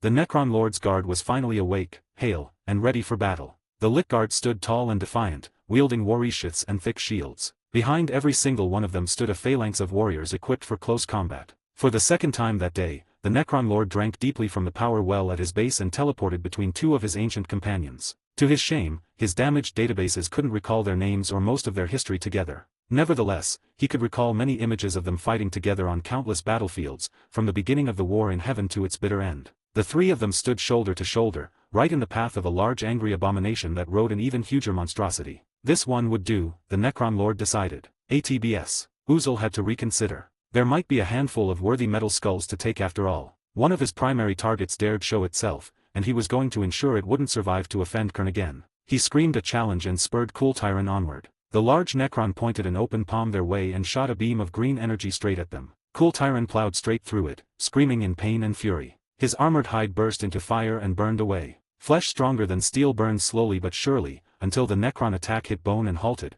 kept at bay by the sheer power and bloody-minded determination of the demon. Cool Tyron wouldn't be denied so easy, neither would Uzul. Explosions rippled all around the Herald of Karn. They scattered lesser demons and even sent some weaklings back to the warp before their talon could spill blood. The rest staggered, got to their feet, and resumed their charge. Blood for the blood god. Uzul roared furiously. He hated those soulless, bloodless machines with a blinding passion. Blood. At least 1,000 demons screamed back, and they fell upon the enemy like an avalanche of hellblades, teeth, and claws. They were the fury of the warp itself, and nothing could stop them. 85, Chapter 11 Part 4. Chapter 11 Demon's Bane. ATBS. Part 4. ATBS. Deimos Peninsula. Cronus. Crude mortal artillery and energy attacks flew above the battlefield and slammed into the closest nasty green pylon. Sorcery and pure warp attacks followed, concentrated on the single real danger chaos faced on Cronus. Moments before Uzul was about to trample his first target, a pylon blew up, and the walls keeping the warp at bay weakened. Lightning thundered, and Cool Tyrant suddenly stumbled, falling on his front paws just before they could smash through the Necrons. Uzul felt a barrier fall, pushing the warp away and draining his energy. As if that wasn't bad enough, the closest source of warp he could grasp was anything but invigorating. It contained no fury and rage, no echoes of slaughter or screaming souls. It was like a poison to his very existence, and he recoiled at its very touch. This was the reason Wycern himself sent him here. He had to eradicate this unnatural phenomenon and take the skulls of those who brought something so despicable into existence. The Necron Lord lashed at Cool Tyrant again, and this time his two guards followed suit. They lowered their weapons at the great war steed and unleashed emerald lighting to ravage the mighty demon. Uzul had no choice and vaulted out of his seat. Cool Tyrant roared in pain and fury and got up to gore the despicable machines. Emerald beams, ugly things, not like the more bearable Nurgle poisons, cut its feet from under him. Demon flesh yielded, and this time, Cool Tyrant couldn't get enough warp energy fast enough to heal, much less shrug off the wounds. The Skull Taker came to the rescue, followed by hundreds of bloodletters. They slammed into the Necron lines with a vengeance. Hellblade and claws met Warishiths, hyperphase swords, and tough Necrodermis. Necrons fell, but so did demons. Massed artillery struck their rear ranks. Drones suicided among their numbers and the Imperials poured as much fire into the demons as they could from their elevated positions. Demons vanished, banished, screaming back into the warp much faster than it should have been possible. It didn't matter. Uzul could instinctively read the battlefield. There weren't enough Necrons to stop them, and Eliphaz would be useful for once the armored columns were on the way, and very soon, the enemy would have to shoot at them. Besides, all that didn't matter right now. The Skull Taker had his target where he wanted it. Uzul roared furiously and slammed into the Necron Lord, and pushed it back. The fury of the warp clashed with Necron trickery. The world slowed down to a crawl while four warriors did their best to tear each other to pieces. It was glorious. ATBS. If Antaeus was a lesser man, his blood would freeze in his veins as soon as the demon attack began. He could recognize the warp abomination leading the charge. It was Uzul the Skull Taker. That thing was an alpha-class threat at best, one not to be engaged without a strong Grey Knight contingent, and powerful anti-demon countermeasures available. There were no Grey Knights on Cronus. However, there were various anti-warp and demon options available. Antaeus only hoped they would be enough. Brothers, with me. The librarian's voice rattled the Land Raider. Drive straight at that monster. Antaeus spared a brief moment to check the tactical feed and grimaced. He could see the Inquisitor, his blank ward, and bodyguards heading into the fray. Antaeus knew the plan, and this was precisely the wrong time and target to try it on. The Skull Taker was here, and it would be all they could do to survive the day. Raven 5 to all elements on this net, designating priority target, Alpha class threat. Concentrate all available firepower on it. Do not approach without heavy anti-warp protection. The Land Raider's engine roared to life, and the assault transport plowed through its dug position to charge down the slope of the plateau. The Terminators inside chanted prayers and litanies of protection, while Antaeus glared at the camera feed. He could see the Inquisitor and his security detail expose themselves and charge straight to where the Xenos fought and slowly lost against the demon horde. This time, that fool was going to get himself killed for sure. Lost cannons and heavy bolters firing trice-blessed rounds lashed at the demons. Numerous explosions shook the horde and scattered portion of it, giving a brief respite to the Xenos. Raven actual to all assault squads, form on me. We're going in. Captain Thuli's voice came through the battle net. There were about 30 assault marines available. Even with the captain himself leading them, it wouldn't be enough. To make things worse, the traitor's armor was on the move. They couldn't let the demons reach their hasty set-up defense line. Doing so would invite disaster. Terminators and dreadnoughts, advance. The captain ordered. The assault squads naturally reacted faster, and soon all of them jumped from the top of the plateau into the bloodbath below. 5 venerable ancients advanced as a single unit, liberally dispensing blessed ammunition from their assault cannons. Behind them slowly advanced a Terminator squad outfitted for long-range engagement. The Inquisitor's party drove on after them, with the madman himself and the blank kid riding on top of a command chimera. A swarm of Necron drones circled them, intercepting incoming enemy firepower. A group of Necron destroyers left their positions to act as a flank guard. Their heavy weapons blasted apart incoming artillery heading their way. It wasn't nearly enough. The odd warp blast sent by the demons went through, only to harmlessly dissipate when it went anywhere near the Inquisitor. This was sheer madness, and it was working. Get us down there now. Antaeus demanded. ATBS. Technically speaking, it has been a very long time since the Necron Lord of Cronus faced warp-spawned abominations. However, after the long sleep, it didn't feel that way. He could recall bits and pieces of the final battles when reality itself shattered. That allowed monsters from another dimension to arrive, so they could devour everyone. This was no different. However, this time, he might just have a way to vanquish them for good. Such an opportunity was worth risking everything. The Necron Lord faced the strongest abomination on the battlefield. If he was alone, he would have lost. That much became certain almost immediately. Even with its connection to its dimension of origin weakened by the pylons, that thing was impossibly fast and powerful. Its profane blade was extremely dangerous, and it wielded it with a skill that no living being should possess. It took the efforts of 3 Necrons to barely keep it at bay. They only managed to do so by slowly falling back while under the effect of a chronometron. That thing was so fast that only the artifact allowed them to keep up, if barely. The Necron Lord didn't know the name of the abomination he faced. He didn't care to learn it. What mattered was it was extremely powerful. The pylons and his shadow ankh weakened it, yet it still outclassed 3 of the best warriors he had ever known. This was better than anticipated, or would be as long as the plan worked. The Necron line buckled, then briefly stabilized when artillery bombardment and hunter drones slammed into the demons, buying a few precious moments. Human anti-abomination weaponry took its toll, and the allied enhanced warriors joined the fray, using crude rocket packs to slam into the beasts. The line didn't break. It held, if barely, however, it bent in the center, where the Necron Lord had to fall back. The frenzied abominations made another push, and the large beast, the one he fought rode to the battlefield on, staggered into the fray as well. It was slow, wounded, yet it came anyway. There was a purpose behind the mad attack. The abominations did their best to separate him from support and make him an easier target. How predictable. Another pylon fell prey to concentrated attack from transdimensional energy and what appeared to be every single long-range weaponry the enemy had. The barriers holding reality itself together weakened, and the abominations attacked with redoubled vigor. The quadrupedal beast trampled a lit guard and got gutted in the process, staggering with a hyperphase sword sticking from its belly. The Necron vanished, whiskered away to safety for repair, just like instead of dying for good,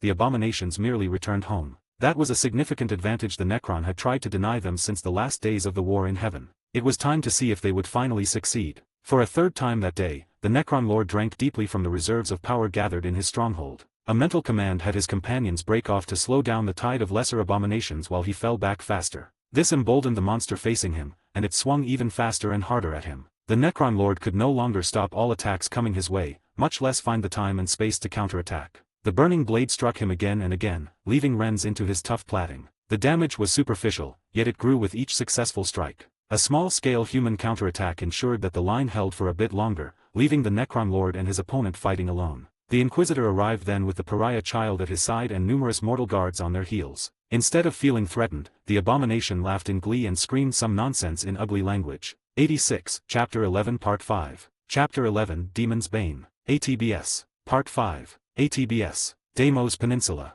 Cronus. Uzal's task just became much easier. His second primary target decided to come out and meet him openly. That was good, great even. The Bloodletter laughed. It was time to end this, and he could enjoy himself later. Cool Tyron, hanker to me. Give me your strength.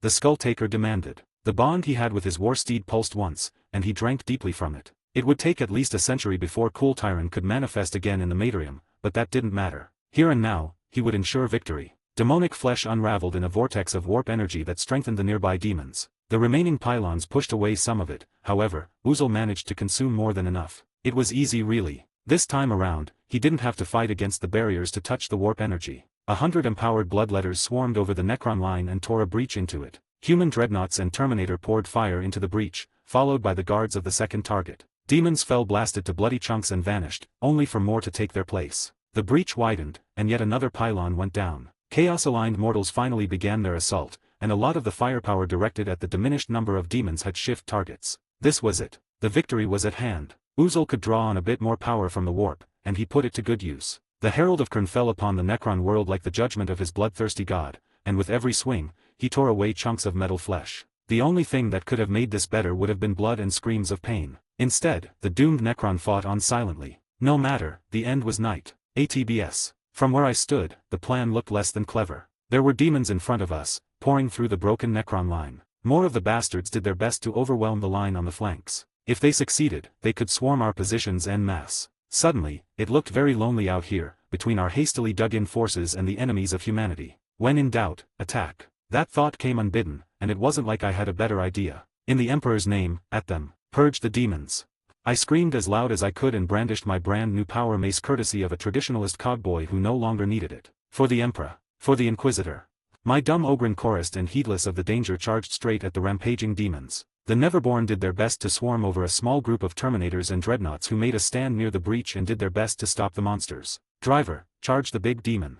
I snapped and pointed a tweaked Lost pistol at the giant ugly bastard, making a decent effort at dismembering the Necron Lord. If he fell, we were fucked. A litany of curses and prayers came from the chimera below me. Despite that, its engine roared, and with a lurch, we headed straight at the skirmish. All around us, I beheld carnage. Groups of Necron warriors flashed into existence around us. However, they could barely slow down the demons. Our heavier support was busy intercepting enemy artillery heading our way or had to engage the leading elements of the traitors' armored columns. At least the flanks held thanks to the 2 Necron monoliths. Unfortunately, they could scarcely spare any firepower for the center, and it was here where this battle would be decided. My Ogrins blasted apart the first group of demons that came at them. Large-bore automatic shotguns and blessed ammunition proved their worth. Unfortunately, more demons came, and good men's blood flowed freely. I had no more time to watch the carnage because we were there. I saw the Necron Lord fall, skewered by the huge demon he fought. The monster pulled out its hellblade from his chest, dragging half-melted equipment out, and raised a hand for a decapitating strike.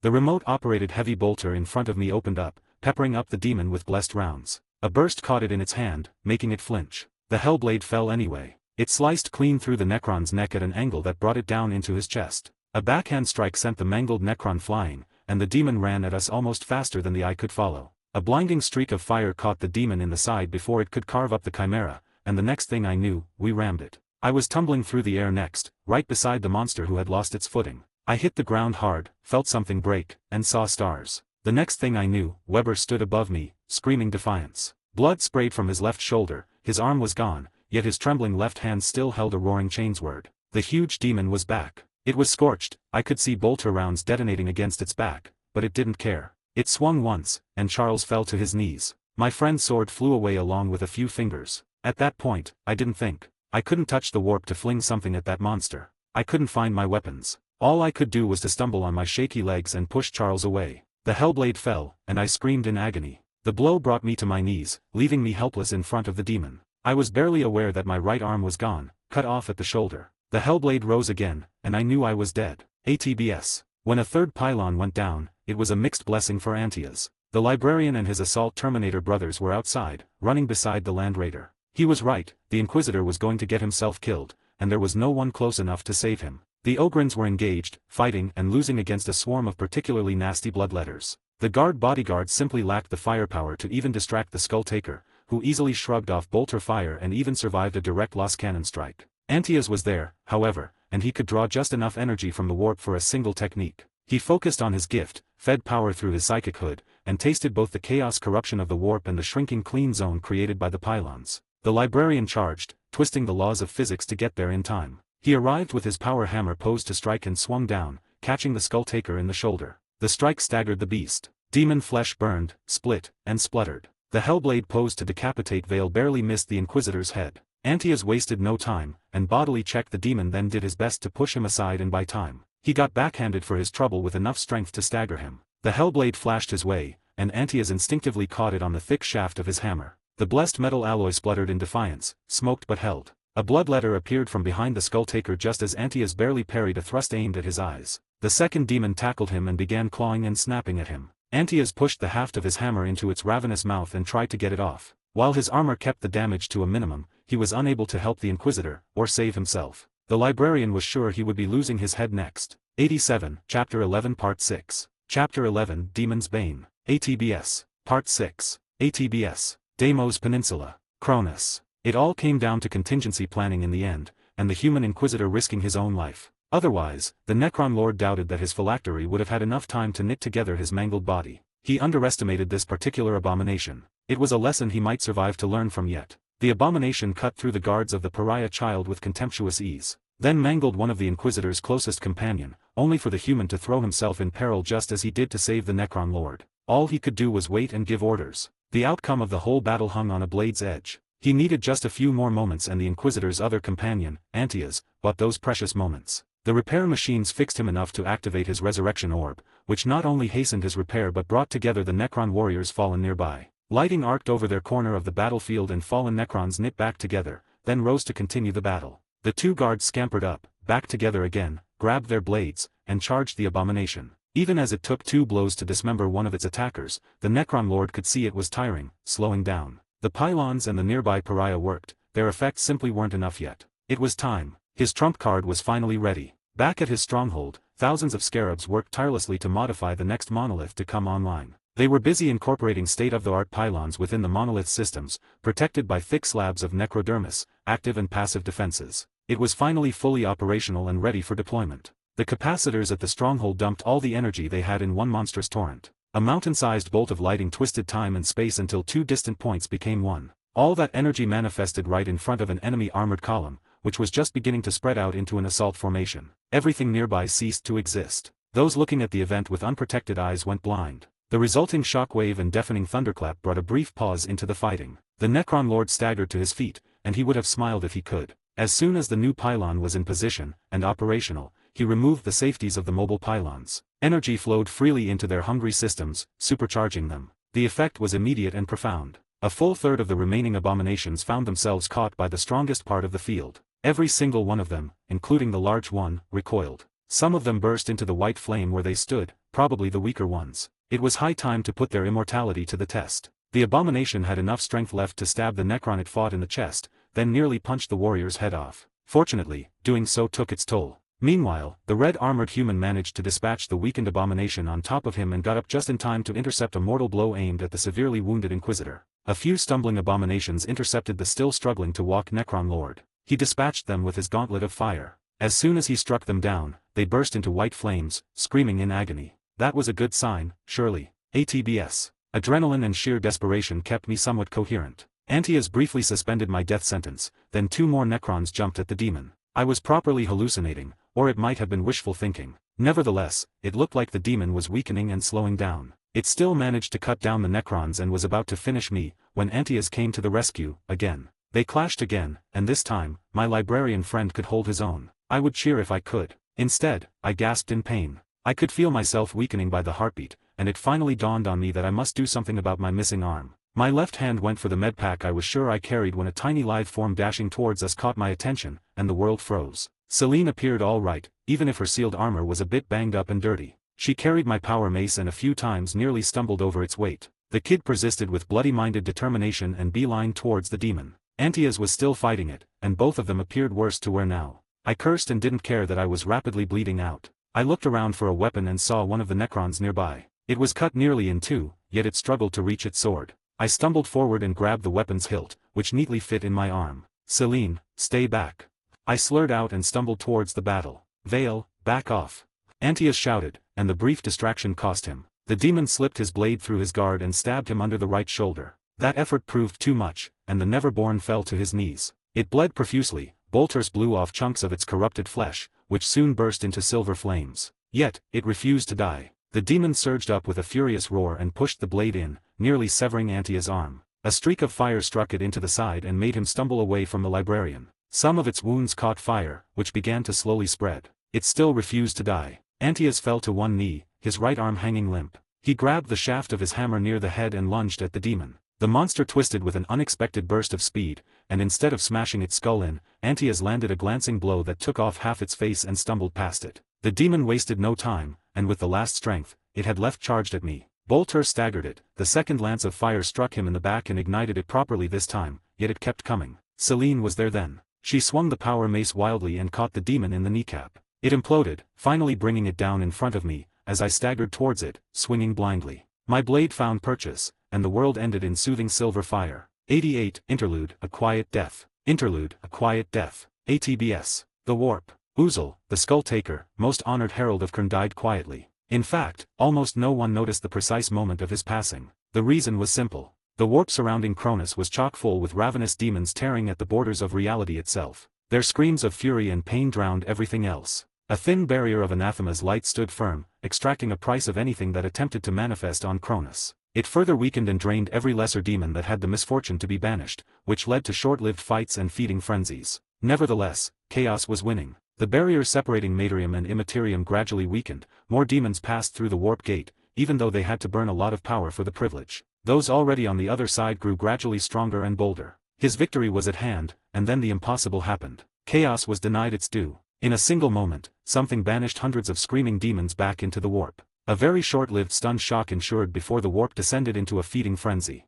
In the ensuing anarchy, the feasting demons didn't know or care that much less food came back weakened for the taking. Many a demon had expended too much energy fighting against Necron anti-warp technology, then they expended more in actual combat and to heal wounds that would have slain a living creature. The weakest of them simply didn't have enough power left to cross back into the warp and survive passing through the anathema's barrier. They burned, their remaining energies purified and consumed. The same happened to a smaller number of the weakest lesser demons caught in the Necron trap. Their essence scattered and could only reach the zones of purified warp created by the pylons. There, it was slowly cleansed, obliterating those demons for good. Uzul suffered a similar fate. He found himself caught in a potent anti-warp field and the presence of a pariah. He had bled a tremendous amount of energy by that point and was unable to properly replenish it. A different demon might have noticed the danger and ran. The Skull Taker was made from a tougher cloth. He had his targets in front of him. The victory was at hand. And he was the Herald of Khurn. He didn't run. He fought and he won. Uzul fought to the last. It was glorious combat, and he gave it his all. Yet, victory has slipped his grasp, and his determination doomed him in the end. His unnatural flesh burned, his energy ended up scattered or absorbed by a ravenous pariah, with what little was left, slamming headfirst into the anathema's barrier where it burst into silver flame. Uzul, the Herald of Khurn, the Skull Taker, was no more. His very essence was gone, destroyed, transformed, or purified. When Khurn beheld the destruction of his honored servant, he was silent for a moment that lasted for an eternity. And when it came, his wrath was legendary. The warp shook from his fury, scattering lesser demons to the four winds. Against that boundless fury, the Astronomicon glowed brighter, spreading waves of searing golden fire across the galaxy. ATBS. Bridge. Rogue trader vessel Lucre Fotis. The warp en route to Cronus. Your ship shaking during warp travel was never a good sign. The vibrations became worse and worse the closer they got to their destination. For days now, Inquisitor Vale had her retinue outfitted for heavy combat, which unfortunately wasn't their specialty. It was a good thing they had a mechanized infantry regiment embarked. The guardsmen along with most of the crew were spread throughout the ship, watching intently for any incursion. Amberley had her retinue divided between main engineering, the Geller field generator in particular, and the bridge. They had to change navigators for a third time today. The strain of finding a way past the hordes of demons converging on Cronus was becoming extreme. Fortunately, thanks to acting as her transport, the Lucre Fotis enjoyed ample resources in all categories. In this particular case, paying from her pocket for additional navigators was an extremely useful investment, which paid for itself through survival. The senior navigator stumbled from his alcove to be replaced by a much younger and fitter woman. Disturbingly, he bled from his 3 eyes, yet has had a smile on his face. Amberley's hand quickly went for a weapon, and she was ready to draw at a moment's notice. The naval arms men on the bridge did the same. The Emperor's light, it's beautiful. The navigator gushed. He on Terra is protecting Cronus. I could see his shield, its divinity made manifest. A shockwave hit the ship and threw everyone not secured off their feet. Only Amberley's power armor and the magnetic clamps holding her to the deck saved her from breaking something, perhaps even her neck. The navigator stumbled into a console and hit it hard. He screamed and fell to the ground carefully holding a broken arm. Status report. Geller field down to 41% and climbing. No breaches detected. Multiple casualties, all decks. One of the navigators screamed and their alcove burst open, spilling a fountain of blood, though no demon jumped out. There was just smoking blood and gore. We lost 2 navigators. Pressure on the Geller field is lessening. Whatever happened pushed us closer to our target. Estimated time of arrival in system, 27 hours. And 51 hours to reach orbit afterward, Amberley muttered. She was almost afraid to find out what waited for her at their destination. 89, Chapter 11 Part 7. Chapter 11 Demon's Bane. ATBS. Part 7. ATBS. Deimos Peninsula. Cronus. The humans were utterly insane, and the Necrons? Those murderous machines were more dangerous than the stories Rohan had heard. He knew this mission would be dangerous, and it might risk the very souls of all Ildari under his command. All his expectations fell much shorter than reality, unfortunately. In this place, the walls separating reality from the Sea of Souls were particularly thin. Thin enough that any Ildari with meaningful psychic gift would be keenly aware of all the demons clawing at those thin barriers. The twisted servants of She Who Thirsts were present, both on the surface of Cronus and in the Sea of Souls in great numbers, and all they wanted was Ildari souls to devour and torture for eternity. A less desperate commander would have ordered a retreat, leaving the humans and their allies to fight alone. Rohan didn't dare even think much about such a possibility. He didn't want to know what kind of alliance might be forged from such a cataclysm, much less see it unleashed upon his people. The Ranger had to re-evaluate the magnitude of the disaster his sister unleashed on Cronus. He wanted to believe this was a one-off, an outlier that couldn't happen again. Either the humans or Necrons would surely see to it. Yet, the alliance didn't fall apart. On the contrary, it was working rather well, all things considered. Too well in fact, and now the situation deteriorated further. A veil of golden power fell upon the whole planet. Almost every Ildari could recognize that it was the same kind of power that illuminated a large part of the galaxy for the past 10,000 years, the human emperor. Cronus had his attention. The alliance had his attention, and Rohan didn't dare think it might have held disapproval. He silently cursed Taldir for causing this, and then Eldrad for good measure, for sending him here. At that point, a horde of demonics crawled out of the smoke, followed by noise marines flying on crude contraptions. Enemy forces in range. Weapons free. Rohan bitterly ordered, rueing the need to spend good Ildari lives and endanger souls. He aimed with his sniper rifle and gently caressed the trigger. A demonet's head snapped up, its back missing from the shot. Grav tanks unleashed their fury, blowing large craters within the volcanic hell. The Necron drones found targets and descended, ramming demonets and corrupted humans alike. At the same time, the main enemy host began its attack upon the combined human and Necron forces, who soon played their trick, shaking every Ildari in range to the bone. The thin walls between reality and the Sea of Souls suddenly strengthened, which was good, great even. The acute appearance of pristine, clean, and peaceful patches within the Sea of Souls, which remained untouched by the Neverborn, was like a serene song. Whatever the insane humans and their allies did, stunned him. For the first time since he could recall, the monstrous and malign presence of She Who Thirsts was nothing more than a distant whisper he could barely perceive. For a moment, Rohan could almost imagine that the Ildari's greatest folly couldn't touch him. A lance of coherent light ravaged the hill he hid on, rattling him out of the daze. Rohan slapped the side of his helmet and shook his head in an attempt to clear his mind. Looking around, he could see his soldiers were affected as well. Most had ceased firing, including many Grav tanks, which merely floated listlessly. Only the walkers appeared unaffected, and they kept shooting at the advancing Neverborn. Ildari! Rohan screamed. Fight! Fight for Ultha! Fight for your families! Fight for your souls! Don't let those wretches claim you!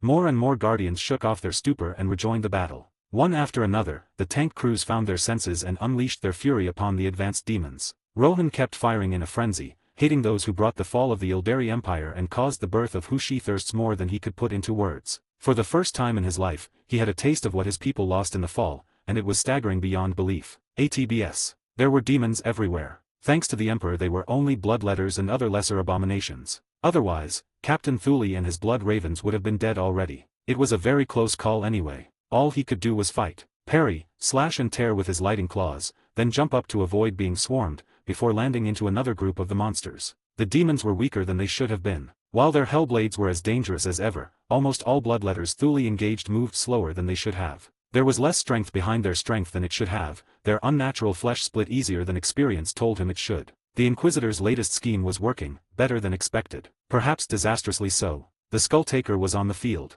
Weakened or not, there were too many demons between that monster and Captain Thule. He had to trust the Inquisitor, Antaeus, and the Zeno, because disengaging in order to seek that particular abomination would be disastrous. This battle might very well decide the whole campaign. If they could establish and hold a foothold in the region, without suffering crippling losses, then they could win. A catastrophic setback here might doom them all. All the captain could do was fight with desperate fury and pray. He tore apart countless demons, yet for every single abomination he banished, at least one more came to take its place. The line was breaking, his allies couldn't halt the Skull-Taker, and he was stuck dealing with this chaff. Blood ravens. To me. Thule roared as he decapitated a screeching demon. Hold the line. The captain jumped again and had to twist in midair to avoid dozens of descending Necron drones. The suicidal machines rammed demons and detonated, throwing away mangled bodies, which soon got back up, wounded, but still dangerous. He saw the line break, saw the Inquisitor's retinue charge at the Skull-Taker in the distance. Invigorated demons surged forth, ensuring no help would reach the beleaguered defenders. The Blood Raven slammed into a bloodletter, pulping it under his bulk, and tore its skull in two with a swipe of his right claws while catching a sword aimed at his neck with the other. A riposte eviscerated a demon, then two more red abominations were on him. Those two were much faster and stronger than the bloodletters he has faced so far. They pushed him back, and the captain found himself fighting among a cluster of Necron warriors who stubbornly held their ground against overwhelming numbers. Thule parried two hellblades trying to gut him and caught a glimpse of a black sword passing above his head to cave in the slobbering face of a demon. He used the opportunity to cut the other bloodletter in two, and only then it registered that a Zeno just saved his life. For a few endless minutes, Captain Thule had to fight back to back with a shrinking group of Necrons while demons did their best to overrun them. His world shrunk to his lighting claws and tearing apart any abomination coming close. A huge emerald flash shattered the spell, rattling the Blood Raven to the bone. He blinked off after images and saw a Necron monolith towering above the battlefield a few kilometers away. Demons fell left and right, bursting into white or silver flames. Those who survived whatever just happened stumbled and began moving much slower than before. The monolith lashed in all directions, heavy exotic weaponry laying waste upon anything it touched. Push them back. Attack. Captain Thule roared and threw himself back into the fray. All units on this net, priority alpha target Skull-Taker has been neutralized. Antaeus' tired voice came over the battlenet. We need immediate apothecary or medici assistance on my position. Multiple critical wounded. Thule sliced through one last bloodletter, and suddenly there were no more demons facing him. He could see traitor armor in the distance exchanging fire with the monolith before all kinds of Necron drones swarmed all over the vehicles. A moment later, numerous explosions lit up the horizon. It was time to take stock of the casualties and figure out the situation. 90, Chapter 12 Part 1. Chapter 12, Battlefield Cronus. ATBS. Part 1. ATBS. It would take time for the Imperium at large to take notice of the momentous events that unfolded on Cronus. The first confirmed reports of the planet's new status as a shrine world would come from astropaths part of Task Force Nemesis, dispatched to answer a request for aid by General Lucas Alexander. To this day, those pious and sensitive enough could feel the God Emperor's touch upon Cronus. To those blessed enough to witness the events firsthand, it was, and I quote, "This is his divinity made manifest. A veil of light is shielding the whole world." The Emperor's direct intervention was more than enough to bless Cronus to the end of time. The events unfolding on the surface and which might have warranted the attention of him on Holy Terra were no less memorable than his intervention. An inquisitional task force, Imperial Guard elements under the overall command of General Lucas Alexander, and members of the Blood Ravens Adeptus Astartes faced a terrible traitor incursion and slew the heretic champion Skulltaker, Reaver of Armageddon and Slayer of Astartes. A Pilgrim's Guide to Shrine World Cronus. 3rd edition, Victory Bay Publishing House. ATBS. Deimos Peninsula. Cronus. Lieutenant Martin Vau was in his element. He was operating on a poor bastard, trying to stitch his guts back inside where they belonged, when a commotion rang alarm bells in his head. The last time, Tau war beasts tried to eat him and his patients. What was this time? Demons? LT, a bunch of Astartes just arrived with high-priority casualties. Your expertise is needed right now. I'm busy. Martin snapped. The Inquisitor requires your attention, Medici. An impossibly deep voice rumbled just outside the operation theater. What did he do to himself this time? The surgeon exclaimed. I was barely able to put him back together the last time. We had a close encounter with a powerful demon. The Astartes, because who else would have such a voice, blithely explained. Did you at least banish the fucker, so he won't come here to eat my patients? I'll be taking over, LT, go see the Inquisitor. The captain in charge of the field hospital announced. I'll be there in a moment. I can't do anything more for this poor bastard. Martin glanced to the left and winced. The captain has been working in the open head of a guards woman, who might have been kind of pretty before something smashed through her face. She's brain dead. May the Emperor have mercy on you, child. The old Medici made the sign of the Aquila over his patient and went to clean himself up. Give me the Inquisitor's status. I'll be there shortly. Right arm, lost at the shoulder, 2nd and 3rd degree burns in the area, however, the wound wasn't cauterized. Severe blood loss, a Medici is providing transfusion as we speak. The wound was delivered by a demonic hellblade. What about taint? Martin grimaced. We have countermeasures. We'll need to see if they're effective. The captain sent Martin away, and he hurried up to see the Inquisitor. The man waited on a stretcher outside, under heavy guard. Several worse to wear blood ravens and guardsmen stood around the Inquisitor, ready to tear the head of anyone who looked at him the wrong way. Vale looked like the death warmed over. He was deadly pale, courtesy of a crude tourniquet and bandage on his right shoulder. His neck was exposed, and a Medici had stuck in for there attached to a blood bank. Right, the damn fool already got his other arm mangled and replaced with bionics. Martin got himself clean gloves and carefully removed the crude bandage to look at the wound, and grimaced. Prepare him for operation. I'll need to cut off some flesh around the wound at a minimum, then stitch him up until it's clear there's no taint. Celine comes with him. Prepare her to enter. A large Astartes ordered. His right arm was gone as well. Martin was sure he didn't want to know what they faced. Do you want me to keep him alive or not? He snapped when he saw an unnerving small armored figure hiding behind the Blood Raven. She's the countermeasure against taint. She'll be present alongside guards. You'll deal with it, Medici. The Astartes growled dangerously and Vau rapidly nodded. That crazy Inquisitor was going to be the death of him. ATBS. Illifa's armored units had to quickly pull back behind the now dubious protection of the arcane defenses. His plan had been sound, he was sure of it. It came close to working too, only for those soulless machines to ruin it in the last possible moment. If it wasn't for their anti-warp tech, he might have pressed the counterattack anyway. However, taking out a number of those damnable pylons, not to mention summoning that many demons, took a toll upon his available sorcerers. They were running painfully low on sacrifices too. That was bad enough. The Skulltaker taking the field had been unnerving. His appearance implied Illifa's patrons were less than happy with the current turn of events. Uzul failing his mission was unheard of. The corpse worshippers somehow managed to murder the favored herald of Kern himself, and several lesser demons for good measure too. That rattled Illifa's. Now, despite what most people believed, demons weren't immortal, not really. A number of artifacts could kill them. They often died in the warp, usually when defeated and consumed by something stronger. It was the way the corpse worshippers and the machines did it that would prove problematic. This wasn't some one-off event, the deed of a very powerful and rare artifact, not to mention purchased at a great price. What they did was something that could be replicated with relative ease, and that was going to be problematic. This disaster changed Elifa's calculations. He could no longer rely on a sufficient number of reinforcements. Any demons he threw at the enemy might be lost for good, which wasn't necessarily a problem as far as the endless hordes of lesser demons were concerned. There would always be more from where those spawned. The loss of the Skull Taker was going to sting. He could feel Kern's fury. The potential loss of the greater demon imprisoned on Cronus would be another great blow. One Eliphaz couldn't allow. Gather all my sorcerers and remaining sacrifices. Make sure that those allotted for the special ritual remain untouched. Eliphaz snarled at his minions. The Dark Apostle looked at the tactical map and glowered. The Necrons were busy gathering in ever-increasing numbers, and it wouldn't be long before they attempted to neutralize the arcane defenses. With those breached, the corpse worshippers would be free to attack as well. Then there were the Eldar. Their small but potent force was largely intact, and Slaanesh didn't get to enjoy a single soul from their numbers. The two guard regiments in the region fared worse. Predictably, however, there would be more where those came from. It wasn't like the Imperium would run out of cannon fodder. Eliphaz left the command center. It was time to get his primary objective done and depart while he still could. Turning Cronus into a demon world would have to wait. 91, Chapter 12 Part 2. Chapter 12, Battlefield Cronus. ATBS. Part 2. ATBS. Deimos Peninsula. Cronus. Colonel Thad Roval found himself commanding the remaining guard armored units on Cronus from the deck of a restored Baneblade. Usually, such magnificent machines didn't make good command vehicles. They had to be in the thick of battle if you used them right. A commander would lack sufficient awareness of the battlefield at large, and might be unable to effectively communicate and command.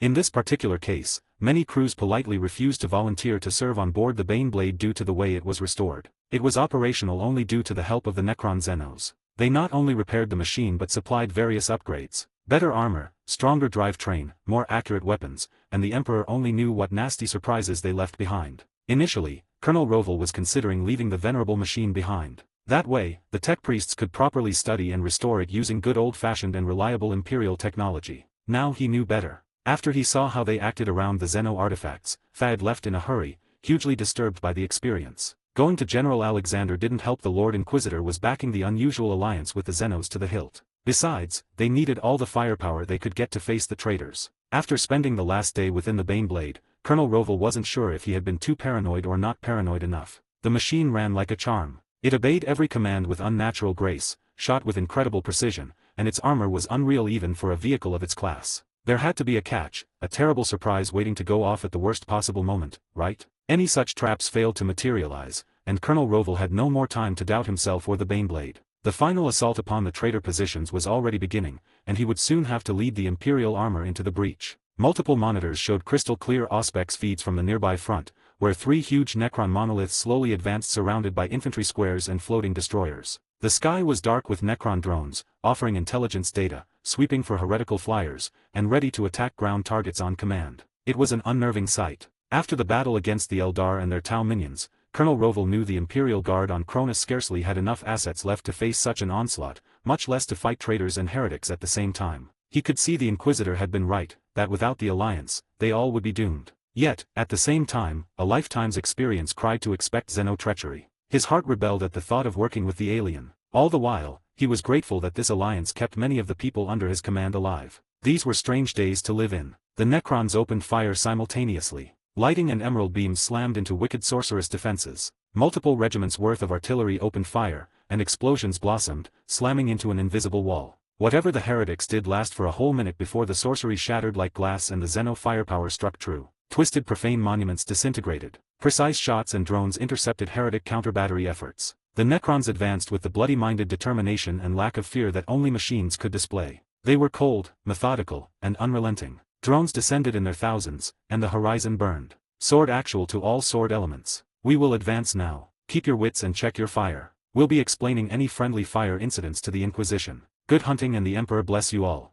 The Baneblade's engine purred to life. It was a far cry compared to the usual angry roar. The super-heavy tank accelerated faster and smoother than it had any right to be. For half an hour, the Imperial armor and the mechanized infantry accompanying it drove behind the Xenos, who crushed any and all resistance without slowing down. It was only when the crushed enemy defense lines were 15 kilometers behind them that they met stiff enough resistance to slow them down. Dug in traitor astartes, demon-infested vehicles, and traitor guard regiments chose a low row of hills to make their stand. Far behind them, Auspexes could barely make up the mountain in the far end of the peninsula. The warp gate was over there, and to reach it, they had to crush the traitors in front of them. That was all right with Fad. The Necron forces split in 3 groups, each formed around a single monolith. The Imperial formations drove into the available space and opened fire as soon as they were in range. It soon became clear why the Necrons slowed down. They dedicated a significant amount of their firepower to intercept incoming ordnance. That lowered their casualties significantly, yet slowed down the rate at which they could neutralize the enemy resistance. On the bright side, the proximity with the Xenos had 2 beneficial effects. First, the enemy focused their attention on the Necrons.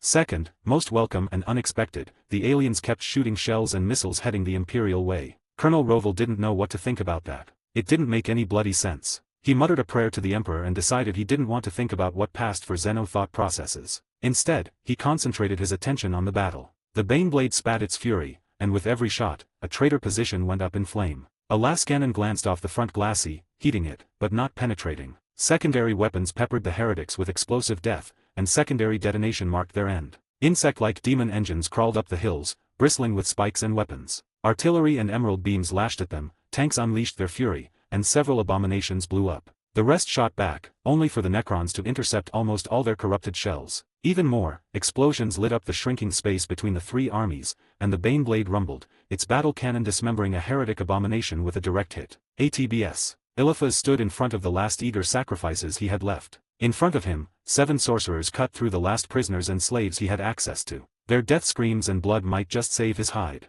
The enemy had begun their final assault, and the only saving grace was that it had their attention focused at the wrong place. The Dark Apostle had his best troops holding the line, with the rabble ready to spend itself in one last counterattack. Their sole purpose would be to buy him time. Each sorcerer chanted in a different language, and each murdered a sacrifice differently. Blood flowed freely into the symbol of chaos undivided carved into the soil. As soon as it was full, the blood ignited, and the space in the center of the symbol shimmered. Reality rippled and tore, forming a small warp portal. Move. Do not slow down, do not listen to anyone or anything.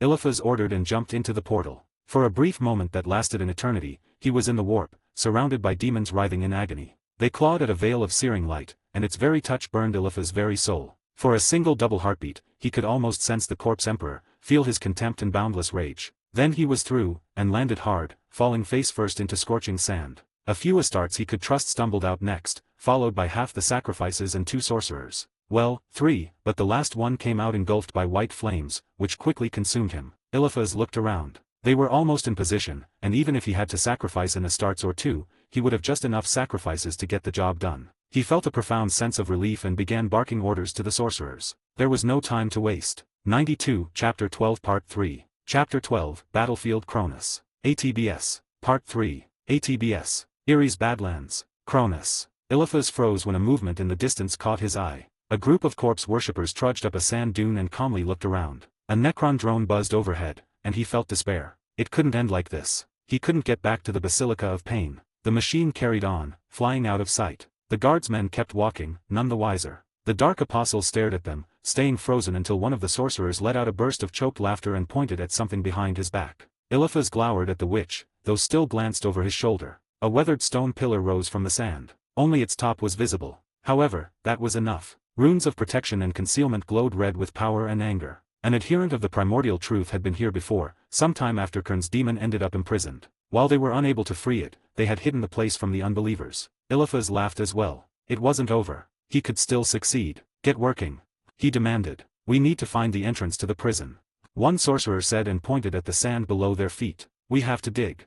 Was there no end to the indignities he had to suffer? Eliphaz wanted to scream, to rip and tear to pieces the offending sorcerer. However, he needed the bastard. He needed the worst to wear sacrifices alive as well. Don't just stand there. He snapped at the remaining Astartes. Get digging. And so, he began to dig as well. ATBS. Field Hospital. Victory Bay. Cronus. It was warm and comfortable. It felt like home. I couldn't even remember what or where that was. There was only war and duty. I cracked my eyes open, and they felt like stuffed with cotton. All my senses felt like I was stuck up in a cocoon. What did I do to myself this time? I charged a demon, didn't I? Didn't I promise to myself not to do something this dumb again? Inquisitor, you're awake. A familiar and comforting voice rumbled. Turning my head to the right was harder than it should have been. Slower too. I blinked owlishly at Antias. He sat near my bed in an oversized chair that somehow managed to support his bulk. His right arm was gone. Seeing him that way sent a pang of pain in my shoulder, and I glanced down. There were a lot of snow-white bandages I could see. Did I get my arm cut off too? I croaked. You charged the skull taker like an emperor damned fool. Antaeus rumbled. He glared briefly at me until something warm stirred at my side, and he relented. I turned my head to the left, and a few blinks later I could recognize a mop of dark hair sticking out of a cocoon standard-issue blanket. I stared at the kid sleeping at my side and looked questionably at Antaeus. If the Emperor's merciful, she's taking care of any warp taint we picked up when that thing dismembered us. Your commissar friend is recovering in the next room and should be under Celine's effect as well. I presume that we won.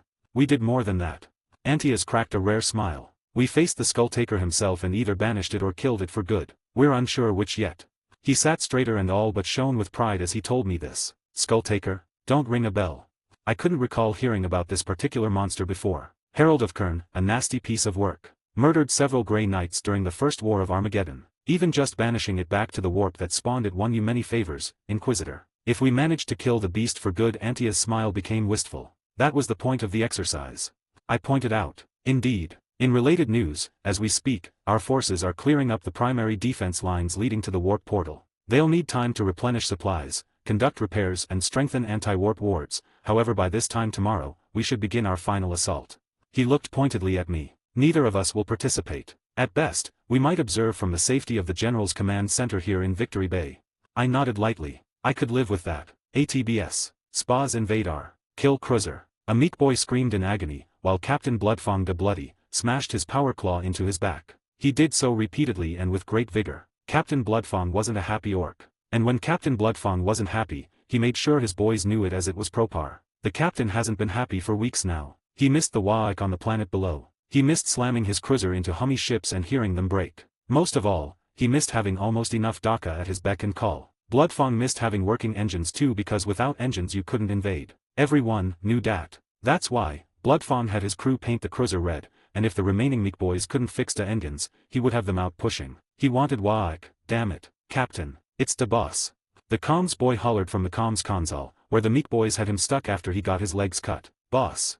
Bloodfang bit off the ear of the unfortunate meek boy and hollered with a bloody smile. Bloodfang, you spawn of a squig. Gorguts roared back. Get your scrap piles movin'. We're attacking the Hummies. Ram their city. Invade them. Waik. Waik. Bloodfang roared back. He would let the slight go this time. He wasn't the spawn of a squig, damn it. His spores came from a squiggoth that got stuck on a kill cruiser. It was a really tasty squiggoth too. Driver. Drive us into the Hummies. Com boy. Call the fleet. We're move-in. Ramming speed. We're invading. Waik. Waik.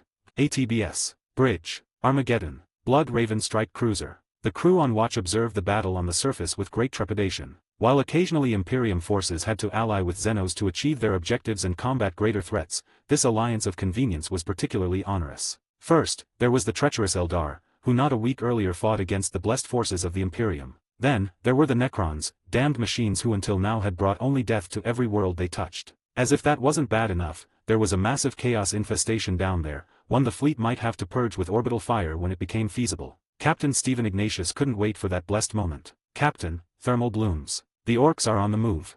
An Auspex operator reported. Verify that. Battle stations. Ignatius barked and coaxed the machine spirit to feed live data into his implants. Sure enough, the shattered remains of the orc fleet were on the move. Data feed on the Imperial fleet in orbit, satellites, and ground stations soon gave him a comprehensive picture of what the beasts were doing. Captain, the kill cruiser's engines remain crippled. The beasts have a rocket strapped to its back. The Auspex operator trailed off. Are they pushing it? It's the orcs. Such insanity works for them. Have the auxiliary vessels maneuver behind us. 37th Destroyer Squadron will remain on station protecting them along with the cruiser Swift Retribution. Hopefully, that would be enough to keep the Tau Squadron honest. Have Vengeance form up on our starboard side. Launch small craft. Ignatius had to keep that side covered. It suffered heavy damage during the engagement with the Eldar, then even more while they reduced the Tau fleet. Enemy vessels are maneuvering. The captain cursed. Even before the tactical hololith could update itself, his implants told him what the beasts intended. Full military power to engines. Weapons, the kill cruiser is the primary target. We can't let them get through.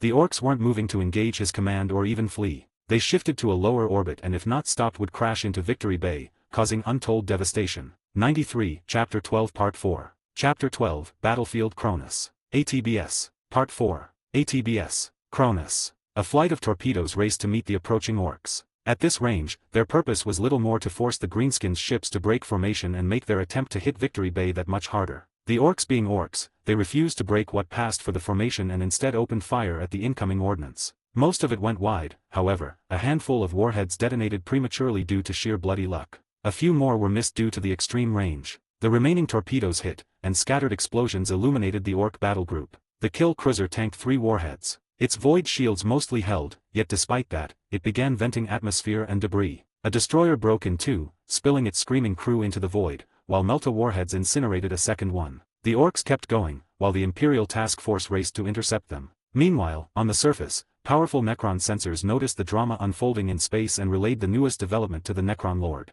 He spent a few moments calculating possible outcomes before issuing orders. A pair of immense structures within the heart of the Necron stronghold slowly came to life and powerful targeting sensors bathed everything above the hemisphere. At that point, the Tau battle group stirred as well, after detecting the power emanations and ghostly backslash for the Necron sensors. The anti-orbital Gauss weapons greedily drank all the energy they could from capacitors and fields of power generators, before firing. Thick bolts of emerald lighting tore the atmosphere asunder and laid waste to anything unprotected by necrodermis in the vicinity of the Necron stronghold. A shockwave scattered the clouds above the region. Mortals heard and felt the aftershocks of the firing across the continent. An orc destroyer vanished, engulfed by a Gauss bolt larger than it was wide. When the shot dissipated, there wasn't even a trace of the escort vessel. The kill cruiser was marginally more fortunate. Due to distance and its erratic descent, not to mention more formidable if primitive defenses, it survived. The Necron weapon scored a glancing hit that stripped off its void shields, blew up their generator from sheer feedback, then roughly disintegrated the rear third of the vessel. The kill cruiser entered uncontrolled spin shortly before hitting the atmosphere and igniting. While not destroyed, its trajectory would lead it far away from Victory Bay, which was more than enough for the Necrons. The Imperial task force led by the Armageddon kept their emergency burn and continued to target the smaller orc ships. ATBS. Spas Invadar. Kill cruiser. Captain Bloodfang picked himself from the deck and spat a broken fang. This was not good. His trusty ship spun, which was kind of fun. It burned, which was less so. It was falling apart too, which was plain bad. Real bad. The orc grabbed a nearby console with his power claw and gingerly got up spitting teeth. Lads, we're abandonin' ship, Bloodfang grumbled. We're invadin' from up air, now. It was certainly better than burning, besides the comms boy would be going down with the ship to preserve orcish, wonner. Wajf. The cry from the nearby crew was less than enthusiastic. It had something to do with most of them rolling around and hitting all kinds of stuff. It was their fault for not having propar power claws. To the assault pods. Bloodfang roared in irritation. He punched, kicked, and dragged his boys to the pods so they could invade in propar orky way. Soon, the falling to pieces and burning kill cruiser began eagerly spilling even more scrap piles. Some of them even had working rocket engines that propelled them towards prospective targets. Higher up in orbit, the remaining orc ships followed suit. Some died, under Imperial guns. A few others managed to enter the atmosphere and survive long enough for their crews to aim them at large settlements and jump before precise lance strikes began breaking them up. Orcs raiding parties and burning debris rained from the Janus Savannah all the way to Victory Bay. The kill cruiser spun wildly off course and headed in the rough direction of the Tau capital of Ores Tashen, prompting an immediate response by the Tau warships. While Tau plasma and railgun slugs soon forced the ship to largely disintegrate, most of its mass continued on its fiery path. Even though the Tau managed to break up all larger chunks, their capital still suffered the equivalent of light and dispersed orbital strike, complete with dozens of small orc parties landing all over the place. In contrast, the Imperial ships had a longer window of opportunity to break up the orc suicidal charge. Debris still struck Victory Bay, however, there was nothing big enough to cause more than cosmetic damage. A number of assault pods were the exception, surviving long enough to crash into the city against all odds. ATBS. Field Hospital. Victory Bay. Cronus. Finally, having a brief period of rest and relaxation felt nice, even if I had to spend it under close observation in the hospital. Apparently, I still had a bit of luck to burn, because no one could find chaos corruption in what was left of my shoulder, just a really nasty wound and even nastier burns. Those didn't bother me thanks to a lot of good drugs. I was either catching up on sleep or trying to coax Celine into talking, which was kind of relaxing. I waved a steaming cup of sweet goodness with my bionic hand in front of the kid. C'est la nuit, I repeated slowly. I know you can say it, sweetie.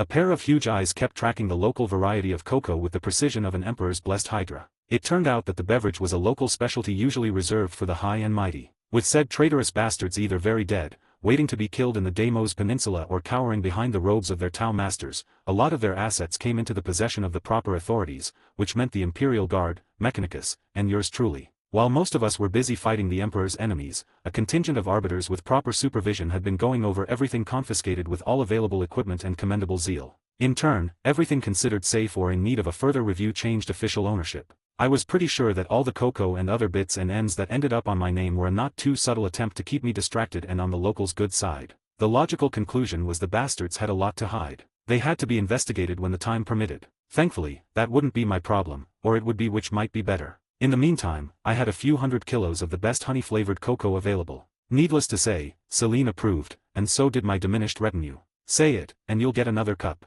I tried to entice her with a warm beverage. Celine made grabby hands at it but still refused to utter a single word. I raised the cup higher and looked pointedly at her. The kid pouted and kept looking up at the cocoa. Her expression turned heartbroken, and I sighed, wondering what in the Emperor's name was I doing. She lit up like the Astronomicon when I gave her the cup and proceeded to drain it in one go as if afraid someone would take it away. That was something that had happened to her a lot in the past, I guessed. After finishing the drink, Celine curled around the cup as if it was precious and went to sleep. It was a stark reminder that her childhood had been a horror story. I grimaced at that thought and went back to rest. The respite didn't last. Invasion and air raid sirens brought me out of a pleasant nap. I got up on instinct, nearly spilling Celine off the bed to her silent indignation. The room's door slammed open, and a wide-eyed Santos stumbled inside. "Sir, we need to get you to safety," my chief bodyguard exclaimed. "Help me up and give me a weapon," I grumbled and tried to untangle myself from the sheets, and medical equipment stuck all over me. "What's the situation?"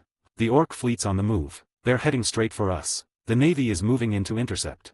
Emperor damned green-skinned bastards. Despite the danger, it took significant time to get cleared to leave the hospital. Despite my rank, the danger of chaos corruption was no joke. It took getting Celine outside under Santos' supervision so one of General Alexander's mindfuckers could examine us. I don't know if it was the Munchkin, the Necron Tech, or both. However, the three of us, yours truly, Antias and Charles, got the all-clear for the time being. I knew there would be a regular examination in the future, and we would be lucky to get away with just that. The only silver lining was that Sergeant Braun was alive, somehow intact, and turned up loaded with weapons and gear. The Ogren beamed when he saw us up and about and began babbling something about smashing orcs. Weber wasted no time and grabbed a belt with a chains word, then faltered, wondering how to quickly put it on with one arm. "Help us get a damn armor on," I admonished my security detail. "Santos, the status of the orcs."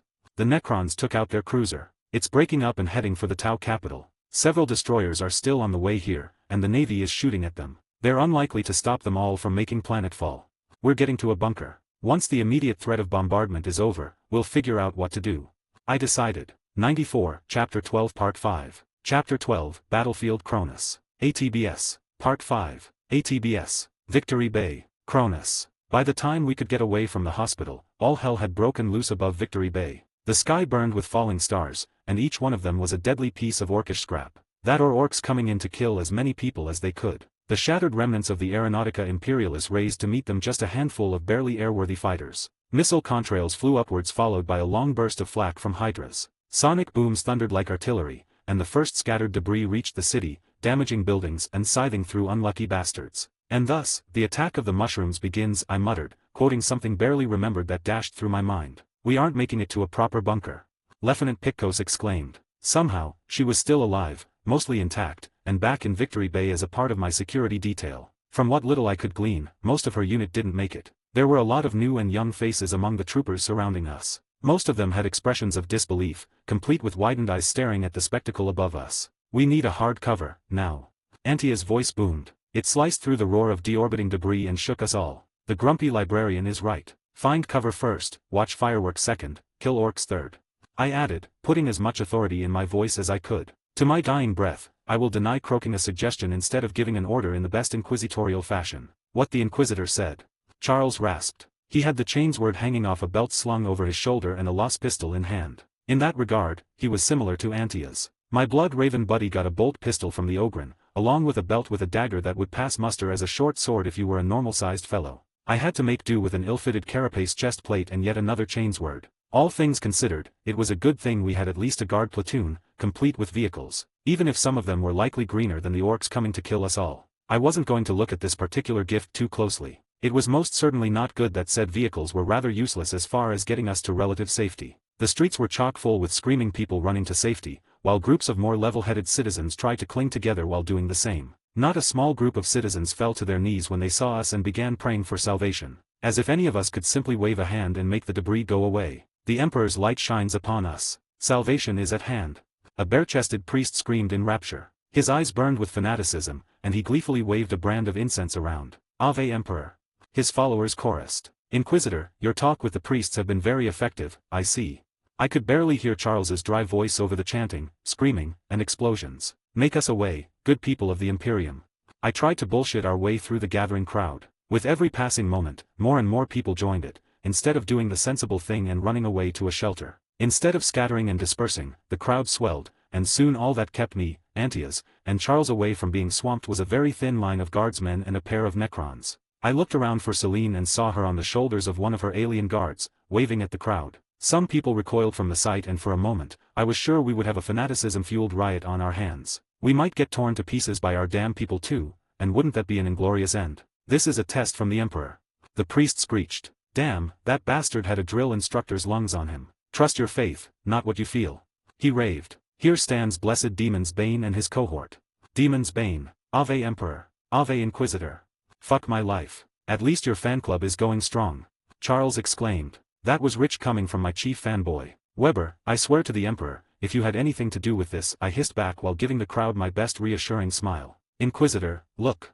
Antias roared and pointed at something above us. His voice managed to cut through the chanting of the mob, if barely. Many shining eyes looked at where he was pointing and a stir went through the crowd. Several crude drop pods fell towards the city. In the distance, fiery lances pierced the heavens from orbit and picked up larger pieces of debris. The only reason we could see that much in the first place was the location of the field hospital in one of the many open-air parks in Victory Bay. AA emplacements shifted their fire, and a pair of lighting interceptors vectored their way. Instead of running, the crowd surrounding us went wild at the spectacle. A missile hit one pod, tearing a large chunk of it and sending it spinning out of control. Flak bracketed multiple pods. Heap shells a bit into their armor and soon tore open a few of the pods. Screaming orcs tumbled all over the city. The interceptors made a good pass using las cannons, and 2 pods turned into burning slag raining upon the city. Yet, there has more been coming. Instead of slowing down, the damn things accelerated. Some opened, and orcs began jumping out. A few of them even had crude rocket packs strapped to their backs. 3 pods in particular concerned me. They flew towards us low and fast. One didn't make it.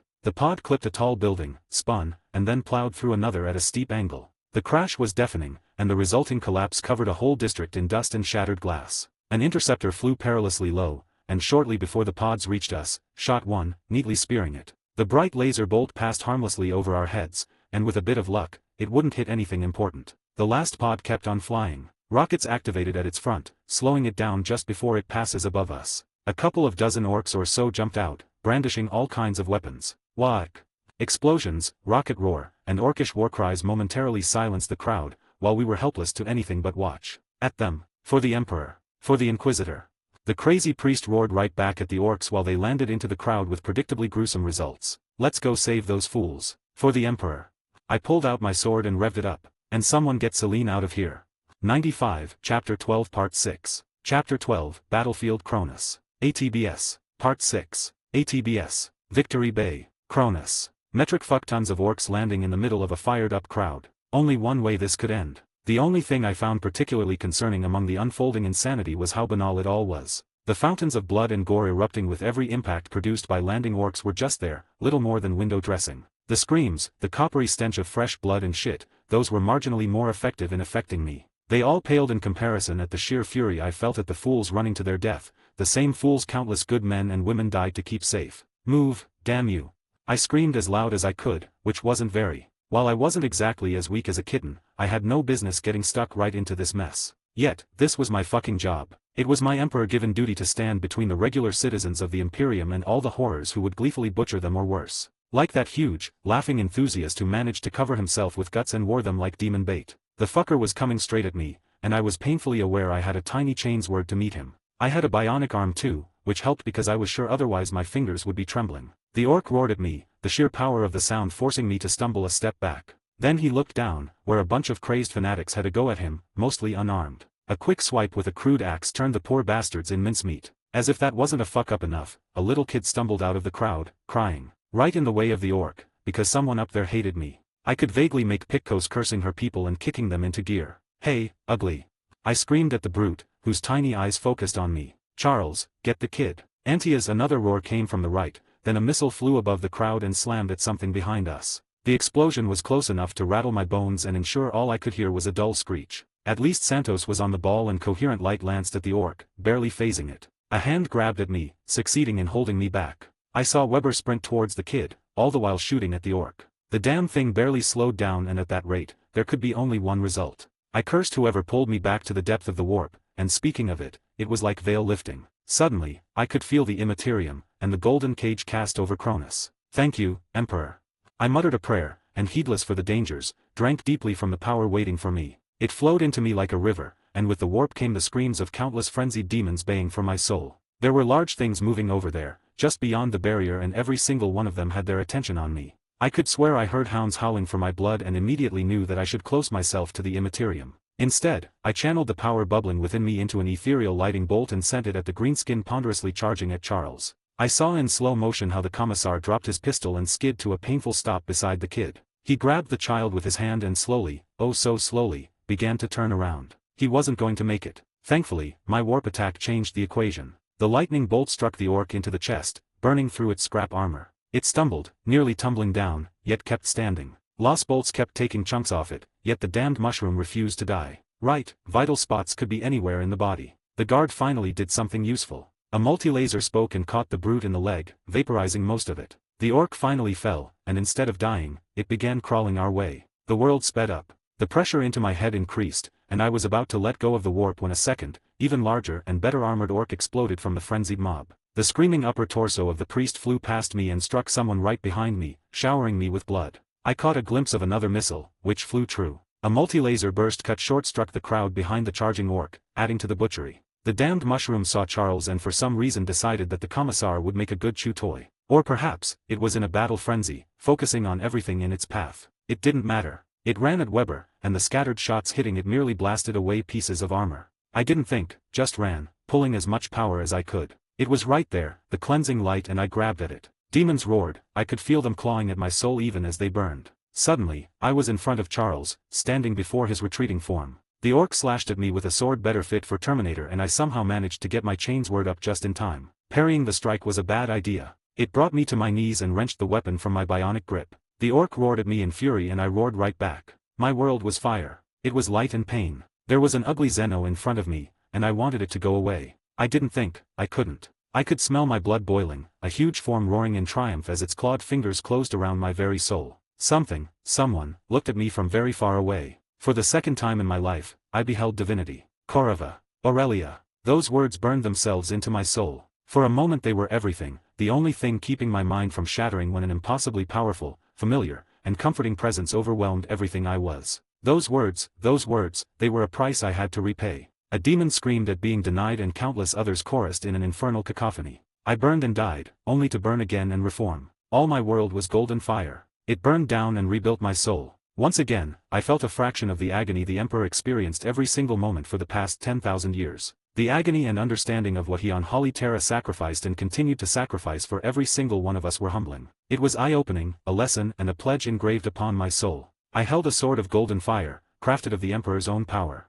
Plunging the blade into the orc standing frozen above me was the most reasonable and natural thing in the world. Golden fire engulfed the Zeno and purged it from the surface of Cronus. I stared blankly at the ghostly, transparent arm holding the blade. I blinked, and it began fading away, along with the fiery sword. The next thing I knew, I was surrounded by countless moths of fire, which flew up to become a part of the radiance surrounding Cronus. Some of them slowly changed direction and headed my way, becoming tiny silver strings connecting me to the people around. It was faith. Pure, unthinking, faith. It was power. I could taste it. The refined hopes and dreams of humanity itself. Its fear and rage, its pain and cry for salvation. I knew I wasn't worthy of it, not when it was aimed my way. I could do nothing less but answer those cries even as I basked into the faith of those crying for salvation. What happened next was a sheer instinct. I gathered the power filling me and unleashed it, answering the cries of those nearby. Pure golden energy cascaded from my form, touching everything around me. The crowd staggered. In a single act, I vindicated their belief and proved it true. The wisps of faith feeding the Emperor, the same tiny strings now attached to my very soul, thickened a bit, becoming firmer, almost tangible. For a moment, it was a two-way street. I poured more power into the connection. Wounds healed, shattered bones mended. And the remaining orcs? They fell upon a tide of humanity surrounded by divine radiance. Whatever I just did, took almost everything I had to give. I fell on my hands and knees, staring at the blood-soaked ground. The power surging through me was too much, and I had no idea how to control it. Worse, or perhaps it was for the best, the distant beacon that was the Emperor kept looking at me. For a split second, I served as a beacon too, and a tide of his divinity clashed into the immaterium surrounding Cronus. Demons beyond numbers had a mere moment to see the annihilation coming at them, and then they burned. I was a mere pawn in a greater war. That much I knew. A war I unwittingly escalated with my presence, and now it was time to pay the piper. The Emperor's attention waned, and I crashed hard. The shower of divine power dried out. The last thing I saw was Celine, holding a single snow-white feather. She looked straight at me, with her soulful gold-specked eyes and smiled. My eyes closed, and I fell into an uneasy slumber. 96, Chapter 13 Part 1. Chapter 13 Revelations. ATBS. Part 1. ATBS. Gorgut's Stronghold. The Green Coast. Cronus. The great rocket, the pride and joy of the surviving Meek Boys, rose high up in the sky. It was a pile of scrap leaking fuel. Gorguts gave it one look and shook his head. At least the boys painted it properly in red, to be fasta, and purple, to be sneaky-like. The warboss sniffed the air and the acrid stench of rocket fuel filled his lungs. Good work. Now get on and make sure it works. He rumbled, wondering how to climb up himself. It took a few piles of scarp, a few hours of Meek Boys hammering on it, and 5 squigs, to punch together an ugly crane. Gorguts looked suspiciously at the contraption and prayed to Gork and Mork that he would die in glorious combat, instead of Meek Boys' mistake. It took 30 boys working the crane to lift him enough that he could get into the cockpit. That day, Gorguts learned he didn't have a taste for swinging on a chain like a squig ready to be roasted. It was hard to get through a too small of an opening, but Gorguts was a crafty warboss and managed if barely. A pilot, a survivor from a shot-down ship, waited for him, puffing on a pipe made of green pipes. The much smaller boy grinned at him and put on red-rimmed aviator glasses, made sure his hat was properly on his head, and pointed at an almost large enough throne at the back. Predictably, the Meek Boys had wielded it together from scrap. It was all pokey and uncomfortable looking. We're lifting, right now. Pleasure to fly with Orkaish rockets. The pilot mumbled around his pipe and began pressing buttons. The cockpit closed, and Gorguts hurried to secure himself. 3. The pilot said aloud. Gorguts cursed the diseased spores the pilot spawned from and sat heavily into the throne. It groaned under his bulk and all scrap poked him in all the uncomfortable places. Something below them began to rumble ominously to make the day even better. 2. The pilot flipped a large red cover from an even larger red button. Gorguts held for dear life, cursing all the Meek Boys across the galaxy. 1. The world exploded and kicked Gorguts in the ass, then sat on his chest and tried to squash him like that Gretchen he stepped on before coming on board. The pressure made sure to poke scrap even deeper into his hide. And we fly.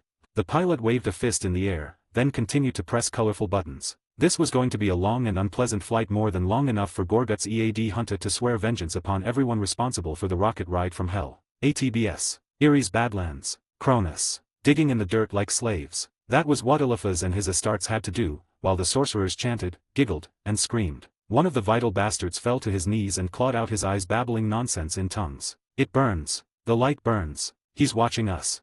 That was all the Black Apostle could understand. After the earlier experience with the portal, it was more than enough. That rotting corpse on the golden casket still had some fight in him. That wasn't good, like at all. Hurry, damn your souls. Eliphaz spat and redoubled his own efforts. Eventually, they hit black rock and excavated a massive slab of it, covering what had to be the entrance. It took all the Astartes' might, that of the sorcerers too, even the babbling imbecile, to move it. It was a slow and hard process, but they managed it, all the while venomously cursing their lot in life. With the chamber opened, the saner sorcerer led the way, checking for nasty surprises. There were a few wards to break, and in that regard, the crazy one proved invaluable. He opened himself to the warp and began burning in silver flames. Nevertheless, the true believer lasted long enough to overpower the first 2 defensive enchantments. The third required ritual self-mutilation to crack. It was only his altered physiology that allowed the remaining sorcerer to live long enough to get the job done. They finally managed to pass the short corridor leading into a small circular chamber made of the same black heavy stone as the slab outside. The last sorcerer croaked orders, spreading the willing sacrifices, including one of the Astartes, so they could form the necessary arcane symbol. Then he began to chant and opened his wounds. The sacrificed followed suit, and fresh blood, freely offered, pooled in the ground, which drank it greedily. The sorcerer's voice changed, he choked and began to burn. The chamber shook, all light went out, and something powerful manifested inside. Inhuman fury clashed upon Eliphaz, and only his experiences in the Basilica of Pain allowed him to retain a semblance of sanity. The remaining Astartes weren't so fortunate, and they fell upon each other with murderous intent. The screaming and chanting ceased. All save for Eliphaz fell to the ground dead, and not a drop of blood remained in their bodies. It's you. Something spoke through the sorcerer's throat. Burning embers stared at Eliphaz from the scorched and otherwise empty eye sockets of the possessed corpse. The body was shifting and mutating in front of his eyes. Bones shattered and transformed, limbs stretched, the skin darkened until it was blacker than the chamber walls. Kern wants the Inquisitor dead. The demon rumbled in eager anticipation. A monstrous maw leered at Eliphaz from where the sorcerer's face used to be. But not today.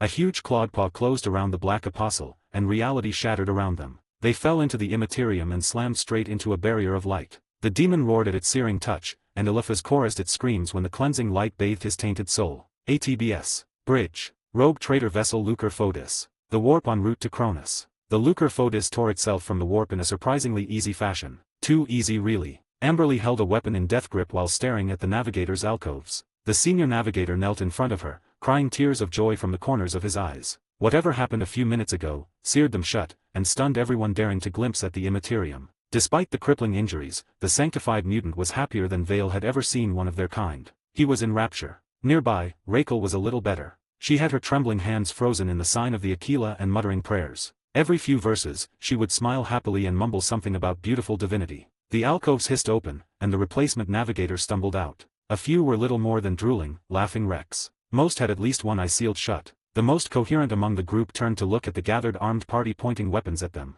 The Emperor's light, it's beautiful. The woman declared. It was like the sun bursting forth from Cronus, illuminating the darkness and searing away all the demons. Rejoice, it was a miracle. We beheld divinity, stared straight in the Emperor's light, and it was too much to bear. The navigator collapsed and fell into a peaceful slumber. The content smile never left her face. I'm open for suggestions, Inquisitor. Captain Aurelius asked in a subdued manner that was nothing like his usual bearing. Put them under quarantine and observation. At the first hint of trouble or taint, give them the Emperor's mercy. Amberly kept watching the navigators like a hungry bird of prey. Contact Cronus and request status update. We need to know what in the Emperor's name happened over there. 97, Chapter 13 Part 2. Chapter 13 Revelations. ATBS. Part 2. ATBS. Bridge. Rogue trader vessel Lucre Fodis. The warp en route to Cronus. News from Cronus arrived slowly due to light speed lag. The faster options were out of the question. The locals lacked the necessary equipment, and the less said about the state of the astropathic choir, the better. Until very recently, the local warp had been chock full of so many demons that anyone listening would risk their sanity and soul for no good reason. Now, the warp apparently echoed with the dying screams of countless demons, which might have been music for the souls of those who could hear it. It was also a danger to the sanity of those psychers, but of no use as far as receiving timely information went. Nevertheless, what the happy astropath reported lined up with the claims of every other psyker on the ship. Amberly Vale was a particular chipper and upbeat woman, for an Inquisitor. She was an optimist, a rare thing indeed, especially among those in her line of work. Her first reaction upon hearing the reports was logical chaos, sorcery and deception, probably caused by Slanishi demons. If the source was servants of the other three entities, their effect upon the psychers would have been different. It would have been much bloodier too. Time passed. No one suddenly mutated and tried to kill them all, or seduce and copulate with everything in sight. There was no mysterious sickness reported by the crew, no mutations. While people did die when something shook the warp, the cause was very obvious and blunt. That didn't stop Amberly from investigating and keeping her trusted people at critical locations, just in case. Yet, whatever treachery might be at work failed to manifest a result. They did arrive intact, and as far as anyone on board could determine, the psychers haven't been tainted despite the very obvious injuries some of them suffered. We all are going to be in for a Malleus or Hereticus investigation on general principle. The Inquisitor whispered quietly enough that only the captain could hear her. Aurelius was back on his command throne, so he could properly link up with the ship's systems and hear her machine spirit. He gave her a tiny nod. No anomalies. The transition to real space was the smoothest we have on record. Then we owe your navigators a case of their favorite drinks. If they don't end up shot just in case, Amberly didn't add. We're receiving data bursts from ships in orbit around Cronus. IFF matches known Blood Raven units and Navy elements presumed to have reached the system before the warp disturbances began. Aurelius spoke mechanically, while his eyes moved, seeing what the ship showed him. Update threat status. A Tau battle group is present in the system. Local forces believe several Eldar vessels are hiding in the outer system. Bealtan affiliation, threat rating extreme. The captain's face tightened. He turned his head sharply and looked at Amberly. Necron forces confirmed on the ground. Necron ground-to-orbit weapon emplacements confirmed to be operational on the surface. All Orc space assets have been recently terminated. Amberly blanched at that news. Then and there, she didn't bother keeping a blank expression on her face. Then how are our naval elements still alive? Vale blurted out. She knew the Necrons, faced them in combat, barely got out alive. They were among the greatest threats in the known galaxy. Aurelius stared back at her. His expression mirrored her own shock. Warning to approaching rogue trade vessel. He spoke, citing something. Be advised, you're entering an active combat theater. Under the authority of His Majesty's Inquisition, Ordo Xenos, the Imperial forces on Cronus are in an active military alliance with the following Xeno groups. Aurelius paused, to give Amberly a meaningful look before he continued whispering the contents of the message. Necron forces, under the command of the Necron Lord of Cronus. Eldar Expeditionary Force, under the command of Ranger Rohan, affiliation Craft World Ulthwi. Do not fire upon allied Xeno forces without being engaged first. The captain stopped there, giving the Inquisitor a bit of time to digest the news. An alliance with Eldar, especially from Ulthwi? It was more common than the Imperium would like to admit, even though there were elements on both sides who would like to pretend such things never happened. It was a sad state of affairs, that only Imperial authorities might shoot you or worse for such an alliance. To the best of Amberley's knowledge, an Eldar working with humans might get some sneers and curses behind their back, at worst. And she was rambling because her mind was refusing to accept the idea that the Necrons of all species might consider a military alliance with the Imperium, no matter how fleeting. They were murderous machines with hard-to-fathom goals, responsible for the death of whole planetary populations. They never talked, much less wanted a peaceful resolution in any recorded encounter. What in the Emperor's name happened down there? There are active Imperial Guard, Naval, and Commissariat codes. There is attached authorization by an Inquisitor Delcatar Vale, Ordo Xenos, using codes assigned to Lord Inquisitor Requista, Ordo Xenos. Aurelius added. I've met Requista briefly. He should have been on Cronus. Amberley frowned. They might be dealing with treason, an impostor, or a member of the Inquisitor's retinue doing their best after Requista had been killed. It might be all of the above. Some traitors genuinely believe they knew best, even without being compromised by outside forces. We're receiving data burst, properly logged reports on events that happened before our arrival. I'll make them available as soon as the data is scrubbed for unpleasant surprises.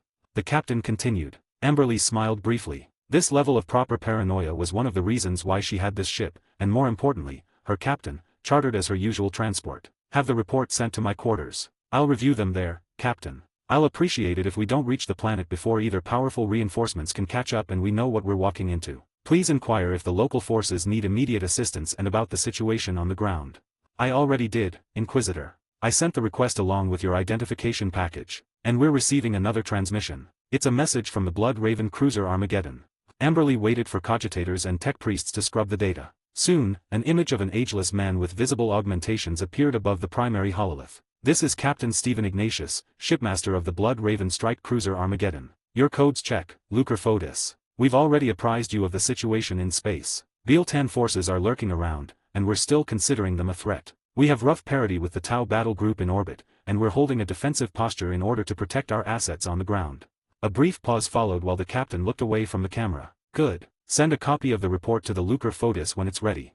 Ignatius looked back at them. The situation on the ground is complicated. About a week ago, Guard and Blood Raven forces engaged a massive orc horde heading towards Victory Bay. We annihilated the orcs with the help of orbital strikes. As soon as we broke the greenskins, the Tau launched attacks upon our ground forces, while their naval vessels ensured we were in no position to offer support. Our ground assets managed to retreat in good order and reach secondary defense lines. Captain Ignatius grimaced. At that point, the situation got complicated. A Necron representative, the naval officer twitched when saying that, contacted us. Inquisitor Vale convinced General Alexander and Captain Thule that if nothing else, listening to the Xeno would buy us a bit of precious time. Long story short, the Inquisitor managed to broker an alliance with the Necrons after learning the Eldar Biel-Tan elements on the ground have ensnared the Tau and planned a joint attack upon Victory Bay. As he spoke, Ignatius' face became a curious shade of grey. Amberley could swear he hadn't approved of the alliance. Emperor be good, her first reaction was to conclude the leadership of the local forces had been suborned, so she couldn't blame the man. She wondered how much the presence of the Necron ground-to-space weaponry changed the man's opinion of the affair. The attack the Necrons warned us of happening did occur. We were able to detect the Tau movements from space and track the Eldar thanks to sensor feeds provided by the aliens. The Tau battle group ensured we were unable to intercept the approaching forces from orbit. Doing so risked leaving our ground assets exposed to the still-present Orcish naval presence and the surviving elements of the Eldar fleet we engaged earlier in the campaign. This was becoming more interesting by the minute. More surreal too. Amberley was sure she was missing a lot of context and details. She hoped to find some of them among the properly filled reports. Our ground forces engaged and destroyed the Tau and Biel-Tan mobile units sent against Victory Bay. At the same time, Inquisitor Vale's retinue acted as bait for the Eldar Farseer, who led an assassination attempt against Imperial leadership on the ground. I'm unclear on the details, however, the Eldars were deceived and suckered into an ambush, where an overwhelming number of Guard and Necron forces engaged and destroyed them. Sadly, the Eldar Farseer managed to escape. Captain Ignatius sighed. Contrary to my belief and expectation, the alliance with the Necrons persisted. Our combined forces turned their attention upon Chaos Foothold in the Deimos Peninsula. As we speak, ground forces are preparing to launch a final assault to annihilate the traitors and neutralize an active warp gate, which provided the enemy with a constant stream of reinforcements. By this point, Amberley wasn't sure what to think. What she knew was everyone on the ground was suspected to be subverted by Chaos, the Necrons, or the Eldar. She also knew that any reports from the surface were now suspect at best, outright fabrications at worst. One thing was certain, there was no way they would get into orbit without heavy reinforcements, and not just because of the Necrons. During the initial assault upon the Deimos Peninsula, the enemy launched a counterattack spearheaded by a demon host. Thanks to the Necrons deploying anti-warp countermeasures, and the intervention of Inquisitor Vale's retinue, the demons were banished, and traitor armored counterattack smashed. We have reports from our ground assets that a demon entity, codenamed Skulltaker, manifested on the battlefield. It attempted the destruction of the Necron Lord we're currently allied with and the murder of Lord Inquisitor Vale. What we can confirm is that Blood Raven elements, the Inquisitor and his retinue, and the Necrons engaged the entity and banished it. We also have unconfirmed reports that a joint operation between the Inquisition and the Necrons testing experimental xenotechnology was underlay. Its purpose was the permanent destruction of code-named Skulltaker. We do have supporting evidence that this might be the case. And Amberly wasn't listening anymore. She was staring at the hollow image of the Blood Raven captain, while her mind spun in circles. She needed Malleus and Hereticus assets in the system, yesterday. A lot of them, and the reliable kind. She refused to believe that the local forces managed to kill something like that for good, even if they worked with the Necrons. This whole story sounded insane, and the fact that Captain Ignatius played along rang all kinds of alarm bells in Amberly's head. Captain Aurelius, keep us on a very slow approach towards Cronus. If someone asks, tell them we suffered damage due to warp disturbances, and currently, we can't safely accelerate any faster. Inform me about the moment our reinforcements arrive in the system and apprise them of the situation. All local forces are potentially compromised. If they make any threatening moves our way, we'll consider them a clear and present danger to the Imperium. 98, Chapter 13 Part 3. Chapter 13, Revelations. ATBS. Part 3. ATBS. Inquisitor Vale's quarters. Rogue trader vessel Lucre Fotis. The warp en route to Cronus. Amberly lounged on her bed, nursed one drink too many, and prayed to the Emperor that the universe would begin to make sense again. Thank you very much. Nearby, good old Caractacus sat on the edge of a comfortable wooden armchair, a gift from a minor noble who still held the delusion she might marry him. The savant muttered to himself, and the still flesh and blood parts of his face twitched constantly. The cause was obvious. He watched a certain infernal recording again and again. It had to be fake, Amberly told herself. All of this had to be some grand deception. She tried to reassure herself. Otherwise, the galaxy had gone even more insane than she thought possible. The official reports over the events from the past couple of weeks were bad enough. The Inquisitor didn't even have to read between the lines. Doing so was a critical skill when dealing with a large section of the imperial bureaucracy. The reports were painfully blunt, and the picture they painted, ugly. The Blood Ravens and the Imperial Guard under the command of General Lucas Alexander were on the brink of open warfare.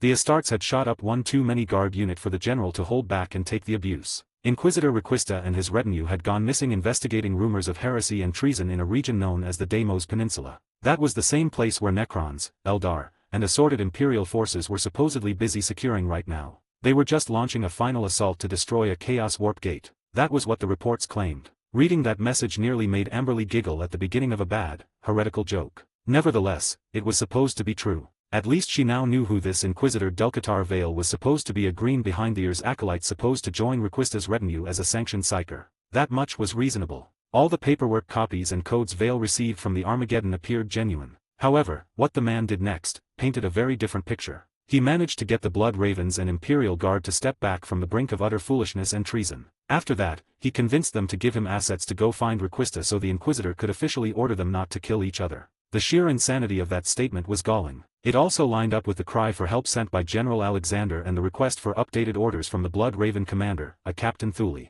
If that was all, Vale's actions would be commendable and enough for a lot of Inquisitors to snag him into their retinues. Common sense was a rare and dangerous commodity these days. If you were able to make use of it, that was even rarer and better. Amberly giggled and drank some more Amasec. Anything not to think about how the insanity, tragicomedy, and sheer madness on Cronus ended. Because thinking about it made her head hurt, and she wanted to scream in frustration at the practical joke the Emperor had to play on everyone if it was true. Nope, not thinking about that right now. The blonde woman stared at the ceiling, which wasn't spinning yet. She wasn't drunk enough, yet. Obviously. What did Vale do next? He stumbled upon a massacred settlement. Then he found a bunch of traitors and Inquisitor Requista, who had been tortured to the brink of death and left to rot in the cells of the local Arbiter's HQ.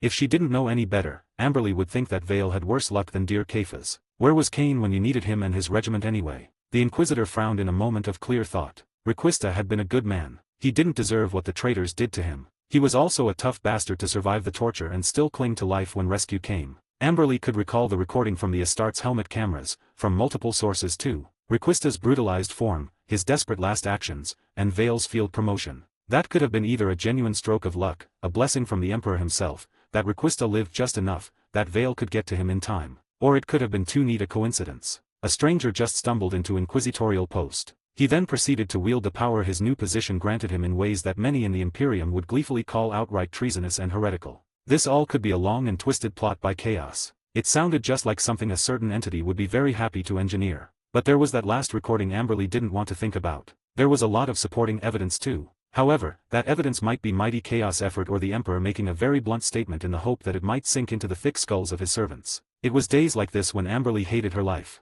Thinking of the source of her problems, she could recall watching Vale's more infamous exploits. Riding a chimera to charge an orc warboss, after volunteering to lead his hastily gathered retinue as a kill team. It was the proper idea from an inquisitor of the Ordo Xenos, even if the execution lacked. She saw Vale's stunt, going up at the orc, even as blood ravens in Terminator armor swarmed it. The brute, unfortunately, survived teleporting away. Multiple recordings confirmed orbital strikes decimating the orc horde. Even more, evidence corroborated the Tau attack on the weakened Imperial lines, complete with Mechanicus-sourced video of a wounded and incoherent Vale engaging crude raiding party while Medicas attempted to evacuate him from a field hospital. Amberly had the nagging suspicion that she was going to have to decide if these events were of a legend in the making or a grand deception with an unknown aim, and that either choice on her part would earn her far more complaints than praise. The Necrons came next, and Vale couldn't help but be both excited and terrified. No matter the reason, those recordings were treasure troves for her Ordos. They had to survive and spread, even if people had to watch them with a few buckets of salt. This was the first time Amberly knew of Necrons deigning to speak with humans.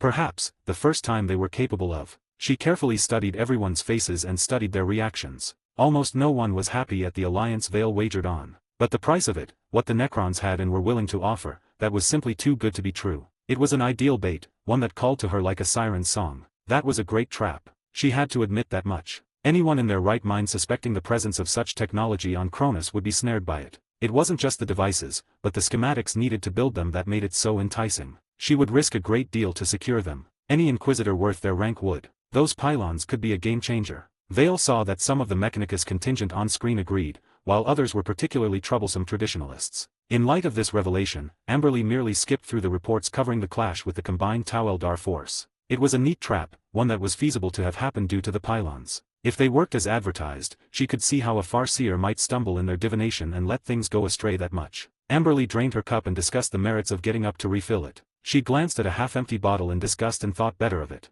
She had drunk enough, no matter if she wanted to be insensate soon or not. The next group of reports made the situation seem like a tangled ball of yarn. A different group of Eldars appeared then. They warned the local Imperial forces of a greater demon imprisoned on the planet, likely the heretic's primary objective. Vale allied with them too. Amberly couldn't decide if he showed commendable foresight, or disturbing willingness to work with Xenos. That was saying something, considering her Ordo and how often she had to do precisely that. Contrary to what anyone sane would expect, humans, Necron, and Eldar failed to backstab each other and fought together against the traitors pushing them back. And it was then, that sheer pure insanity reigned. It made Amberly wonder if she managed to get either poisoned with something exotic or perhaps someone clobbered her upside the head with a power weapon. Either that or one of the servitors running around the ship dropped a large box on top of her. Inquisitor Vale watched chosen footage from the battle against Chaos, the demon charge, an Emperor-damned Herald of Kern, the most infamous one too, making an appearance. She watched the Necron Lord fight it to a near standstill, yet losing, Inquisitor Vale's countercharge that followed. It was the stuff of legends. Acts like this one made people sector-wide famous champions of the Imperium. Usually, they were very dead heroes too. This would have been the case with Vale too. He faced against the demons with a small group of guardsmen, Ogren, and a child of all things. What the madman thought, Amberly wouldn't know until she met him. And she would have to meet with all survivors and interrogate them, carefully at that. She watched Vale and his commissar aide face against the Skull Taker, and the demon began dismembering them, its preferred method of spreading terror before delivering a killing blow. Blood Ravens intervened, but only their librarian managed to reach the Skull Taker and engage him. He was losing too, and then the Necron played their card. They teleported a monolith behind the demon horde, and Amberly was sure it contained more of their anti-warp tech. As soon as the tremendous lightning bolt that heralded its arrival dissipated, many demons fell, some bursting into fire. The Skull Taker faltered and slowed down. It still refused to die, yet it was now on the back foot. Amberly watched the next section multiple times, had it examined by tech priests again and again for traces of forgery. There were none, just the usual filtering meant to keep people safe when viewing such things. She saw a child cripple a Herald of Kern, saw the wounded Inquisitor deliver a mortal blow to the demon banishing it. She also read the critical report outlining the point of that suicidal attack. It was a field test of the Necron anti-warp tech. The test wasn't just about weakening demons and psychers, it was an attempt to kill the warp spawn outright. The state of the child as a blank was a part of it, Vale was certain of it. That explained her presence there. It took Amberly reading carefully through the lines to reach that explanation. At that point, she set aside her wine glass, opened her emergency Amasec cache, and began drinking in earnest. The first time Amberly went over the reports, she was ready to believe that this was it. Little did she know, that there would be yet another strike against her sanity. Amberly glared at Mott. The man was fascinated by Vale's last stunt. Right now, he watched the recording from the Inquisitor's Kashyyykan bodyguards for the 10th time at least. He kept counting all the feathers on screen and was convinced there was a divine message to be found in their numbers. Feathers. Amberly blanched at the thought. She had the privilege of meeting an Imperial Saint once. She would never forget their golden radiance, their beautiful feathered wings. She shook her head and winced as it caused a stab of pain. If there was even a hint of truth to those recordings, Vale at the very least received divine blessing from the Emperor. At worst, an Imperial Saint on Cronus meant that the Emperor approved of the madness that bastard wrought. Now Amberly couldn't even proclaim everyone on the surface heretics and traitors, even if it turned out it would be for the best. That was supposed to be a good thing, but in this case, how could she explain all those reports and records without appearing compromised? That bastard had to grow a pair of huge glowing wings, didn't he? What was this, a ruin Amberly's day marathon? The Inquisitor closed her eyes, praying fervently that in the morning the world would begin to make a vague amount of sense. Amberly would awake too early, with a headache from hell and news that reinforcements just entered the system. Necron reinforcements. 99, Chapter 13 Part 4. Chapter 13 Revelations. ATBS. Part 4. ATBS. Bridge. Necron Battlecruiser Reaper. En route to Cronus. Amarkin the Gatherer, Necron Lord of Furia, Nemesis of Neferu Dynasty, found himself in a rare position. Phaeron Kefrik the Unbroken, the supreme leader of the Neferu Dynasty, was still asleep. There was nothing in the directives left behind that required his premature awakening. Thus, Amarkin found himself with a rare degree of freedom. He also had an advisor, who helpfully reminded him of the less-than-stellar record Kefrik had back in the day. The dry words of Cryptek Za of tomorrow were almost prophetic. Za did warn that the planned long sleep had been too hastily implemented, that there were too many things that could go wrong in a mere million year, much less the 60 they spent in hibernation. He wasn't alone in issuing those warnings, yet the Necron leaders ignored all such naysayers. The Nemesis' old advisor, and one-time friend, had been more than right. In the days since Amarkin's awakening, the queries he sent to check the status of Neferu Dynasty Toon worlds brought mixed results. Too many of those were unpleasant. Theory 1, the preferred one, was that their dynasty had been particularly unfortunate and hit harder than others by the ravages of time and rising primitives. Theory 2, the one Amarkin didn't want to ponder upon, postulated that they were among the lucky ones. If that was the case, the Necrons across the galaxy would be a crippled shadow of their former might. Such a development might require a novel approach if, for no other reason, they would lack the numbers to deal with old and emergent threats. That was one of the reasons why the Nemesis decided to answer the cry for help in person. He needed to see the status of other Toon worlds. He also had to find out why no one else confirmed answering the distress call. Surely, the Neferu Dynasty couldn't be the only one in a position to receive the call, much less answer it. Nemesis and Cryptek spent days talking about their past, and the uncertain future they faced. Amarkin might not have been his former self, however, he could notice the direction his one-time friend was trying to push him at. Some statement was borderline treason, even if not quite. Yet, how has he been to interpret it otherwise, when Za used every opportunity to point the Pharaoh's faults in judgment and planning? When during discussions of past campaigns, he kept hinting that alternative options might be better, options favored by the Nemesis. Was this a test, and if so, of what nature? Was Za Kefrika's creature now? Or did he genuinely want to see a change in leadership, one that would lead to his own ascension from Cryptek to Nemesis and possibly, planetary lord? Many questions were plaguing Amarkin. What they discovered during their journey to Cronus raised more. The Necron Gate network was in disrepair. Automated systems that should have kept it fully operational and hidden had malfunctioned more often than not. While this time the Nemesis was fortunate and he could use a gate close to the system in distress, that might not be the case if he wanted to reach other parts of the galaxy. That alone was a grave portent and perhaps explained why no one else answered. They might be unable to get to Cronus in anything resembling a timely fashion. Amarkin refused to entertain the possibility that his dynasty and the Necrons on Cronus might be among the few of their kind left in the galaxy. He refused to accept the possibility of such a grand failure. The Necron fleet emerged from the gate into an unremarkable system lacking anything useful to draw interested eyes. The galaxy was chock full of such places, giving ample opportunity to hide valuable infrastructure where it would be hard to find. The first thing Amarkin did after the jump had been to ping all sensor platforms in range and require threat assessment of the nearby systems. They were supposed to be full of useless rocks and dead worlds. That state of affairs hadn't changed during the long sleep. What did change was that only half of the platforms answered. Time had taken its toll upon them because no recorded burst transmissions were indicating hostile action. The Nemesis patiently waited for the fleet to form up. At the same time, the ships updated their databases with the current state of the local galactic sector, accounting for stellar drift and other phenomena recorded by the platforms. What do you plan to do, Nemesis? I ask yet again, and once again, you refuse to offer a clear answer. Za of Tomorrow kept prodding him. Amarkin shifted perspective from the Necron network to his eyes and turned his head to look at the cryptek standing beside his command throne. I gave you many answers. The Nemesis pointed out, and each one was different from the one before. Za peered at Amarkin over his staff. We lack information on the state of the galaxy, present threats, the state of the Eldari, the abominations, who or what is the dominant species of this day and age, and if they are a threat. Amarkin deadpanned. This venture will give us answers. And if those answers require a less than typical response. Za prodded in his typical dry manner. There were brief moments when Amarkin was convinced that if he shut down his eyes when he switched them on, he would see his old friend in the flesh. That he would no longer behold the pale imitation of the real thing both of them had become. He shied away from that way of thinking. Nothing good came from it, ever. We'll gather intelligence first.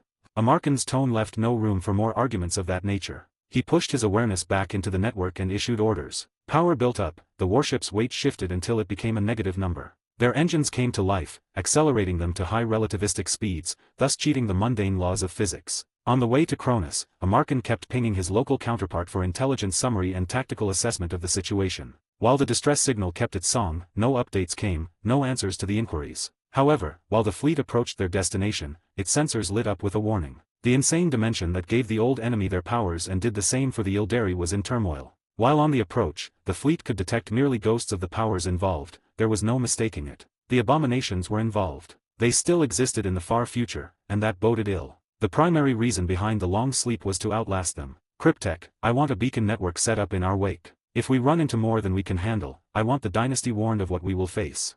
Amarkin ordered. This time, Za offered no dry quips in response. The cryptek merely acknowledged the order through the network and went to oversee its execution personally. A few days later, after detecting the echoes for tremendous disturbances, the Necron fleet finally reached the outskirts of the system. They could detect several active sensor platforms that initially didn't acknowledge their presence. Amarkin rearranged his forces in a defensive formation and waited for the passive sensor to gather a rough picture when he finally received a transmission from Cronus. It was through short-range backup equipment, which might explain the silence. The Nemesis answered the inquiry and once again repeated his request for information. This time, he got his wish. He still waited for defensive programs to go over the large data package and give the all-clear, before devouring it. By the time he was done and sent it to his principal commanders to familiarize himself with the situation, Amarkin had stood at crossroads. He spent the short time Za needed to familiarize himself with the catastrophe engulfing the galaxy, and put it to good use. He calculated options, simulated stratagems, and formulated plans. There was one inescapable conclusion.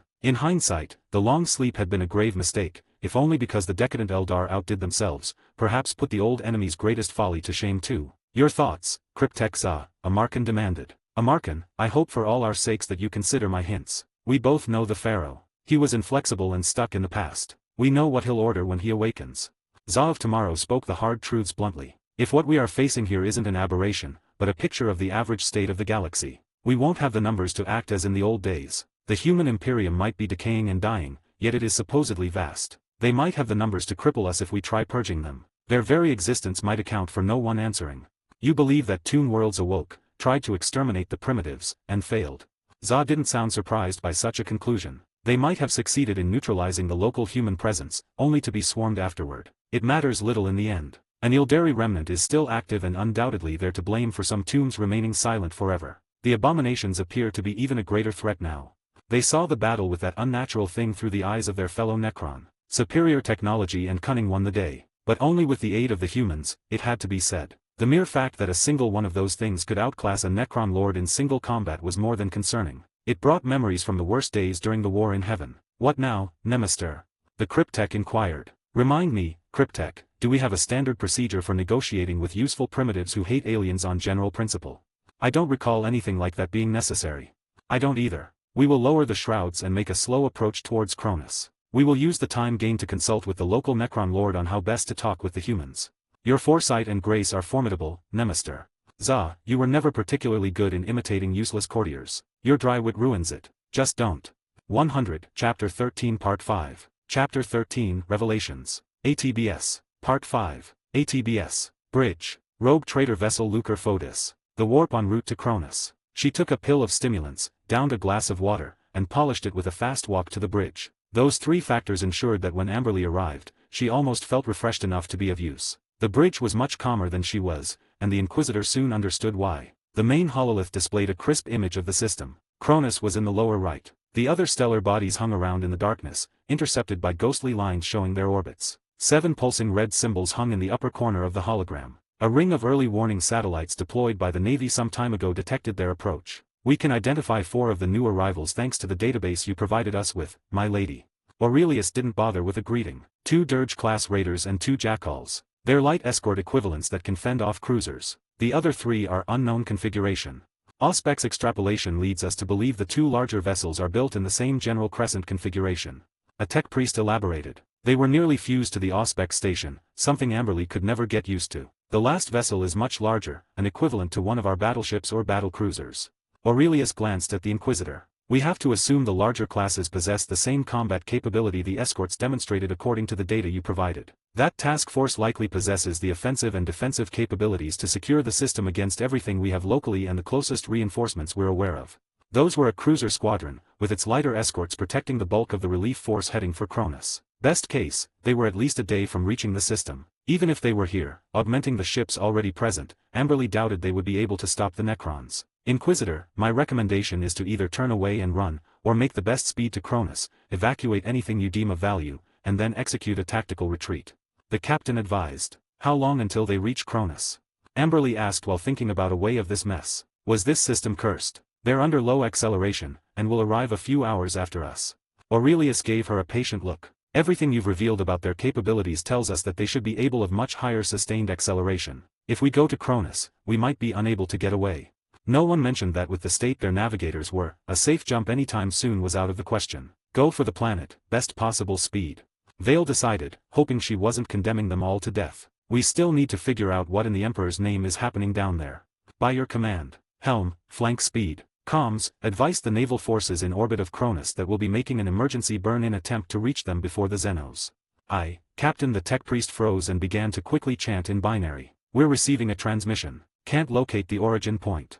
The cyborg froze for even longer and Amberly discreetly put a hand on her weapon. They're requesting to speak with whoever is in charge, while Inquisitor Vale is indisposed. Amberly opened her mouth, then closed it with an audible click that sounded deafeningly loud on the suddenly silent bridge. Even after going over all available records and seeing the camera feeds captured during those events, she didn't see something like this coming. She was still half convinced that she was being ensnared into a fiendish plot. Anything else would be too good and too insane to be the truth, all evidence to the contrary notwithstanding. Shall we respond? The tech priest eventually broke the oppressive silence. Amberly took a few moments to compose herself and bring her Inquisitor persona to the front of her mind. She schooled her face into a blank mask, straightened up, and nodded. Answer and send the following. This is Inquisitor Amberly Vale, Ordo Xenos. I am in charge. I am willing to talk. ATBS. Bridge. Necron Battlecruiser Reaper. En route to Cronus. The more they learned of the state of the galaxy, the less Amarkin liked it. A particular highlight was a short conversation he had with the planetary lord. The fellow had suffered much. He had lost portions of his memories during the long sleep, a fate that might have been theirs as well. While there was nothing in the databases at the Nemzer's disposal to identify his local counterpart for sure, there were traces in the transmissions from the planet, artifacts and security measures in the code, which pointed at this place being sworn to the Silent King's own dynasty. Possibly one of the many distant research outposts studying whatever took the Supreme Overlord's fancy at any given time. The lack of memories and directives might have been no mere incident or oversight. Instead, it could be a security measure in case of awakening without explicit summons from the Silent King himself. Or it could be entropy, wear, and tear, caused by the countless years that separated this era from their own. More importantly, the locals appeared to be sane, at least by the dubious standards of the times. At least the Necrons. They were even willing to exchange technology and resources for aid. That did point at the place being a research outpost and the lost memory actual damage instead of design. We will discuss restitution, later. Amarkin had decided to appear benevolent. He would still hold the orbitals if he needed to be less, how to put it, nice, in the future. What can you tell me about the humans and other aliens you've made contact with? The answer had been enlightening and startling in equal measure. The primitives were insane, there was no other logical explanation. It was just that, there was a great deal of them, and some were insane in a potentially useful fashion. Amarkin found it darkly amusing that in their disposition, many human unwittingly emulated his own people when they still had flesh and blood instead of necrodermis. It was an attitude that would earn them the fury of many a Necron overlord and lady. Amarkin chose to consider it amusement and carry on with his plans. The more he knew, the more his strategic predictions firmed up. They didn't paint a pretty picture. certainly not one his late wife would have enjoyed. He paused at that odd stray thought, wondering why it occurred to him, before refocusing on the subject at hand. Most humans are extremely xenophobic. Conclusion: after observing the local variety, the reason is a combination of extensive propaganda, indoctrination, and the presence of multiple hostile alien races assaulting the human realm. Proof: a large number of humans on Cronus aligned with alien species classified Tau. Secondary proof: Inquisitor Delcatar Vale willing to work with us. Tertiary proof: Inquisitor Delcatar Vale willing to work with Ildari subfaction based on Craftworld Ulthwi shortly after engaging in combat with Ildari subfaction from Craftworld Bieltan. Conclusion: higher-placed elements within the human hierarchy might be more open to the ideas of negotiations, and working towards mutually beneficial goals. Counter-argument: any such deals might be subject to change depending on internal political pressures and blind fanaticism. We need additional data to reach a better conclusion.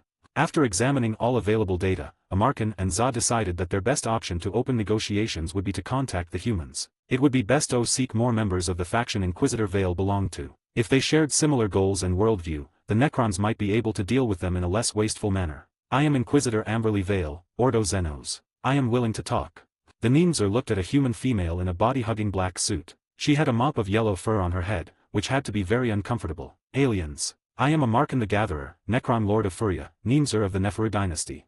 He proclaimed proudly, using the Necron name for the planet he ruled over. There was no need to give the humans any more information than needed, especially at this stage. The primitive stared at him, basking in his dubious magnificence. It was like she was seeing a Necron able to speak for the first time. Are you malfunctioning, Inquisitor Amberly Vale?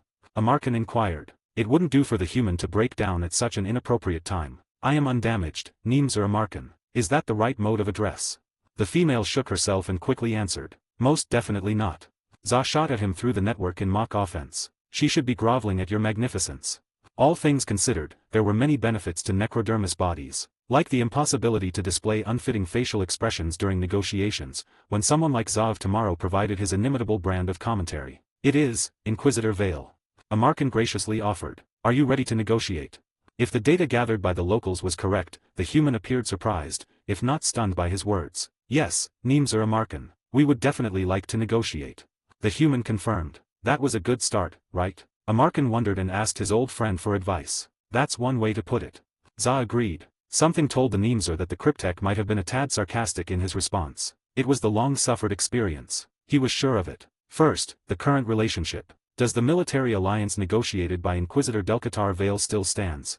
That had to be a good starting point, surely. It has worked so far. Despite how unlikely it was.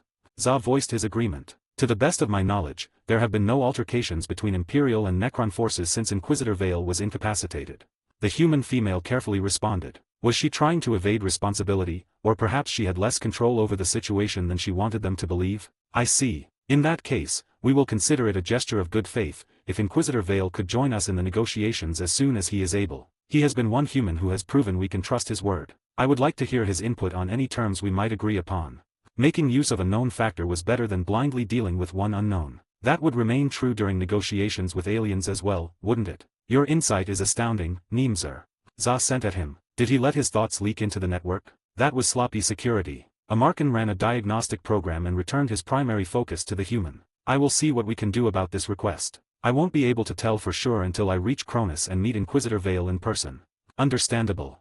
The humans were still a primitive species with all kinds of limitations the Necrons could easily ignore at a whim. That was something to pity them over, he guessed. Hi guys. I made a paid service in Telegram where you will find a great collection of fanfiction audiobooks organized and regularly updated. What you get? An unlimited access to the full audiobook library. New fanfiction audiobooks added regularly. You can play audios directly from Telegram anytime.